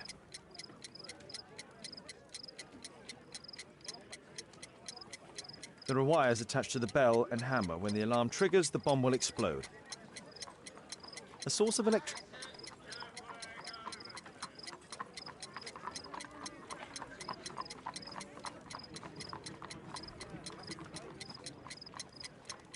A package.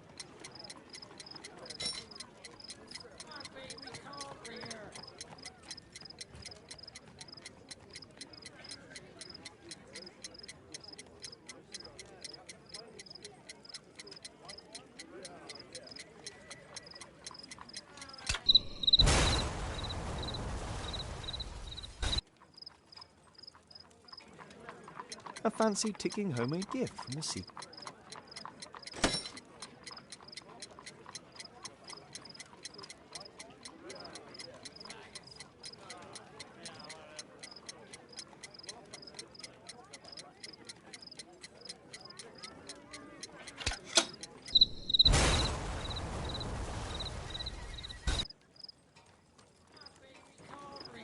A fancy tick.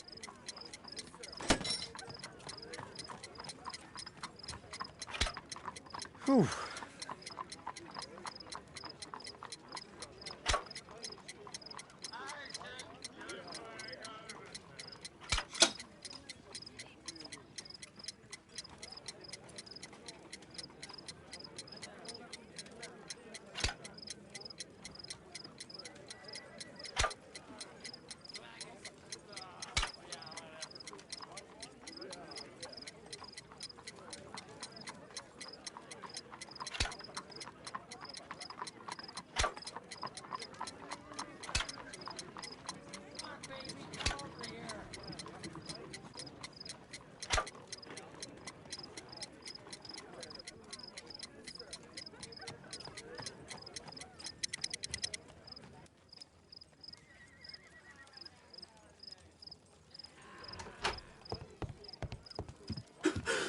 What happened? Just a small bomb. Somebody wants to kill me? What for? I don't believe that you were the target. Who then? Mr. Holmes, are you all right? I saw the bloke. I tried to catch him, but he escaped. Can you describe the man?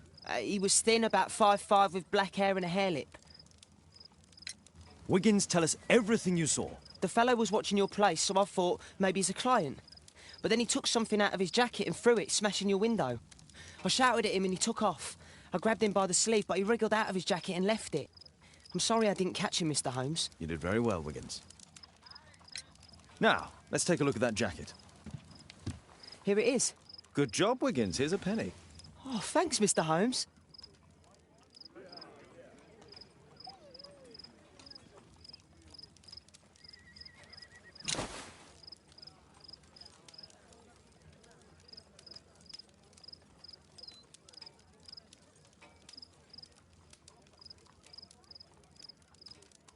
JT are the owner's initials. Let's see what's inside. There could be a hidden message that's been written with some lemon juice. No, don't touch anything else.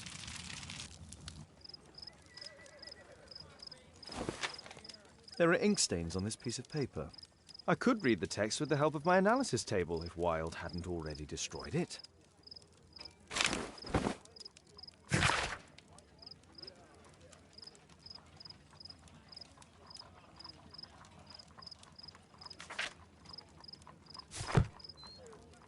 A poem. But what does it mean? This isn't a poem. It's a song called Rally Mohawks. That great moment when America rebelled against England's dominance. Then rally, boys, and hasten on to meet our chiefs at the Green Dragon. And I bet they hoisted a tankard of ale and invented a new nation, along with deciding if this was the week they got to dump some tea into yon harbor.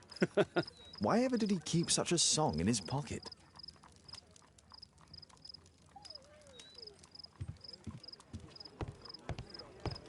Good job, Toby. Thanks to Wilde, my analysis table has been completely destroyed.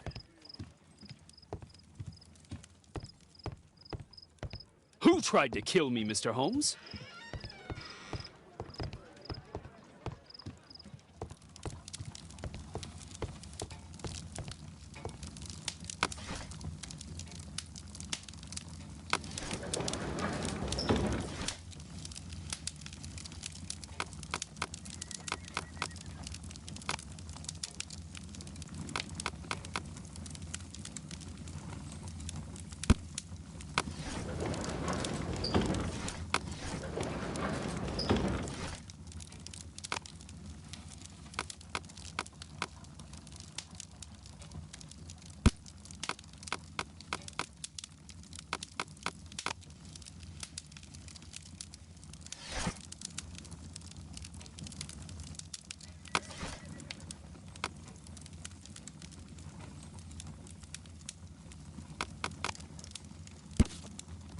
Here it is.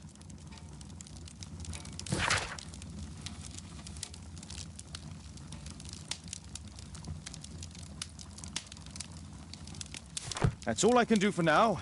Let's try and get a few hours of sleep. How can you sleep when there is someone trying to kill me? How selfish.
He's so funny.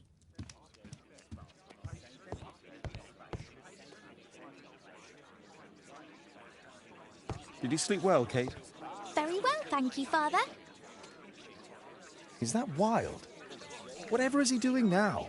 He's transforming you into a legend. Oh, silly man. Kate, what's the matter? Well, I just came by to tell you that I'm going to the zoo with Alice.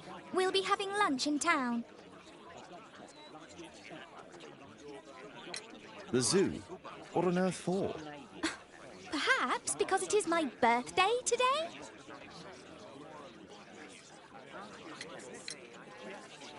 I'm so sorry, Kate. With Wilde's visit, Look, here's some spending money. Go and treat yourself to a thing. All right.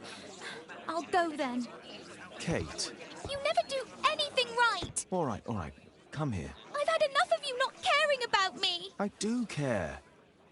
I've just had a difficult night. Yes, Alice told me about the bomb, but you wouldn't. Kate, I only want to protect you. You don't understand anything. I wish Alice would adopt me. Don't be ridiculous. I don't know why my parents entrusted me to you. Did they really know you? Kate, come back. Damn it. Such a waste. This Alice, I have an odd sense about her. It's as if she's playing with Kate's feelings. This would be a good opportunity. Oh my, I see you and Kate are best friends already.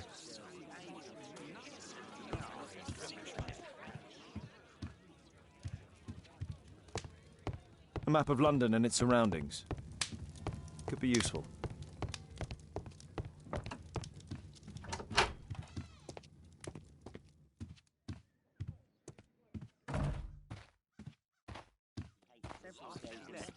Better not go outside, the journalists would notice me.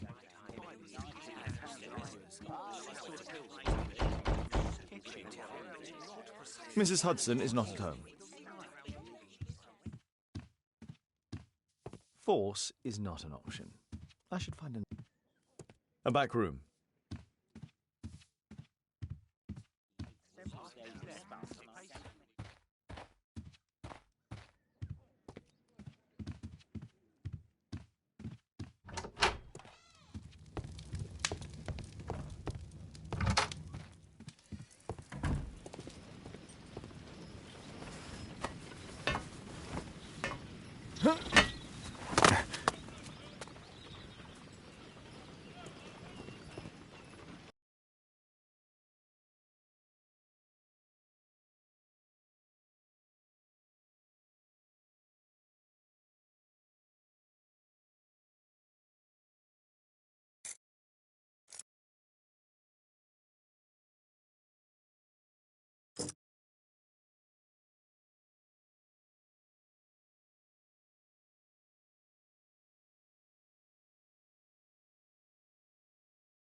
There's no space for this lockpick.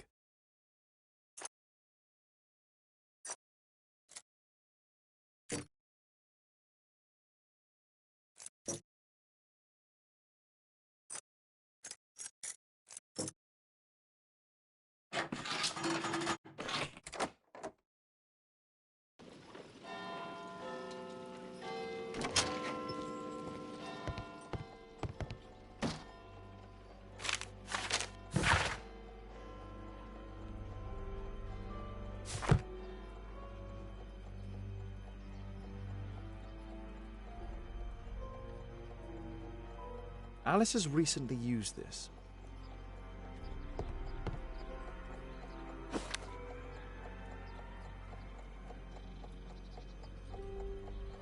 Alice prepared a gift for Kate. She remembered her birthday. Well, women are good at that sort of thing.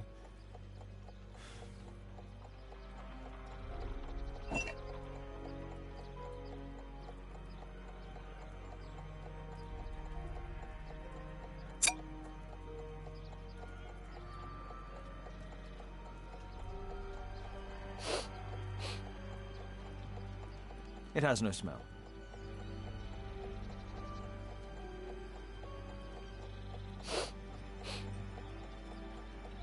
It has no smell.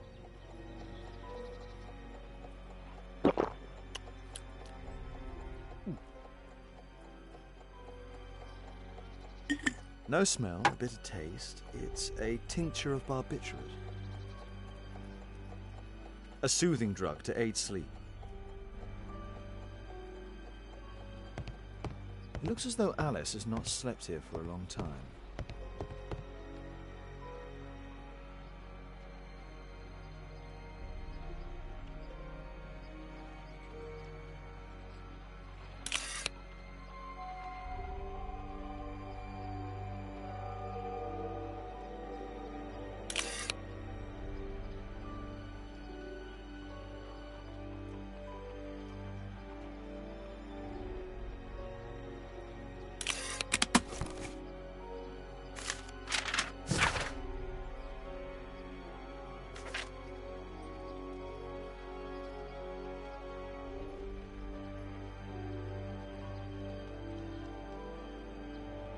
Alice's childhood was spent with her aunt, until the aunt's death.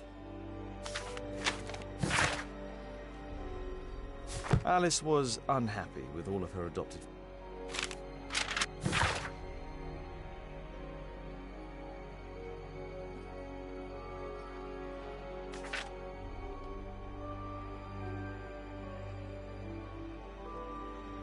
She's spying on me.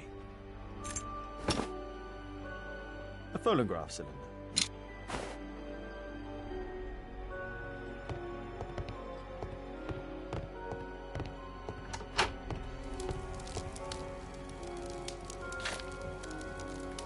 Strange taste in literature.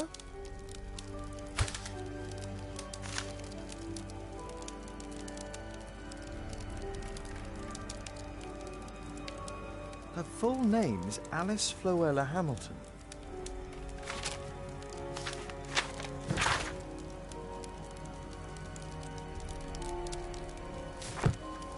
Sarah de Bouvier is Alice's mother. Alice used her mother's name to lease the flat.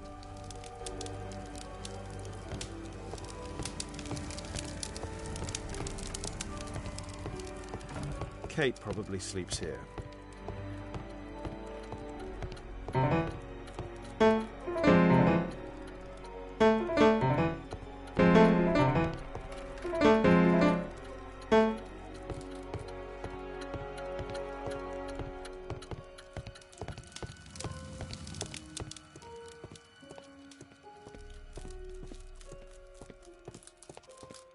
This lock is...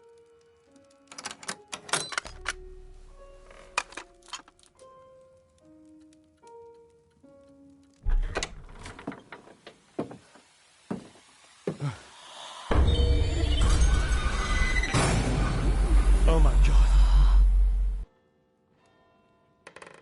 The wheelchair is the same as the one in the photograph above. It's my distant ancestor, Horace Verney. William Hamilton. But I know him. He was a bandit who I arrested 20 years ago.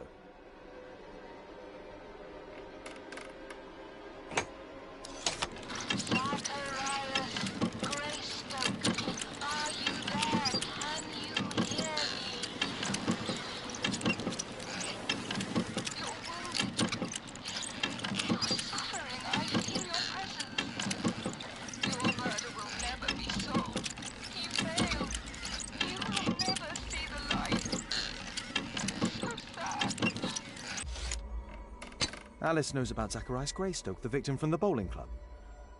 I solved that crime.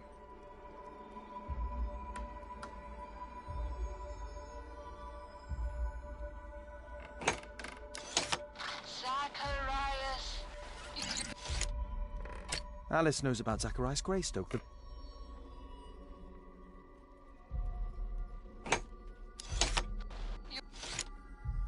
Alice...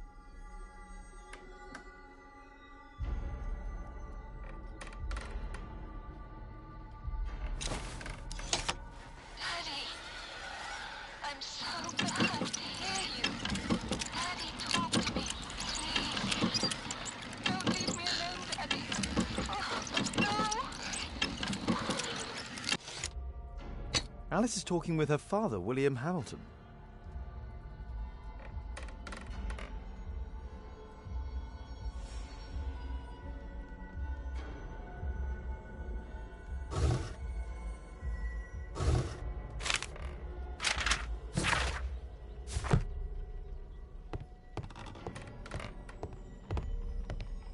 Abraham Lincoln.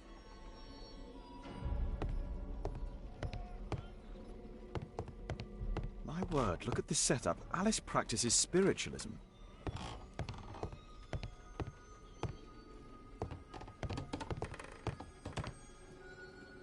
Charles Darwin.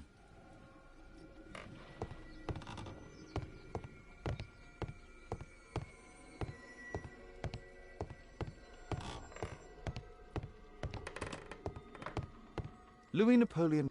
I finished here, time to go.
Here it is.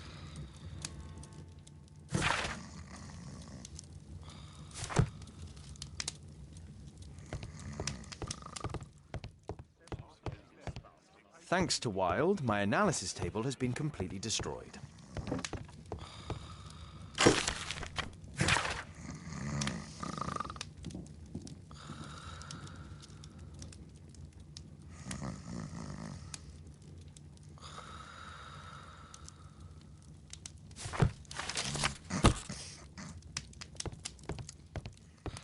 A map of London and its surroundings.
What can I do for you, Mr. Holmes?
I have to be careful in this den of iniquity. Come on, Bobby, push back! Hey, you, shut up! Well done, Tuppence Bobby! on Adam! I put a penny on Adam winning. Bobby, I just put 5 pence on you.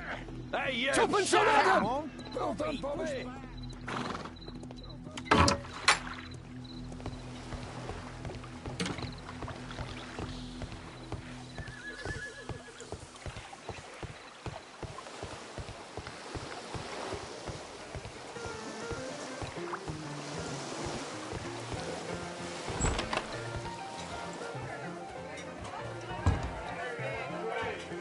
I should be quiet so that there's no one to eavesdrop on from here. Let's celebrate.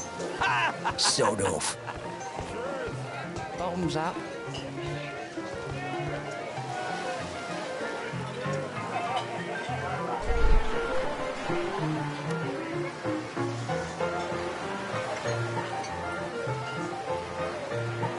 Good beer. Strong. I'll drink Perhaps I should that try. I'll drink. There's no one to eavesdrop on from here. Bottoms up. Scotland Yard dogs.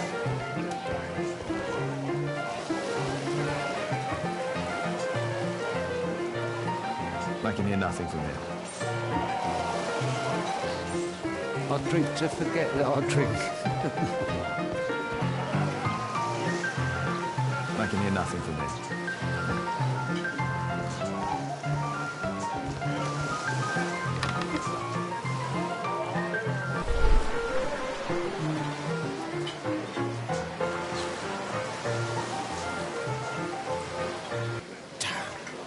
Your tucker home is frail.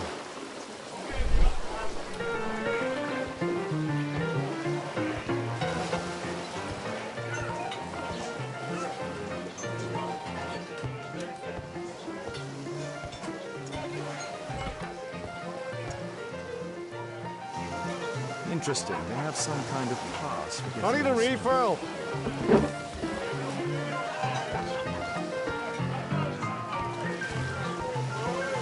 There's no one to eavesdrop on I'll from drink here. to forget that I drink.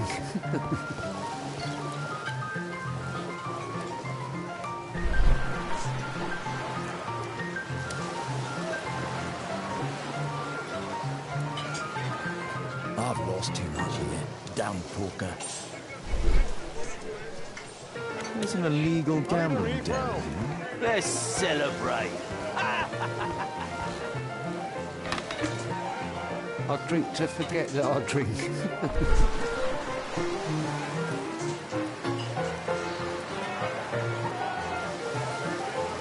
The man with the airlip. He was afraid. He ran upstairs.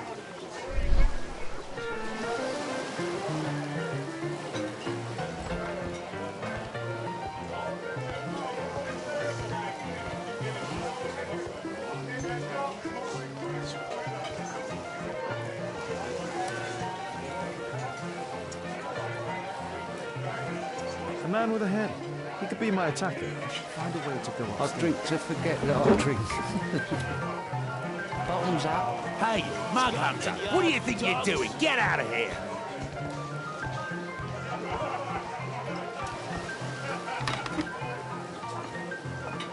Hey, what are you looking for? Get lost.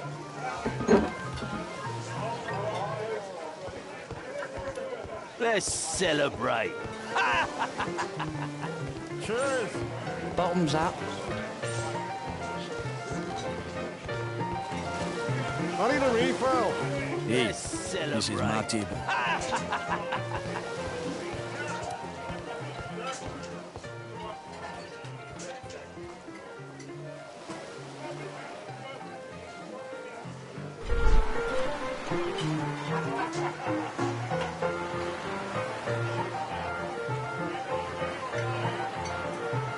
Pour me a double.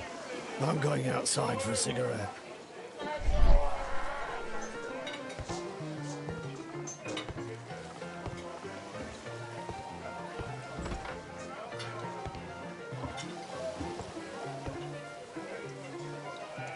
He has a pass. I could steal it to gain entry.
A neat job.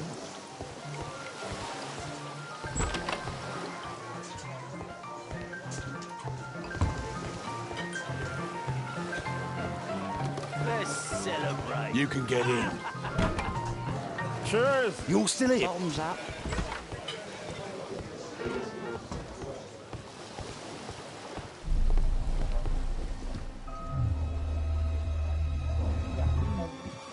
Is the boss at his place?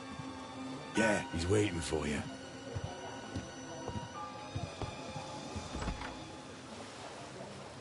Ah, man. I should find a way to follow him.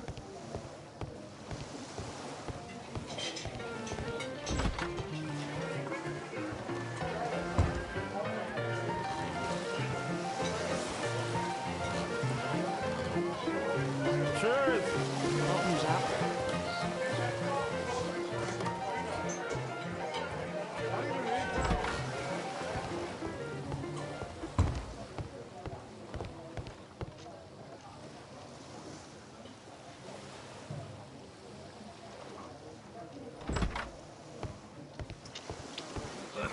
Luck is on my side. Bid out for a shilling. All in. It's my lucky day. Let's get snappy. I have to get across to the other side. Perhaps from there I can reach the guarded area. Hey, what do you think you're doing? That's private. Gamble or get out. Think faster. You lose. All in.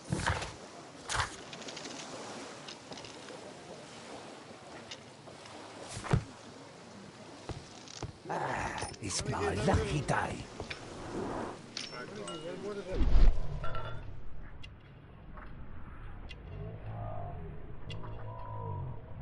He uses a mirror to look at the cards during the deal.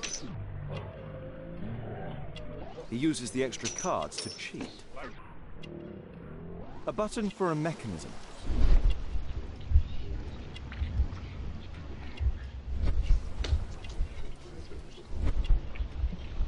This is a holdout that deals extra cards.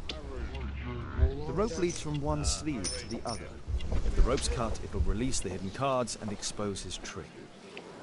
That's what I'll need to do for a diversion, then I can get outside. All in. I can smell the money. What are you looking at? Bid out for a shilling. Make it snappy. You loser. Hello, knight here. A well-cared-for hat. You loser. All in. I can smell the money. What are you looking at? Bid out for a shilling. Make it snappy. You loser. Yeah, I'm gonna win. Luck is on my side. Bid out for a shilling. All in. It's my lucky day. Make it snappy. Think faster. Luck is on my side.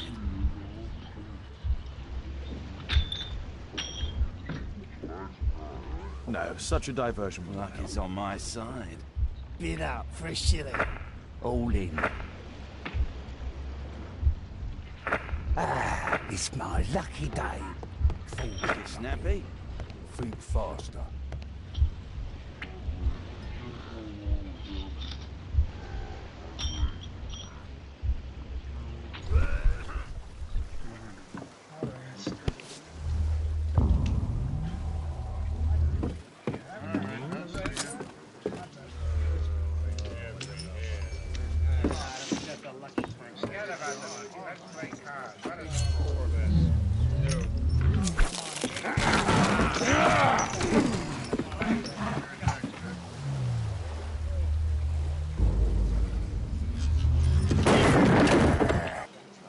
I have to try and go around. You take that!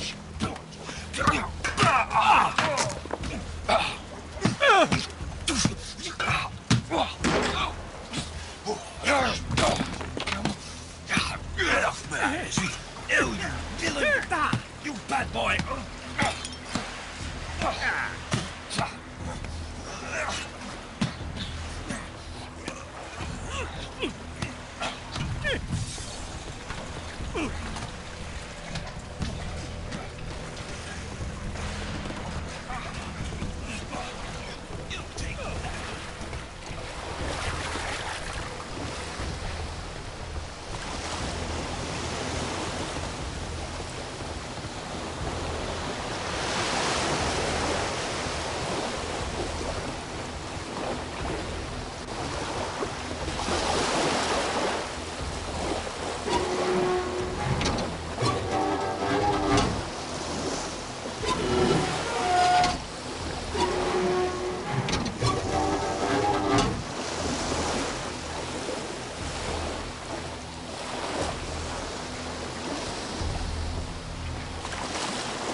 Those must be the windows of the guarded rooms.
They only left this room recently.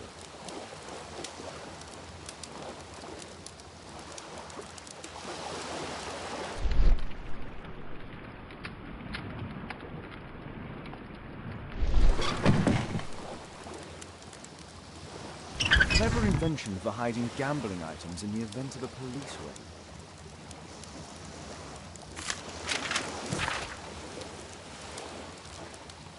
The hammer. Jack Cole, I remember him from the raid 3 years ago.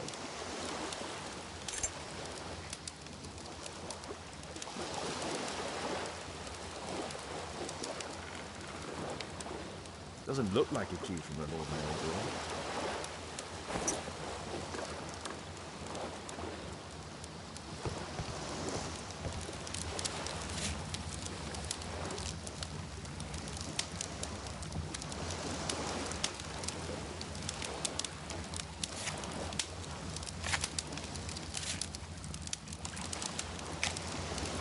The man from the gambling room is the same card cheating accessory.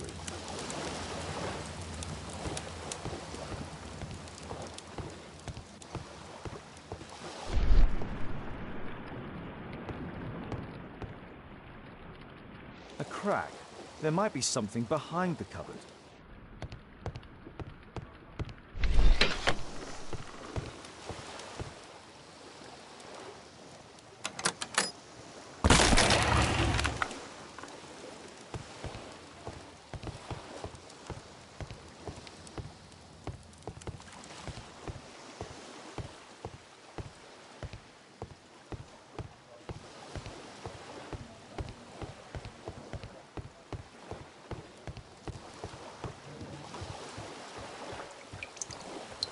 Damn, I'm late. Left. It's the suitcase, but... No doubt these things were stolen.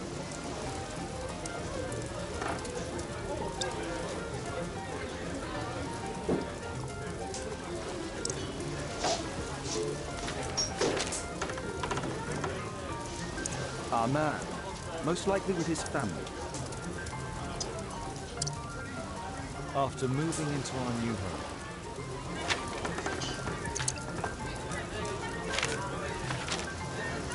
This fellow pawned his belongings. He must be in great need of money. Butler's pawn shop on Lambeth Street. He apparently lives near this pawn shop. What's going on in there?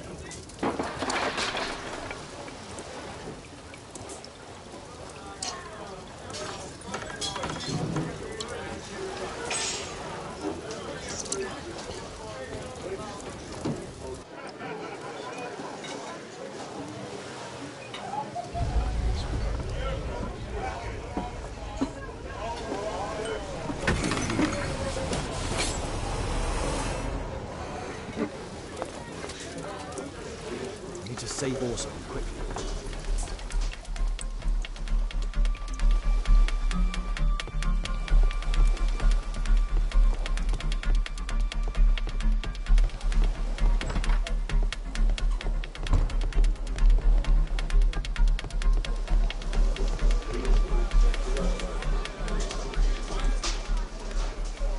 Holmes! You sneaky...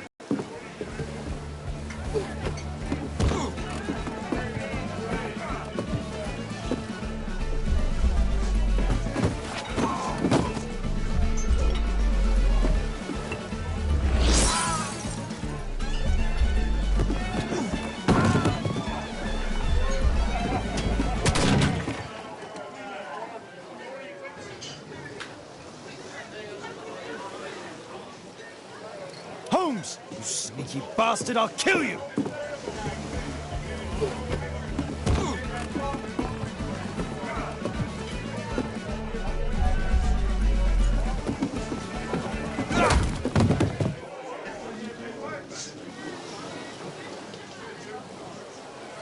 Holmes! You sneaky bastard, I'll kill you!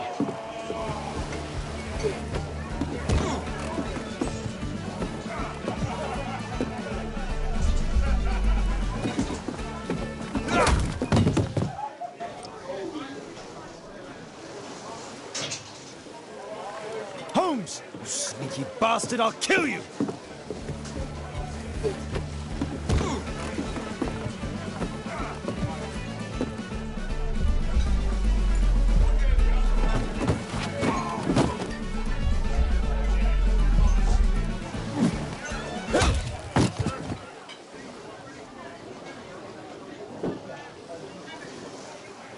Holmes! You sneaky bastard, I'll kill you!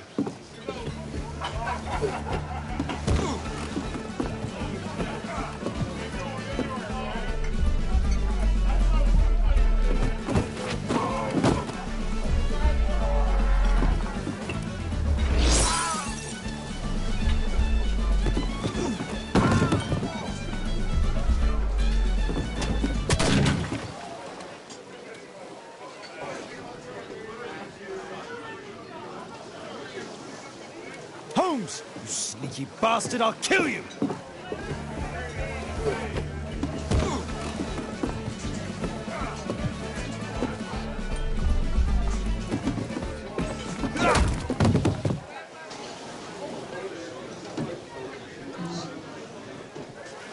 Holmes! You sneaky bastard, I'll kill you!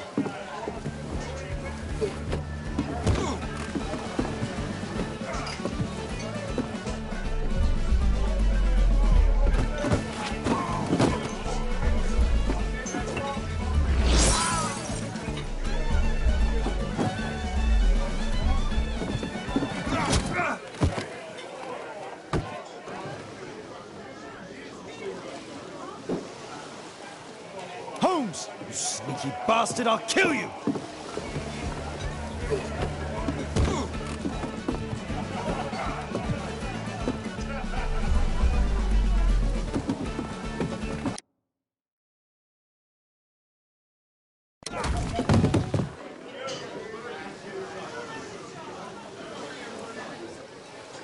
Holmes! You sneaky bastard, I'll kill you!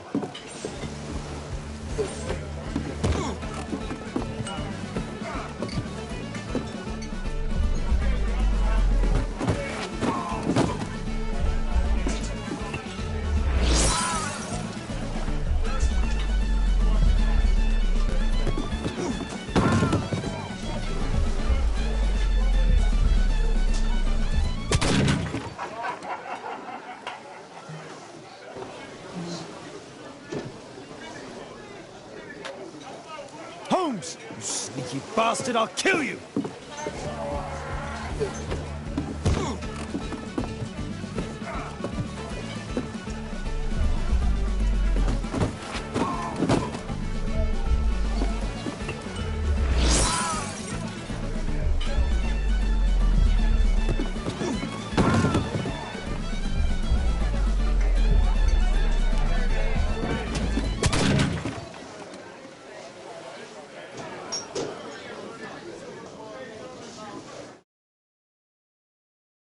sneaky bastard, I'll kill...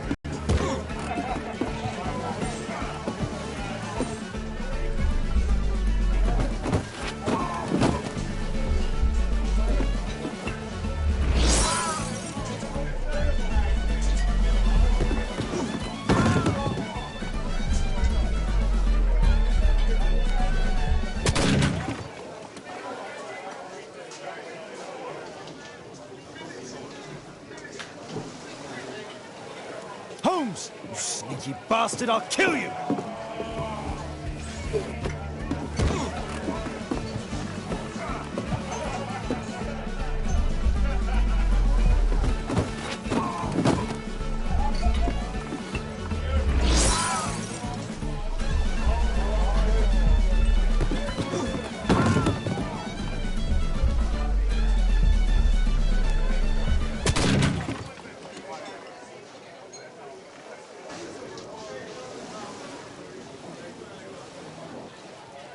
Holmes! You sneaky bastard, I'll kill you!